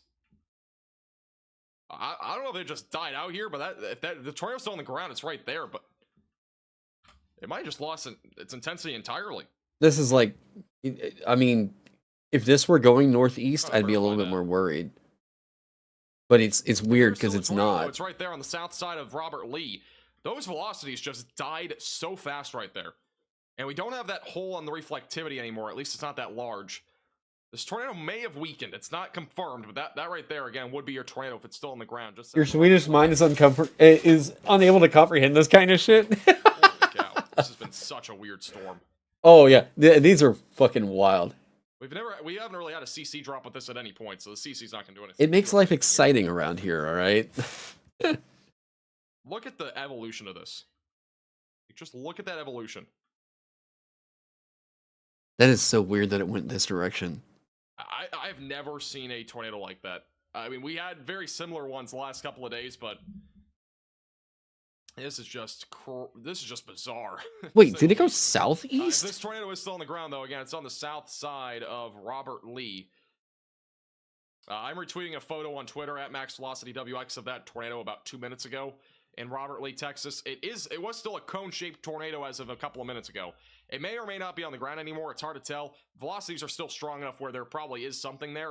It might not be as intense, but that would be your tornado right there on the south side of Robert Lee. Drive-in theater? That was the same twister as in theater.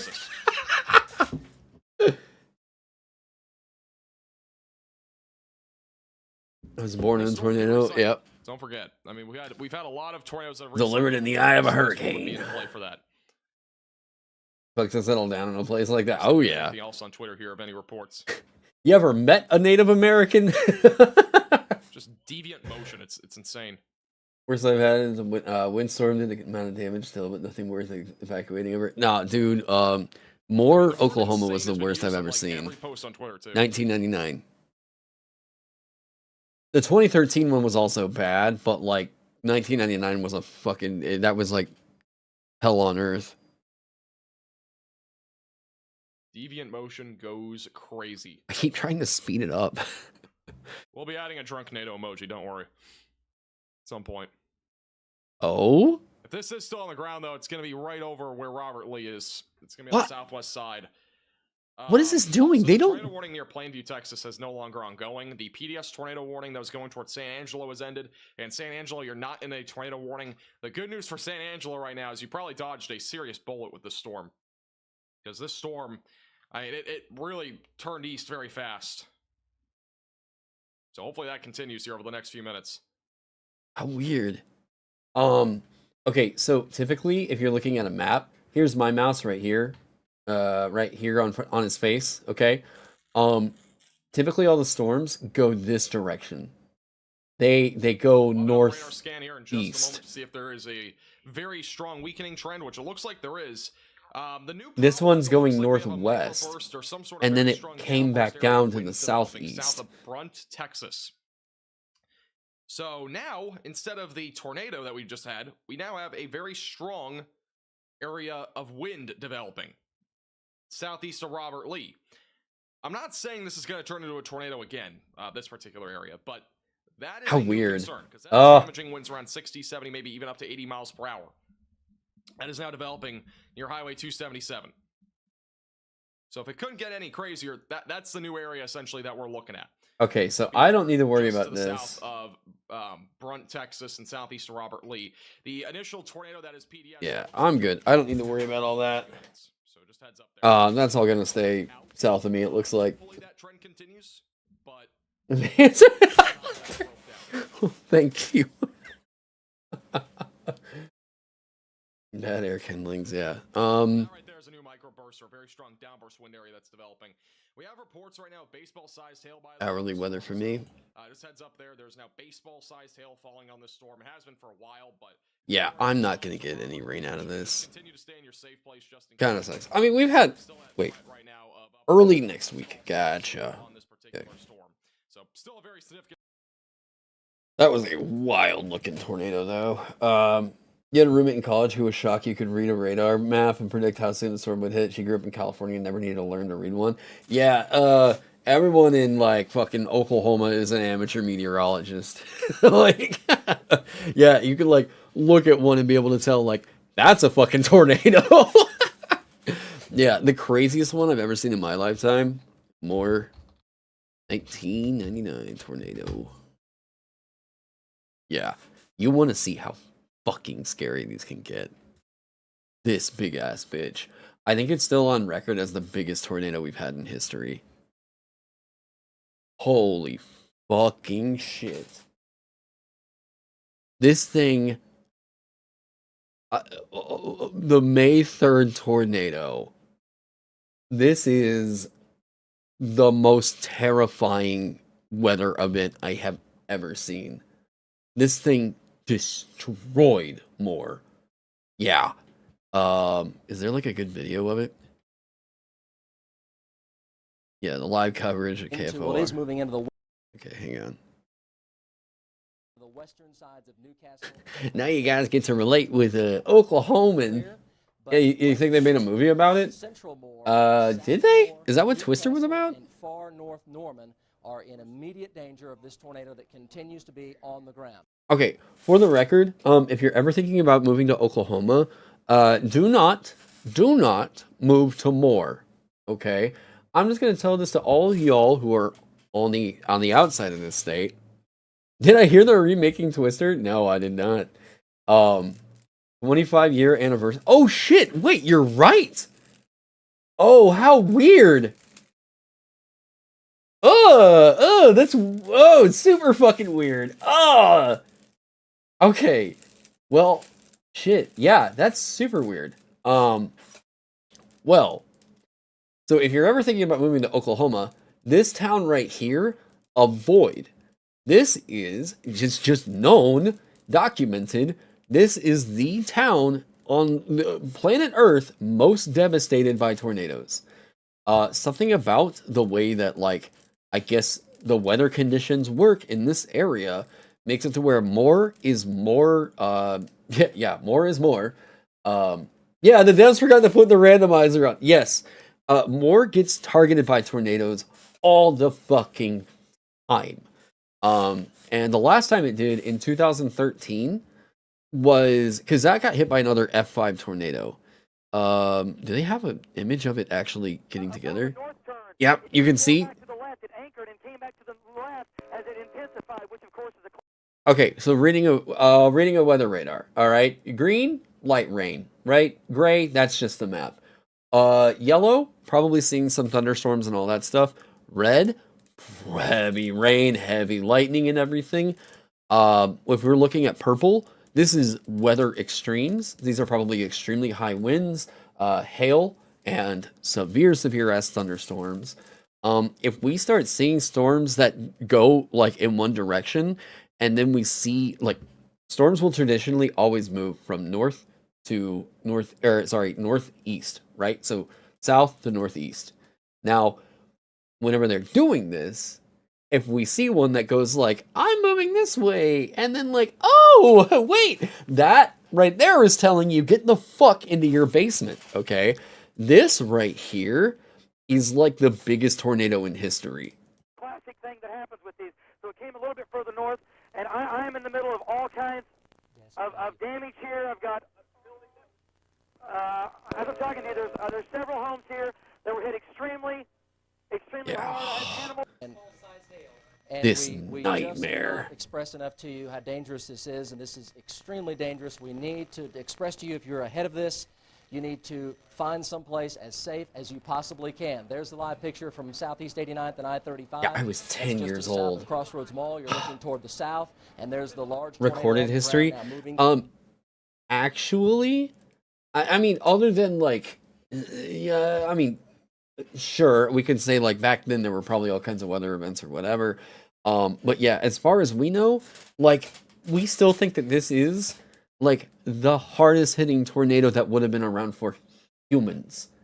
Like, if I'm recalling this correctly, we're still able to kind of see like what weather patterns still would have been like centuries past. And I mean, like, sure, theoretically, you could say it was nothing but tornadoes 10,000 years ago or something like that. But at least for what we can see, like, this is the big ass one. Yeah, this is like the biggest one that we could possibly detect, if I'm recalling that correctly. Through downtown more. Let's go back to our shot for shot. And Jim, how wide do you think this thing is? Come back, Mike. How wide do you think? Well, there's stuff blowing up all over.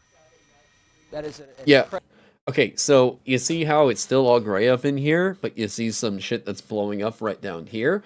It doesn't matter that you can't see the tornado right here. That's how they're following it, right? I haven't actually seen it. No, I've seen a couple pictures of sulfur, but I haven't seen it since like maybe two or 3 days ago. But yeah, no, everyone needs to move the fuck out of sulfur. Something's going on over there.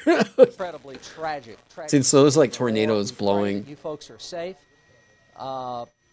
Transformers going through more live. Yeah. Mike, this is going to cross I-35. I-35 is very, very heavy in traffic southbound at this time. Folks, if you're listening on Transformer. If you are south of 89th Street on I-35 down to South 4th Street and more, get out of your car right now. Get out of your car right now. Don't wait. Don't wait till you see a picture of it. Don't wait until you can see it. Get out of your car right now. Get underneath an underpass. Get in a hole. Get in a ditch. Get out of your car on I-35. You folks listening to us. The blue glow like that means it just hit a transformer. On the radio, get out of your car. Do not be in your car anywhere near this tornado. It could even suck you in if you're close to it. Let's go back to our live. Let's go to South Oklahoma City ground shot. South 89th and I-35. Mike, there you can see it on the ground. That's a Very horrific dangerous sight. situation. Our worst Yeah. fears really are realized that Yes. major tornado on the Surprising people don't move the safer parts. I am trying to move to Colorado. I will tell you right now, the big issue with that is how expensive it is to move the fuck out of a state. I would love to move the fuck out of Oklahoma. I despise this state. It gets hit by so many extreme weather conditions. Everything around here is just back asswards. Problem is, it's expensive to move anywhere out of state. It doesn't matter what you're trying to do. Usually a lot of people that say that have never moved out of state. So, usually takes at least $20,000 plus just for moving expenses. It is extremely expensive, time consuming, stressful. Have not been able to do it just yet. But if y'all get Vagabond funded, your boy's moving the fuck to Colorado. Yeah. Yeah, this is why conservatives telling people in coastal areas are so annoying. And yeah. ground in a major metropolitan area. Dangerous situation, not since June 13th You can that hear we it. see. You can hear it from often South hear. 89th Street. You Let's can be hear it. let's be quiet Oh. for a second. We'll see. Yeah, you want to know the really crazy thing? Can't you rent a truck and sell the rest? What? Sell the rest of what? Okay, yeah, the horrifying thing about tornadoes, they scream. All right? They sound like fucking trains coming at you, and they scream. If we can hear that. You can hear the roar.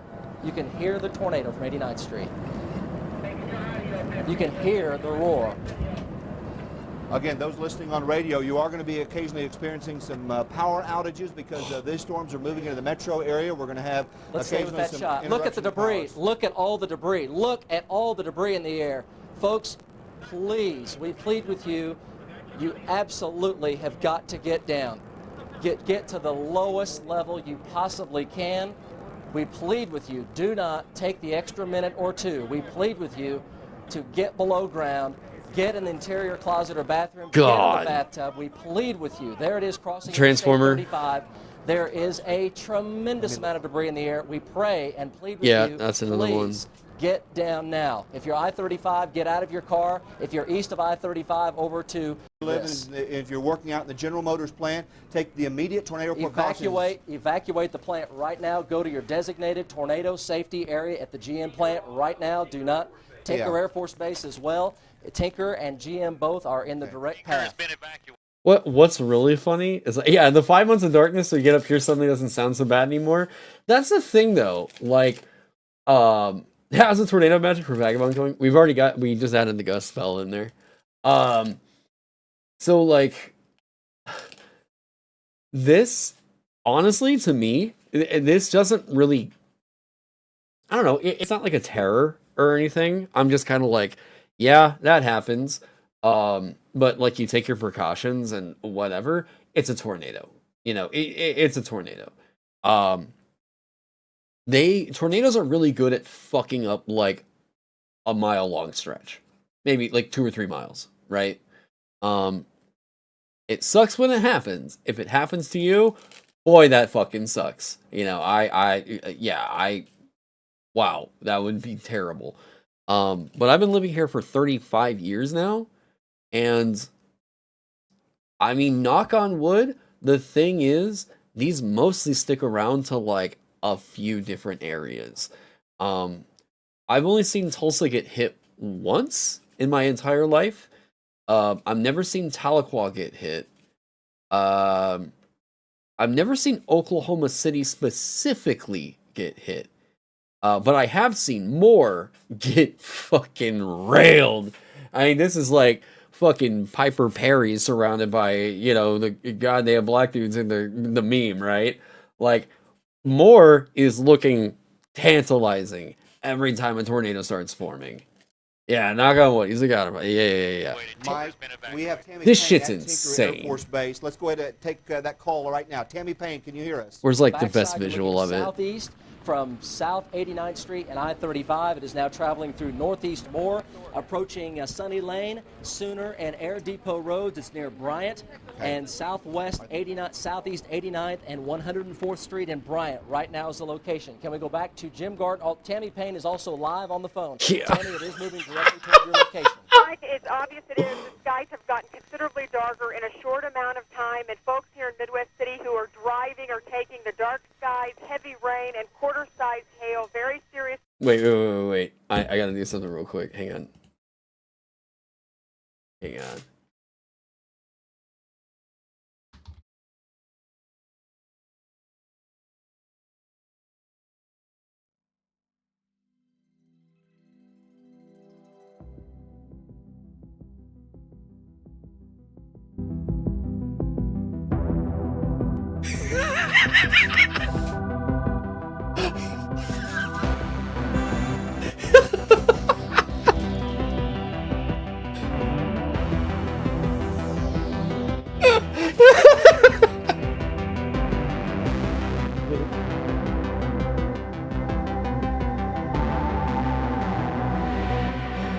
Oh. I just saw it and I was like, wait a minute.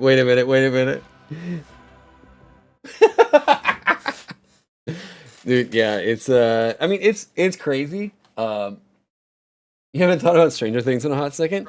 If I remember right, didn't they just wrap up season 5? Maybe? It still holds up, dude. Like, Stranger Things is still so fucking good. There's only like one episode of Stranger Things that is not like quality. Actually, I was doing this the other day, talking with Amanda. Yeah, I think they either just wrapped up or they just started season 5. Stranger Things.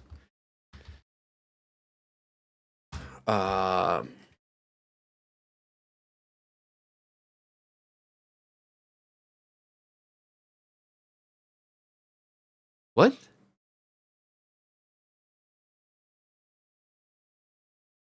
I don't want to do any spoilers. Hang on, sorry.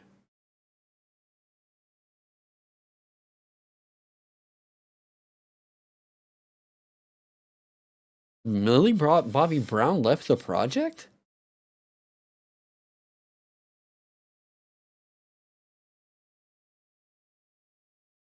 Yeah, I'm sorry. I'm just reading through here real quick. How the fuck would they do Stranger Things without her? Filming not true. Yeah.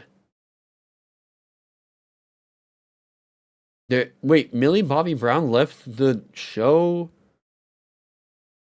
2 days ago?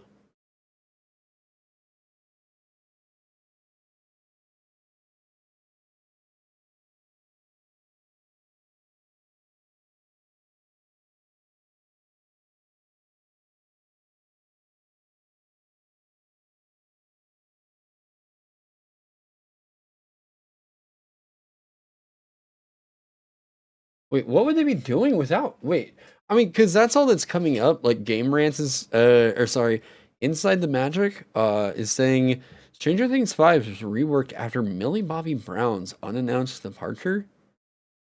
I'm sorry, if there were anything that could wind up, really absolutely fucking up Stranger Things to the level of like a Game of Thronesian style thing, it's mishandling whatever they would do with 11. I actually came up with a 11.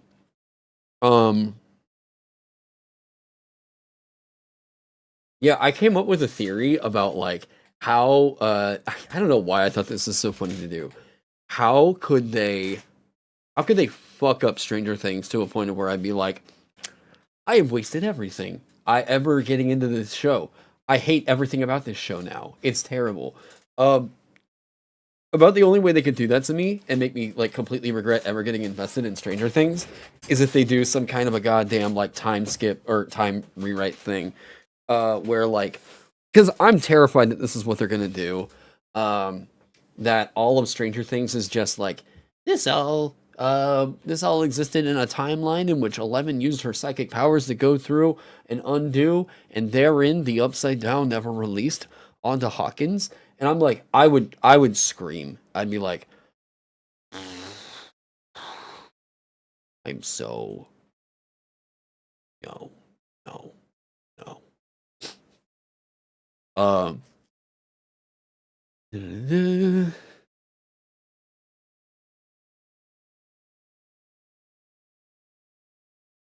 Okay.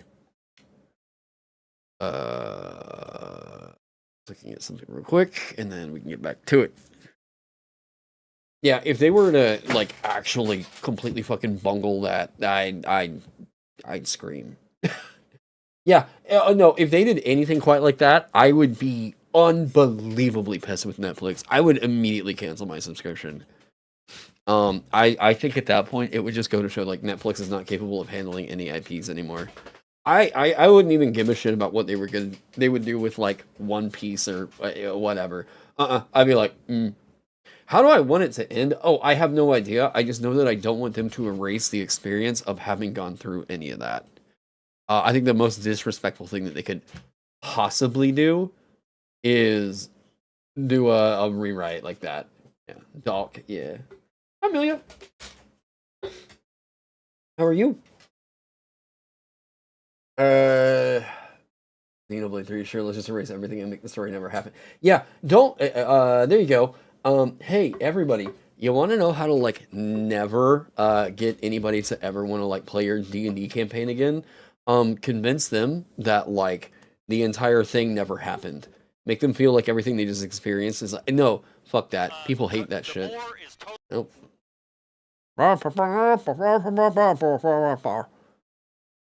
So the new digital circus is only 25 minutes long. I'm so stoked to go watch that later. But I can't watch it until Amanda gets home. Because I got her into it now. Okay, so y'all are up to date on what else is going on with Vagabond.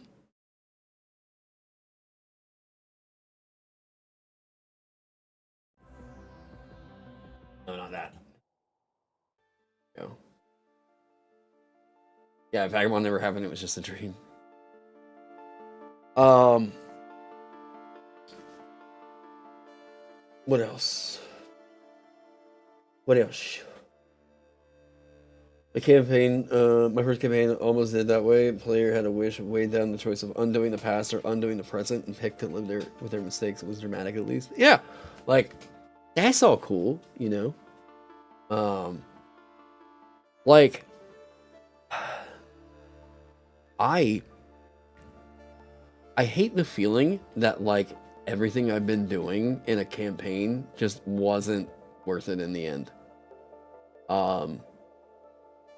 That like, here, do that. Voice settings. Paused while transmitting audio. Okay.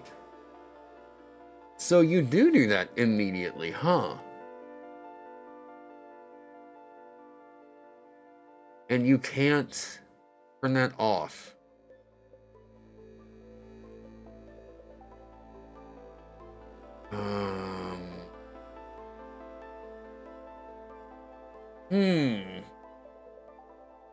How fun that you do that, Discord.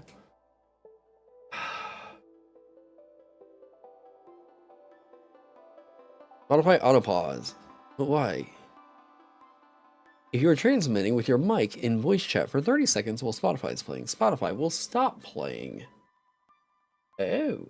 Have I tried to lower the quality of Spotify? No, not yet. You should donate $3 though to make sure that I remember. Yeah, all of you should. How have I been enjoying Undertale? I actually had to put it on pause because Balatro came out. Yeah, I've actually been going through and playing playing Balatro while watching House. That's been my life. God damn it! And now I'm thinking about Balatro again. Try using push to talk or adjusting your voice. Wait. Private use. The auto pause function will allow us to stay in compliance with Spotify's terms of service. Spotify needs to chill the fuck out on that. Discord should just be like, guys, look, this is not what people are using it for, and if anybody does use it for that, you ban them. Don't punish everybody. Ban those fucks. I'm allowed to do this on YouTube. You fucks. All right, you know what?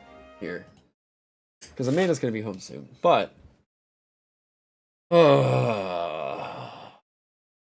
don't trust house for medical advice. 100%. From Slice and Dice, did you actually get it? Adding something to Vagabond from Slice and Dice. I don't remember what it would have been. I haven't actually played Undertale all the way through yet. Oh, wait, we need this bop. We need this bop. Give me the bop. There's the bop. Alright.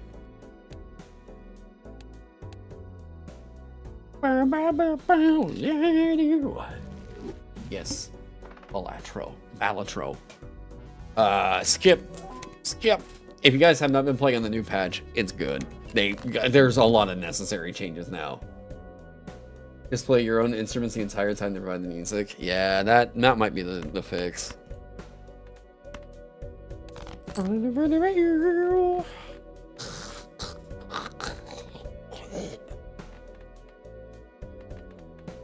I go for the straight? I fish it. Yeah. Go! Go! God damn it.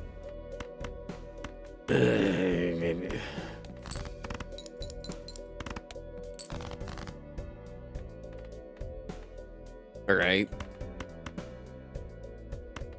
Do we do this and just hope for a flush? That's not gonna get us over.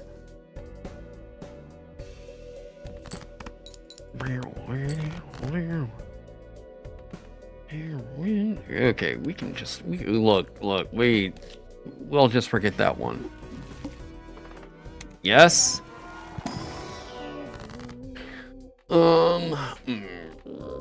Look, I know everybody's like really big on the steel cards and everything. I'm sorry, but the way that they buffed Lucky in this patch, woo! Bye for friends. Oh, later, Amato. If you look, you'll see what they've done here. There's two things in the Magician that make this absurdly good right now. Not only does this now enhance 2 cards to being lucky cards, look at your chance. Yeah, thank God it's 2 cards. It's no longer a 1 in 5 chance and a 1 in 20 chance. It's a 1 in 5 and a 1 in 15. This hits shockingly often.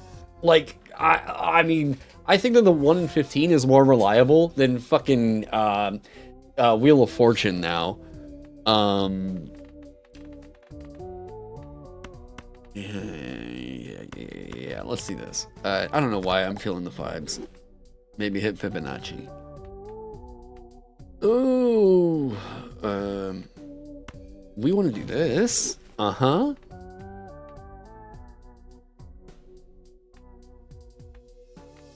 I guess we'll just get that out there for now. Sure. That's such a waste. Okay.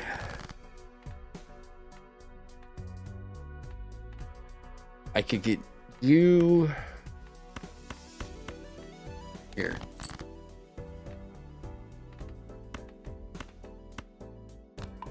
Dude, this soundtrack is just so good. Okay. Wow, none of that hit! Oh no!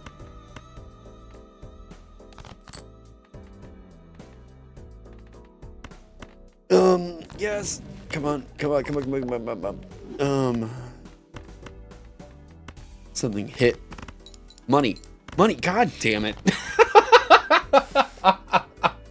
Yeah, nope, yeah. Thanks, Tanya. Later. Alright, fine. Made a deck with all 10s and diamonds. I got a bunch of them were lucky. It was great. Yeah, I had my historically biggest hand earlier on today. Oh, God. It never fails. I never hit any of the marble or stone shit whenever I'm not playing the plasma deck.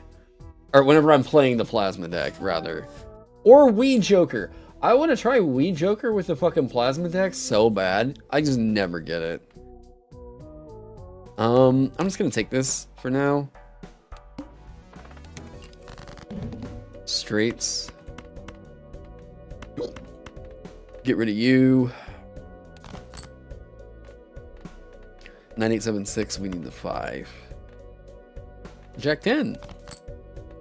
Hey, we can take that.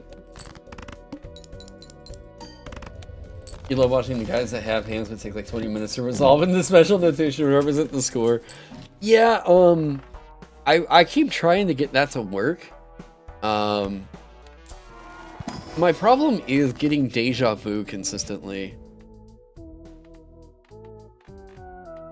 God, wow, all of this is terrible. Whatever, I'll just use that to use it, I guess.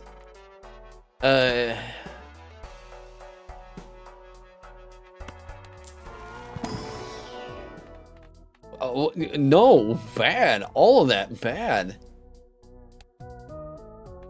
Alright, look, if we hit Fibonacci, then I guess we'll take that. Straight.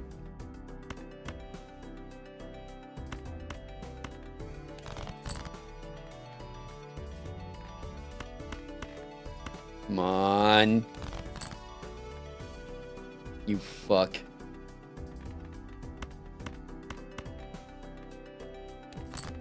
Hit.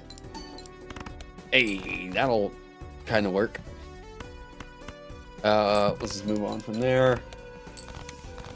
You haven't been able to get the Balatro yet because it looks like a new addiction, and once you can't afford another one with another crab's treasure, and Yakuza have you by the balls. Yeah, this is a productivity killer, that's for sure. I saw the other day that Spencer Campbell picked it up, and I'm like, oh man, that's the last thing I would want to do if I had a Kickstarter that I would get ready to deliver. I'm just gonna take Misprint for now, just to have it. Have any molt going on. We are not hitting straights at all. Jack, Jack, Jack, Jack. Yeah. Money, money, money, money. Fuck you. Wait and true, forget the rules once you wake up. Kind of, yeah. Balatro is actually very intuitive. I think that this is probably going to be game of the year, honestly. I know a lot of people. You're totally not playing it now because you saw me playing it. Yeah, it's like contagious yawning. If it comes up on my autoplay and it's like Northern Line, I'm just like, well, fuck me. I guess I'm playing it now. Dude, I don't know what it is. This game is like a different kind of fucking addictive.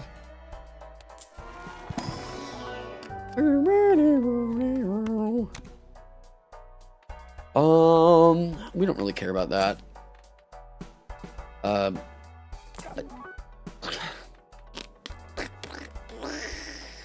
That is flat 10.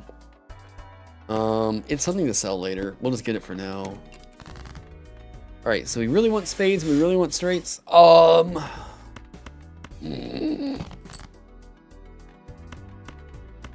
Give me whizzing.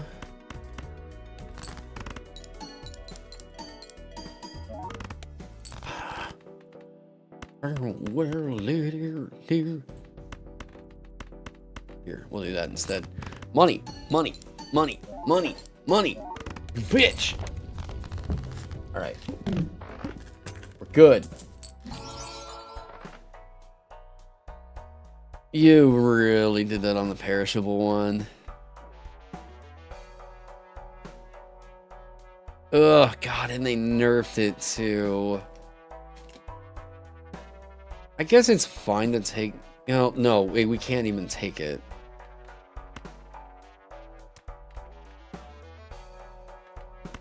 We don't have anything that totals up to 7, right? Yeah, no. Oh, that's a shame. Sure.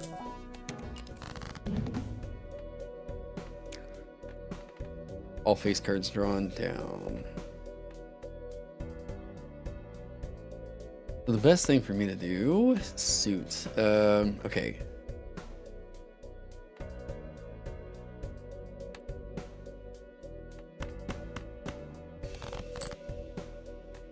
I'm just curious. Let's just do this. It's not gonna be straight, but I was hoping it was gonna be a full house.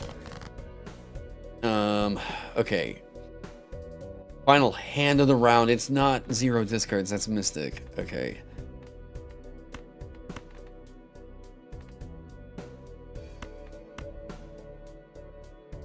Do I just play that just to get it out?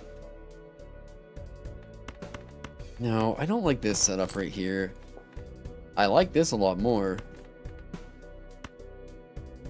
Can't do anything with that though.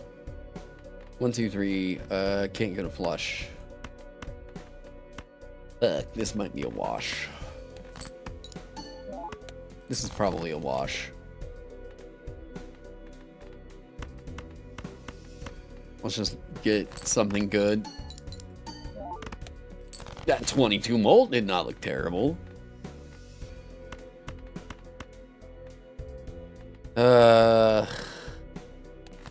Last hand. Come on. Fuck me, that was close. Sent you a replay of my best hand for kicks. What'd you get? Oh shit. Oh yeah. Dude, DNA goes to work. Let's see. I don't know why it does that. It'll like, whenever I'm streaming, it just kind of like, oh no, we don't want to show you Balatro. Okay,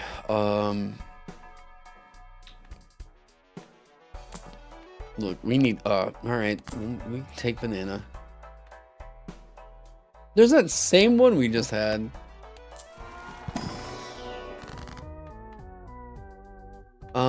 Temperance is fine right here. We're probably gonna take that because everything else is dog water.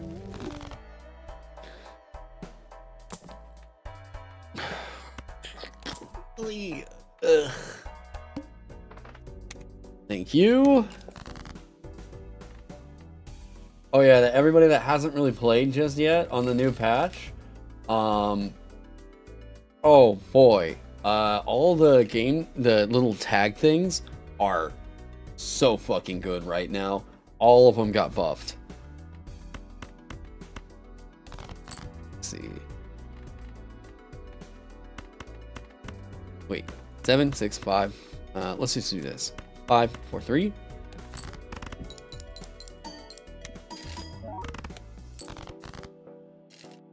Oh boy. For remaining discard, yeah. 5, 4, 5. Here.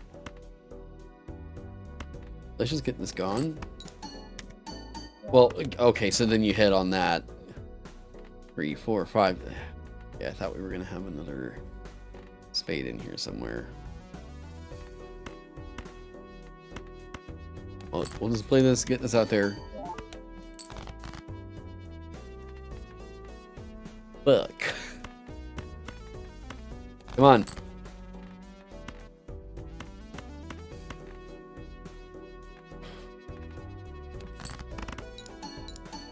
Yeah, all the changes are pretty fucking awesome this patch. We finally did 100% of the collection though. Nice. Really? Oh, what a heartbreaker.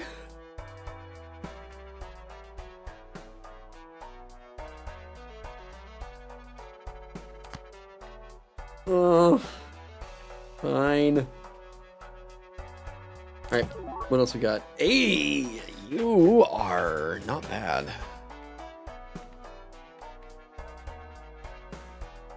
Playing card added. We can get rid of the Wrathful. All those cards are kind of bad this patch. Yeah, 8 card is actually being pretty useful. Yeah. Take that.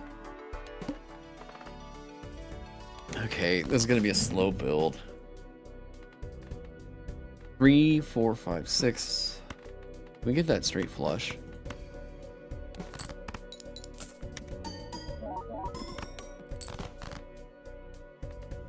suit.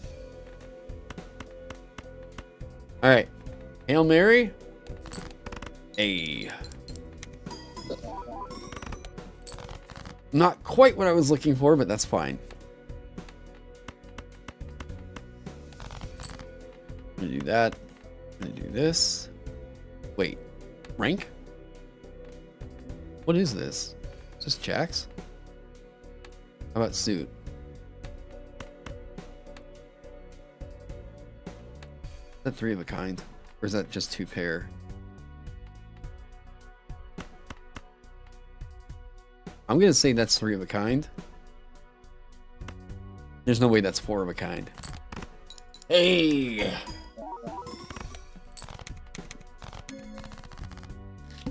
I'll do it.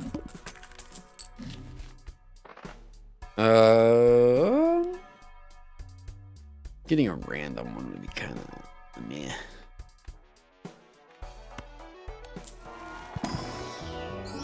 Hey, hello, you beautiful bitch.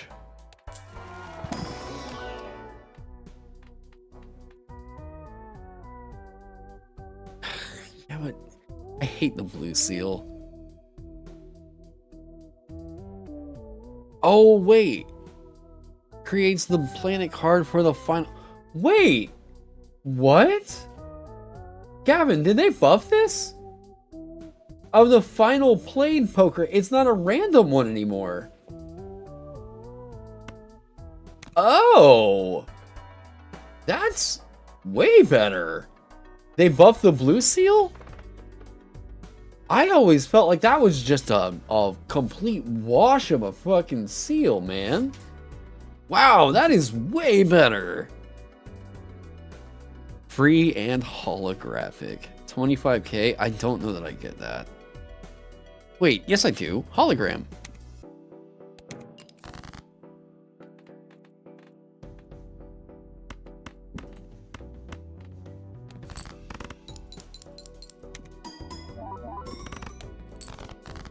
Ooh. Well, I don't know. This one might be close. Can you give me another 8? Actually, I wanna pop this while I got it. Can you give me another 8, please? I wanna pop that while I got it. Fuck. Shit. Fine. Fine. Lucky. Damn it.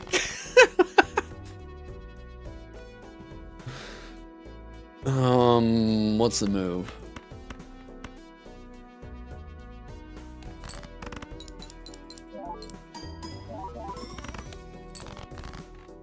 I need to come up with 11k here? Is this the only way? Yeah, that's like the only move I got. Alright. Fucking hit. Hit. No! God damn it! Oh god, we still did it! Okay!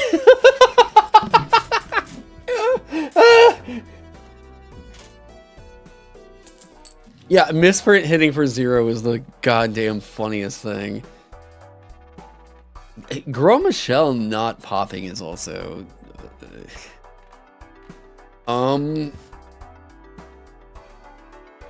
Scary face.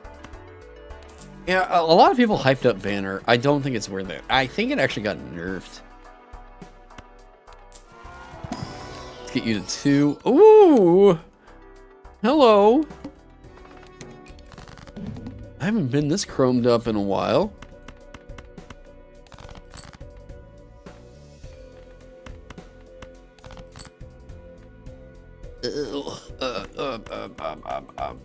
I think we're fine. Do I do this weird shit? Yeah, we do this weird shit.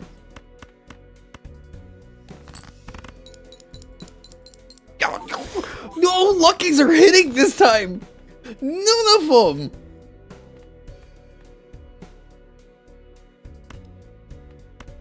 Oh, fuck! On this hand won't score! Oh, shit! What was I thinking?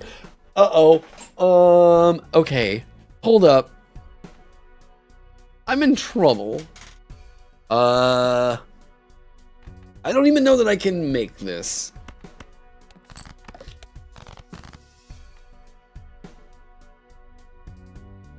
Fuck. I was not even remotely paying attention to that. What that was. No, this one's a wash. 1, 2, 3, 4, 5. Ah! Yeah, I wasn't paying attention to the blind. God damn it.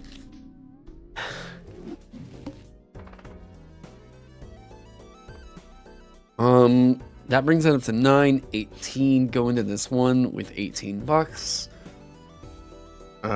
Yes, yeah, sure. We get that queen and that ace. Thank you.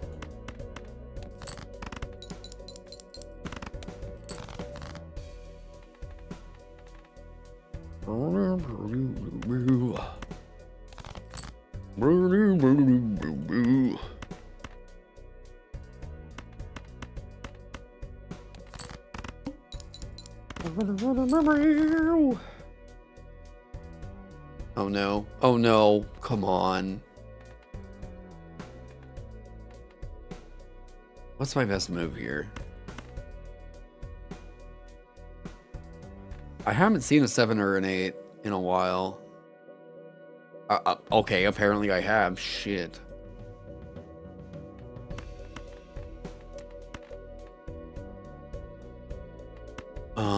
Let's do this. Yeah, and then there's that 8.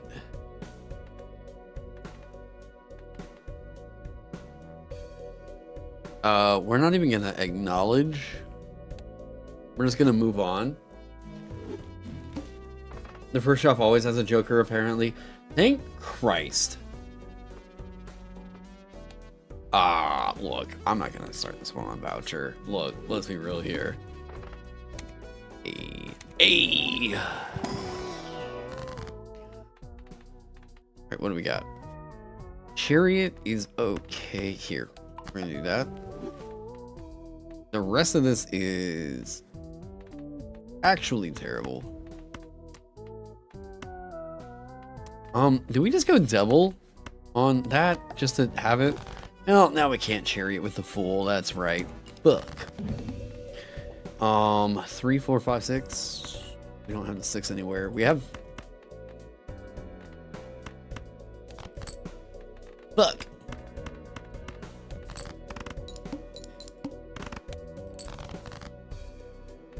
Five, 5, 5. So there's 3 right there. 2.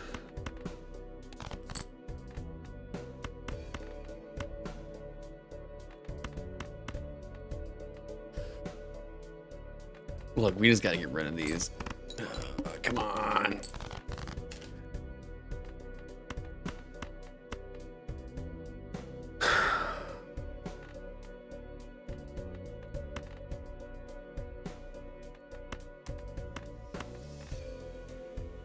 Give me this straight.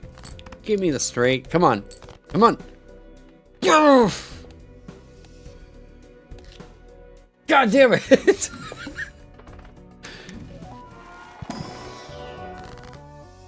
Okay, here we go. This is more like it. Let's start destroying shit.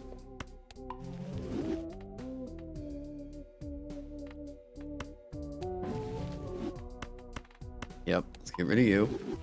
I don't want to waste that last one on that. Hey, we like that. Okay, strength.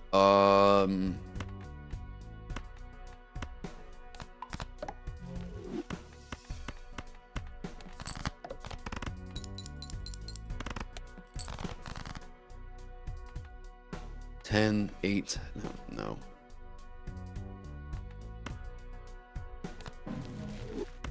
Cell lovers, I've never been able to really make wild shit work. 7, 8. You're sorry, yeah.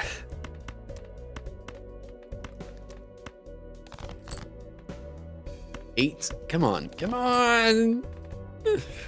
Alright. I think we want to go this route. That's gonna get us there. Actually, no. Here's what we want to do. We want to start eliminating anything below the royal flush. Okay, so the store apparently always now has a Joker the first... Well, I guess it has to here, right? Hello! I actually really like this Joker.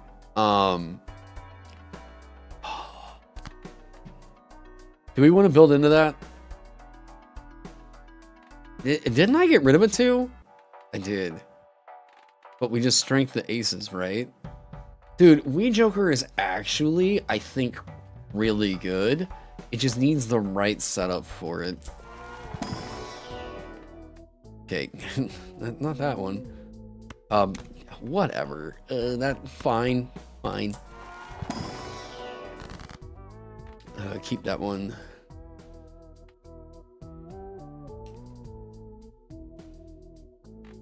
I think this is the plan. We go molt on it. And we just start trying to keep stacking stuff up on it.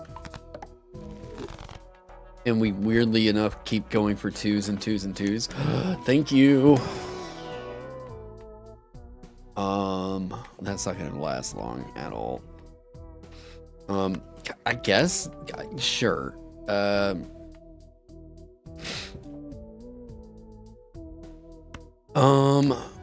We'll take that. 2s. Fuck.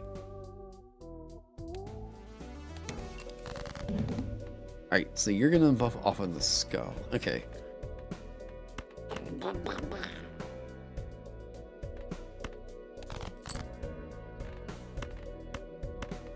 So close to a royal flush. Or straight flush. Eat chips! Alright. 1, 2, 3, 4. Let's do... Wait. Thank you! You never use it? Wee Joker? If you go with, like, Wee Joker on the plasma deck, holy shit, this thing pops off. But you do need to build towards it. Strength. Yep. So we're gonna start strengthening the aces. Let's go ahead and start getting full house built up because we'll inevitably be playing that.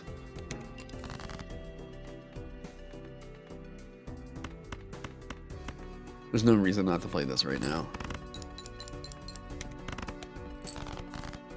I mean, if he's gonna give it to us, you know, we're just gonna take it. Let's play this full house.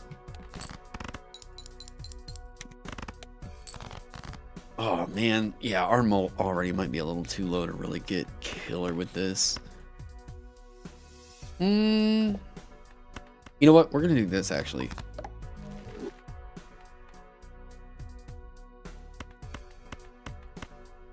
$65 times 6, 60 times 7.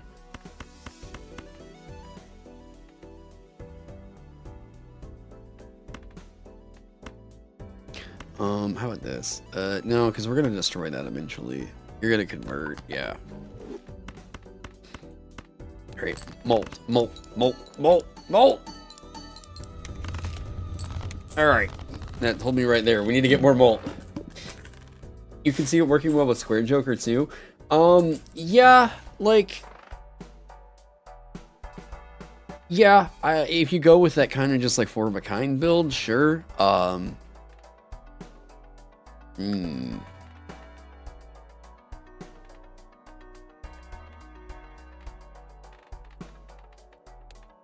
See, it's so much better with the plasma deck though. I forget that it's rare. Has it always been rare? Huh. Base Chipson. I hate this blind so much.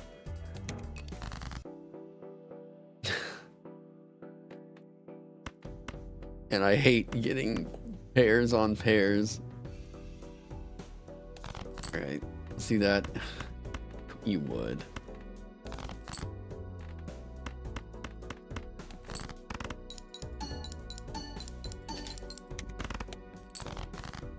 Oh, God, that's a little rough. 1, 2, 3. Alright, let's just play that, get that out. I was kind of hoping to be able to play both of those, but I just don't want to play just a pair. Okay, that's not too rough. What kind of card game did you just walk into me playing? Balatro. Well, this is game of the year. I'm telling you. If you're not playing Balatro already, you're missing out on the best game of 2024.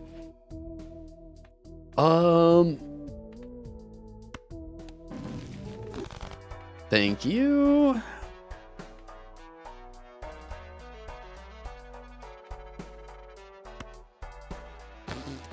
Do I get that right now? Sure.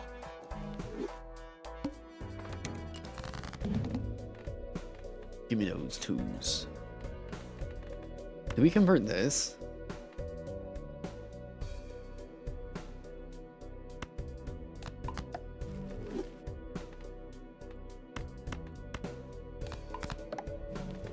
One, two, three, four, five.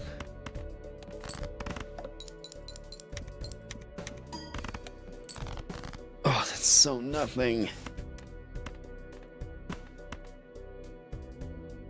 Guess we go reverse spades, or how about this? It's not good. Fuck.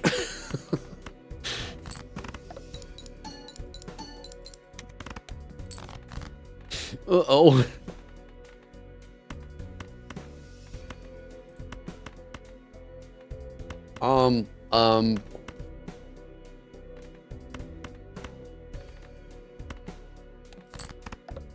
Okay, just give me an A, king. Oh. Okay. That's not terrible. There's no way. This is not gonna make it.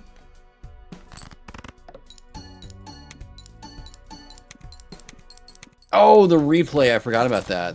Oh. Oh. Hang on. Let's go plasma deck for a couple rounds. Actually, I really like the abandoned deck. I think abandoned deck, the best thing that I've found that works with this right here is to go heavy, heavy, heavy full house. Like, here, I'll play it real quick. It's too very, when you're not built to it, yeah, you hurt inside. I gotcha. Okay, so because you cut out all the face cards, it's actually quite easy. It's like, I mean, your deck is already pre-thinned for you, right? We're gonna hit full houses like crazy with this. Okay, 1, 2, 2. Okay, so we're looking for the 5s and the 7s. Hey, that's not what I was looking for. Well, I said like crazy, and what I meant was occasionally. All right. The game says tabletop RPGs. Oh shit! Oh no! Twitch is gonna kill me. Hang on. They're gonna actually murder me. Full on murder.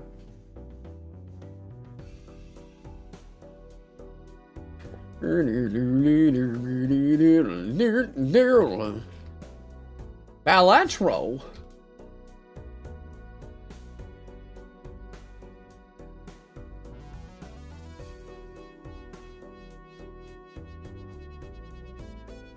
There we go.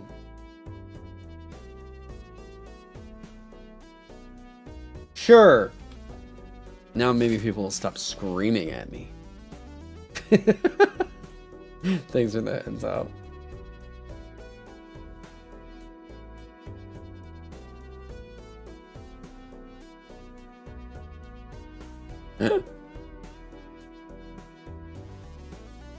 Helping Indestructoboy quality fix Spotify lower is one of the best parts of my week. God damn. It does look like a tabletop even to me. Yeah, that's very true. Alright, here we go. Why does it do that? All right.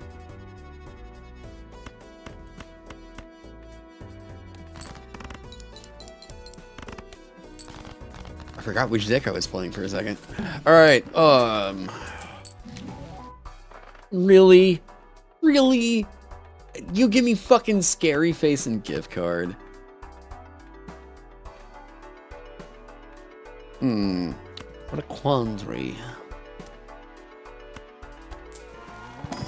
If there's anything cool, like... It contains 2 pair, that's right. Yeah, but we're also not playing... Yeah. Converts all hand to a random suit. Enhanced face. Okay. That's information for me now. Okay. Just needs to contain a 2 pair. We got a 2 pair right here. Give me it. Give me that. Guess we could have played a flush. That's fine.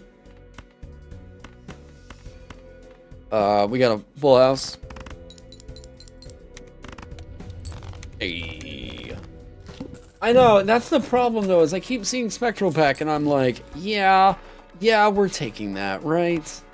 Look, fuck this. Get that out of here. Thank you. I know, I keep seeing Spectral Pack and I'm just like, I'm gonna do stupid things for you. Here we go.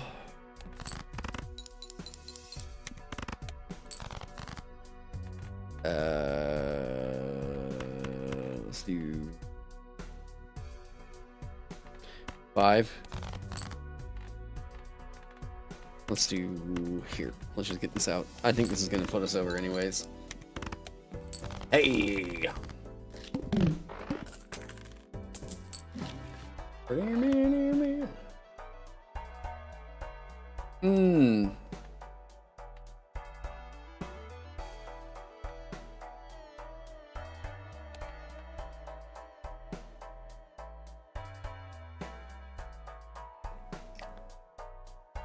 Yeah, but what's the next ENnie? That's the worry, right?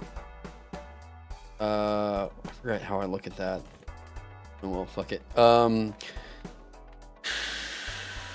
This won't get me any more money. This might. No wait, this might. No wait, no it won't. Fuck. I'm an idiot. Okay. So we just need to start cleaning house on clubs. Right?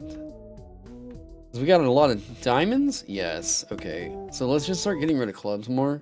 Or we potentially waste everything. Yeah. That's not exactly what we wanted. Give me that one for free. What do we not have a lot of? Okay, we don't really care about making straights. Let's just start getting rid of our hearts. Because I feel like that seems like a smart idea. Oh, I hate this blind so much. Oh, I should have totally been focusing on a million other things.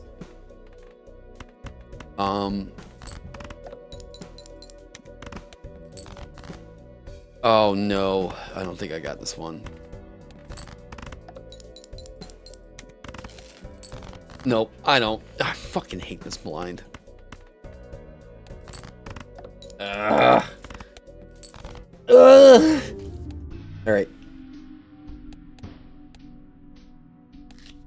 Oh, and I guess it would have helped if we were actually playing it that one. Okay. It's gonna have a free uncommon joker. 8, 8, 5, 6, 7, 8, 9. Hey. 5, 3, 3. Can we get that 2? Or 4? Yes. Oh, you're better. You're prettier. I want to go to prom with you! Flint is brutal? What, like Flint, Michigan? I didn't know we were talking about, like, Politics all of a sudden? They still not have water? What? Oh, wait, that's right. If poker hand is a straight flush, create a fucking random spectral card. Is this better? This is a nothing card. Like, we can't do anything with this card in this deck. We have to, like, build super hard into that. Seance. This is still a bad card, right? Oh, the Flint boss hand, having hand base. Ah, gotcha. Yeah, I hate that. I hate that blind. That blind sucks so bad. Is this one alright? It's uncommon now? Oh. Yeah, I don't even know that... It's such a bad Joker. We're gonna get it. Just to see if we can make it work. We won't be able to. It's alright if you have, like... yeah, certificate's not terrible. This could just randomly throw in, though, like, a bunch of face cards. I don't know. Okay, let's just see. Yeah, like, immediately, right? 1, 2, 3, 4. We wanna... If we can get, like, 4 fingers... I mean, then we're sitting really, really good. I've been clearing out clubs, haven't I? Taron, what are you doing?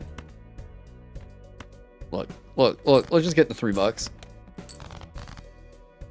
Fuck. Here. We're gonna get it. We want that seance card. We want that seance card. We're gonna do it. It's gonna happen right now. Fuck.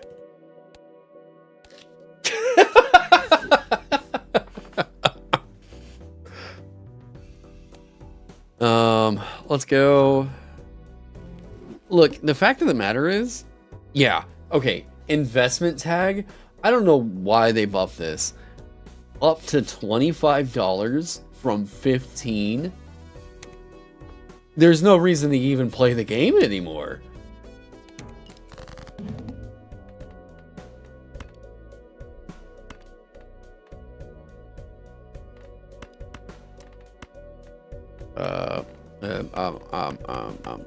There we go. Yeah, it's a crazy buff.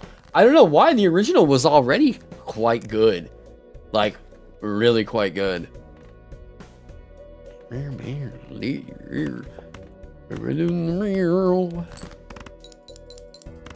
next one's gonna be a flush. I knew it. I knew it. I had no doubt.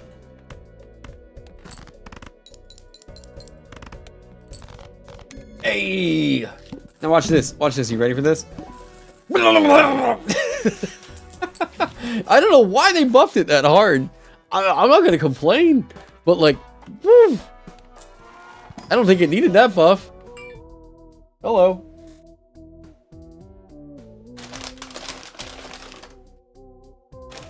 Oh, there you are. No, this fucking...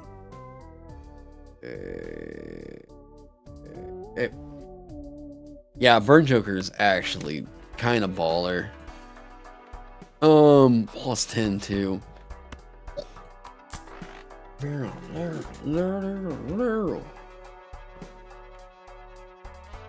Let's see if we get a 10 or a 4. Hey! Oh, hello, friend. Molt cards. More of a kind. Sure. Oh, you're not gonna get me. There we go. Let's just... Oh!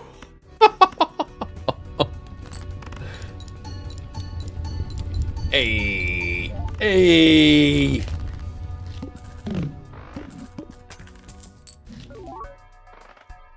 What just went? God, I cannot figure this card out. Gavin, is Supernova's bad, right? This does nothing for you. Like, I feel like you're better off with just fucking Grow Michelle than this, right?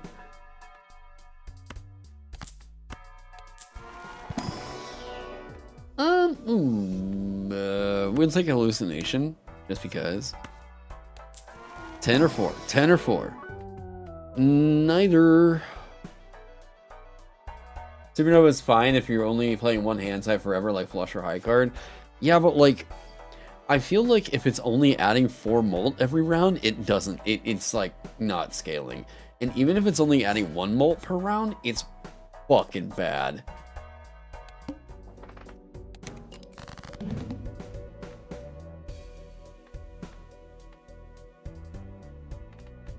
Four, 5, 6, 7, 8, right? We can just do that.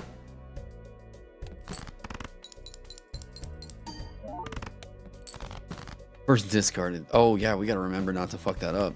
Here, we're gonna... I need to really watch what the fuck these say, huh?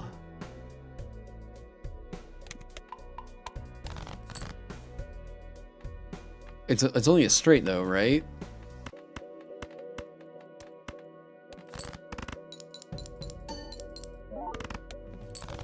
Here we go. We're okay. We're okay.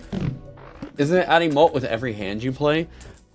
Yes, but that molt that you add doesn't add to every card or every hand you play. It's you have to play that same hand over and over and over again. And even still, if that's all you're doing, I don't think that's good. That's fine.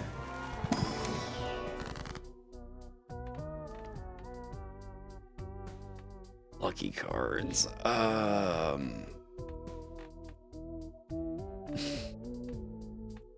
What do we do with this?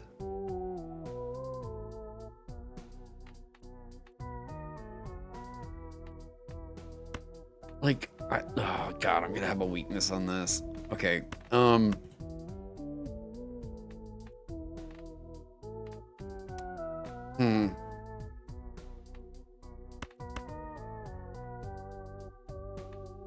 Look, here's what we're gonna do.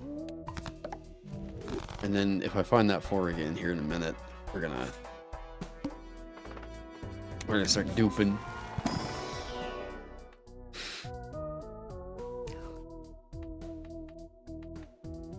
I'm just gonna buy it to sell it. Oh yeah. Get out of my hand. I kind of like Runner on, I like Runner a lot whenever you are going for chips. It's just, it feels like it's fun to play around.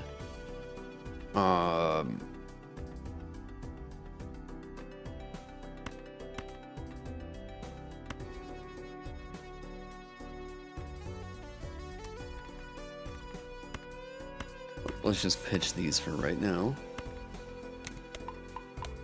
Oh, yeah, I guess I should remember I've got a really good Joker in my hand, huh?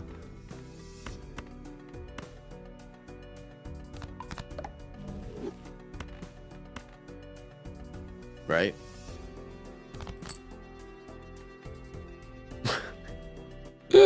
Hi, 7 of spades that we had to fucking... Okay, that's fine.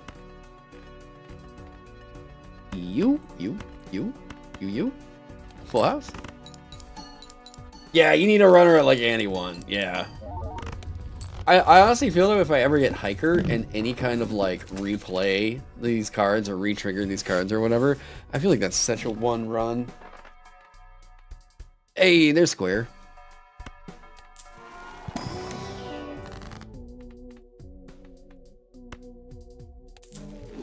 Okay. Really good if I would have been able to up that. Hangman?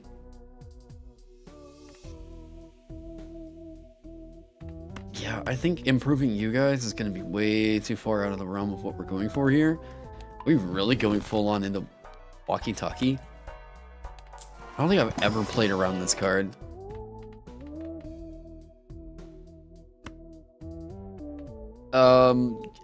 Sure. I don't care. Sure. Yeah.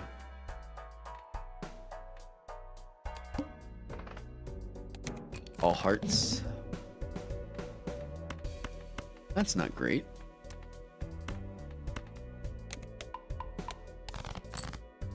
I keep forgetting you're in my hand.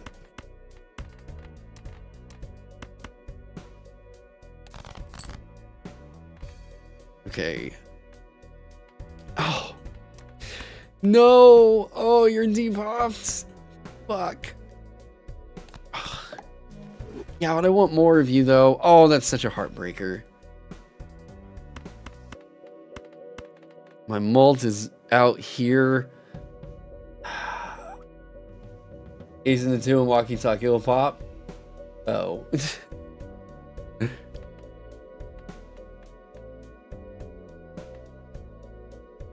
It's only +8.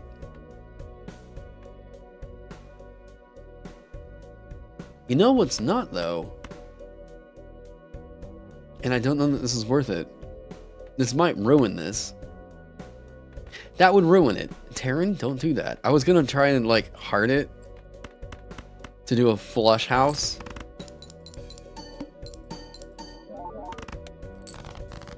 Okay, I'm glad I didn't do that. That was a dumb idea, Taron. 5, 6, 4, 4, 4. Let's just get that. There we go. All right, now. Ooh. Hello.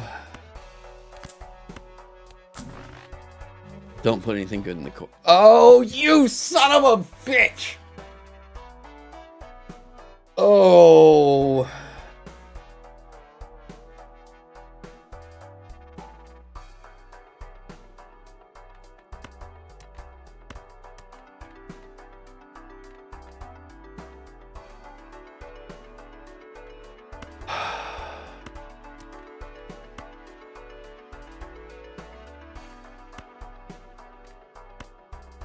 Dude, I do stupid shit. Yeah, I do stupid shit to make Vagabond work out. Not just because of the name, but this card is a god tier card. It's so fucking good. You just stay broke and you collect money. Hell yeah. Or collect tarot cards. We can get rid of hallucination. We can get rid of you. And welcome to the team, buddy. Base cards are drawn face down. We'll take that. Hey. Hey. Alright, let's discard these. Let's get a 10. I said let's get a 10. Okay.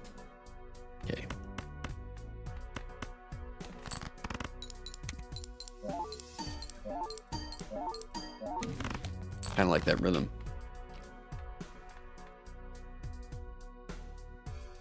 Let's see this.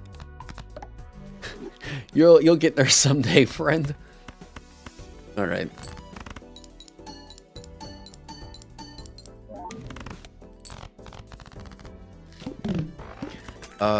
We take that. Yes. Topical, yes. Yeah, it was. I honestly think that Vagabond is probably the best card in the game. Like, Fibonacci is very good, but it's like super situational. Well, I say super situational. It's pretty niche. Vagabond, as long as you're like not going for a money build, which like requires its own investment, this is good on literally everything else. This card is fucking disgustingly good.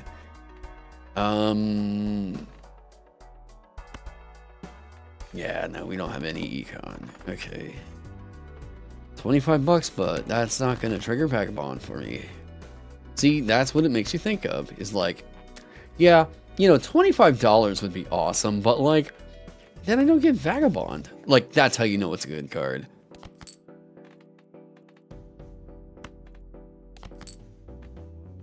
You. Fine. Ping. I need to just get rid of Banner. I'm not playing around that one. Sure? Sure? Sure? Right? Right? Right? Yes? Yes? Fuck.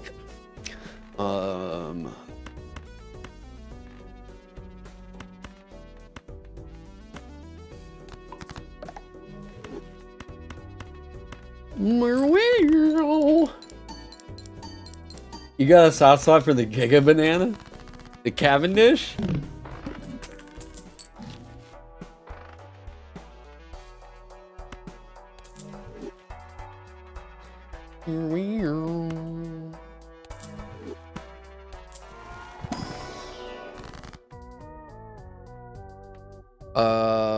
What are we looking at here? Do we hangman the 5s just to get it away? Right? Right? Is that what we do? I think that's what we do.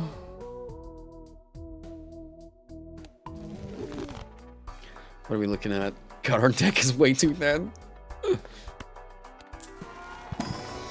We've really got to start. Ooh. That's right. Wait. Look. I think we gotta do this. I just don't think steel is all that worth it compared to lucky right now. Must have been an educator disappears only immediately. Yeah. Yeah, I think lucky is now the best you can do with a hand. If you get a lucky cat going.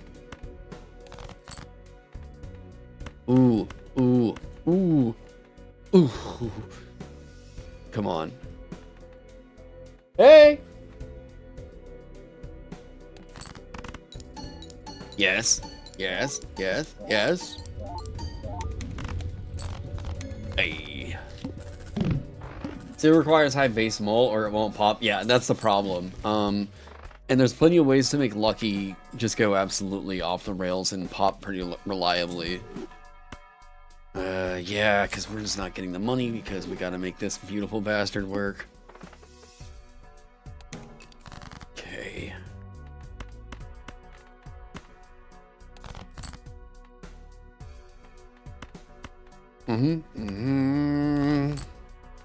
Damn, I was really hoping to get another one.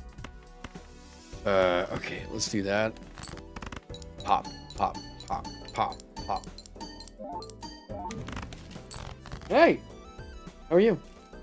Eh? Well, I'm awesome. You're awesome.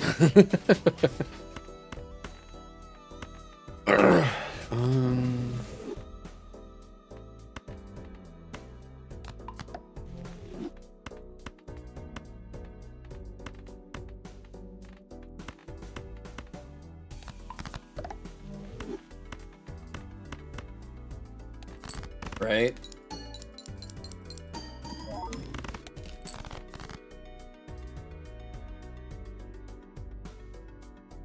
Uh-oh. Alright, I feel like we are not doing super great. Pop. Come on. Do this. You know you want to do this. You know you want to. Fuck off! Oh.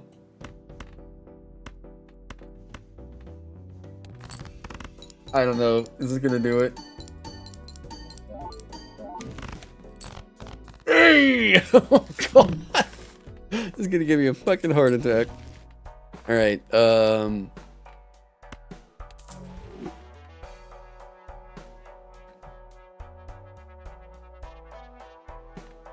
what's the right move here? I honestly think it's selling you. Wraith.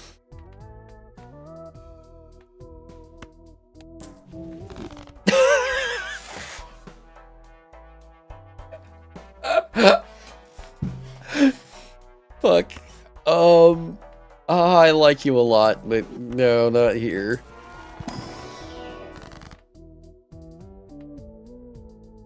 Not a great time for that. Okay.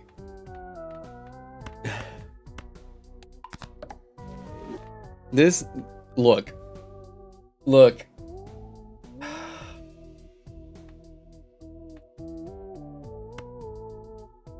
There's no better time than now to do this, right? Ow! Fuck. 10 or 4, 10 or 4. Give me a super. God damn it, I don't want any of that. 20k, huh? Alright. Ooh. Okay. If ever a hand was gonna do it, it may be this one.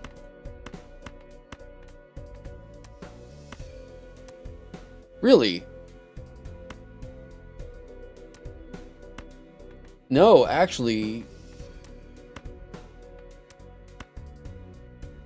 you keep it anyways, because no matter what with the walkie-talkie pop. Okay. 120 times 12? We've got to get some molt going, right? The trigger from... Yeah. Alright, let's see what happens. Ooh! Ooh! Oh, God!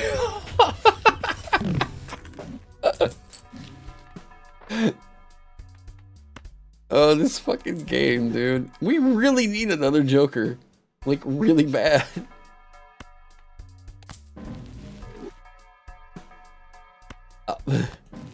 Okay. I fucked that up. I would take a judgment right now if it wants to give me one.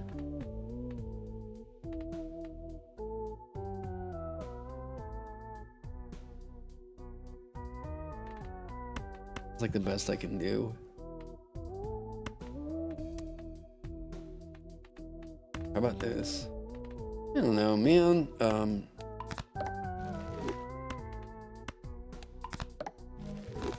I guess.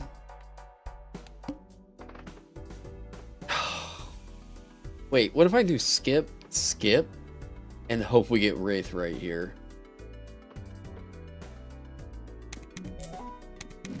Wraith. Okay, that's not good.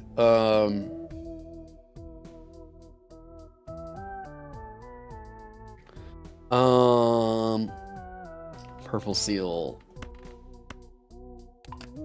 Whatever, that's not gonna make or break literally anything. I think that this is where Taron just screams at Balatro.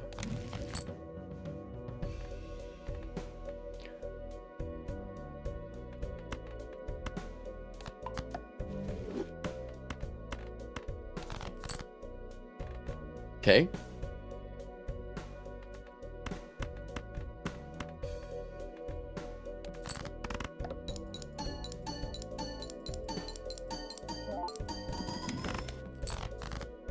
Oh, we're not making this one. This is Dunsky. Yeah, I gotta clear out the hand too.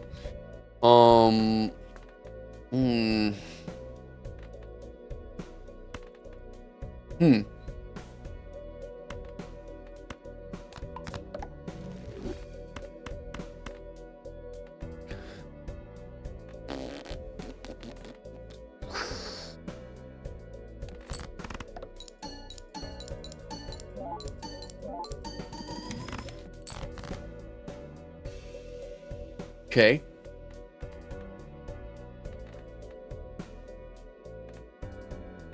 Is there anything I can do? I guess lucky that. What do I do this? Okay, here's the crazy thought, right? What do I just do this and then like hope like to God that... Alright, come on. Well, that didn't work. Oh, man. Okay. Well, it's been a stream, man. Oh. There we go. I think with that,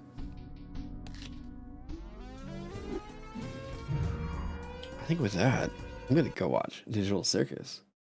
All that a night. Hang out. Yeah. Lavelle, I got $20 twice at No Malt. Yeah, it's a fucking game, right? Who else streaming right now?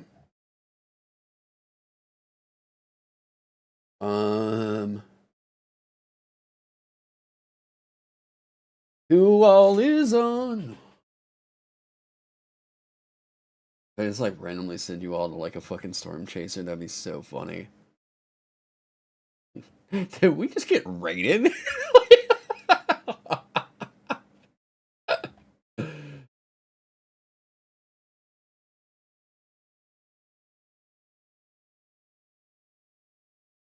Have a good, yeah, you too, Cosmonomicon. What a name. Redirect. Lo-fi girl. Oh, sure, Fables. Yeah, go raid Fables. Hey, go say hi to Fables D20. I am out of here for the day, and I will catch up with you all soon. I have very exciting news to drop about Vagabond here soon. Hopefully even sooner once things get ironed out. But anyways, have a great day. See you all soon. Later. Bye-bye.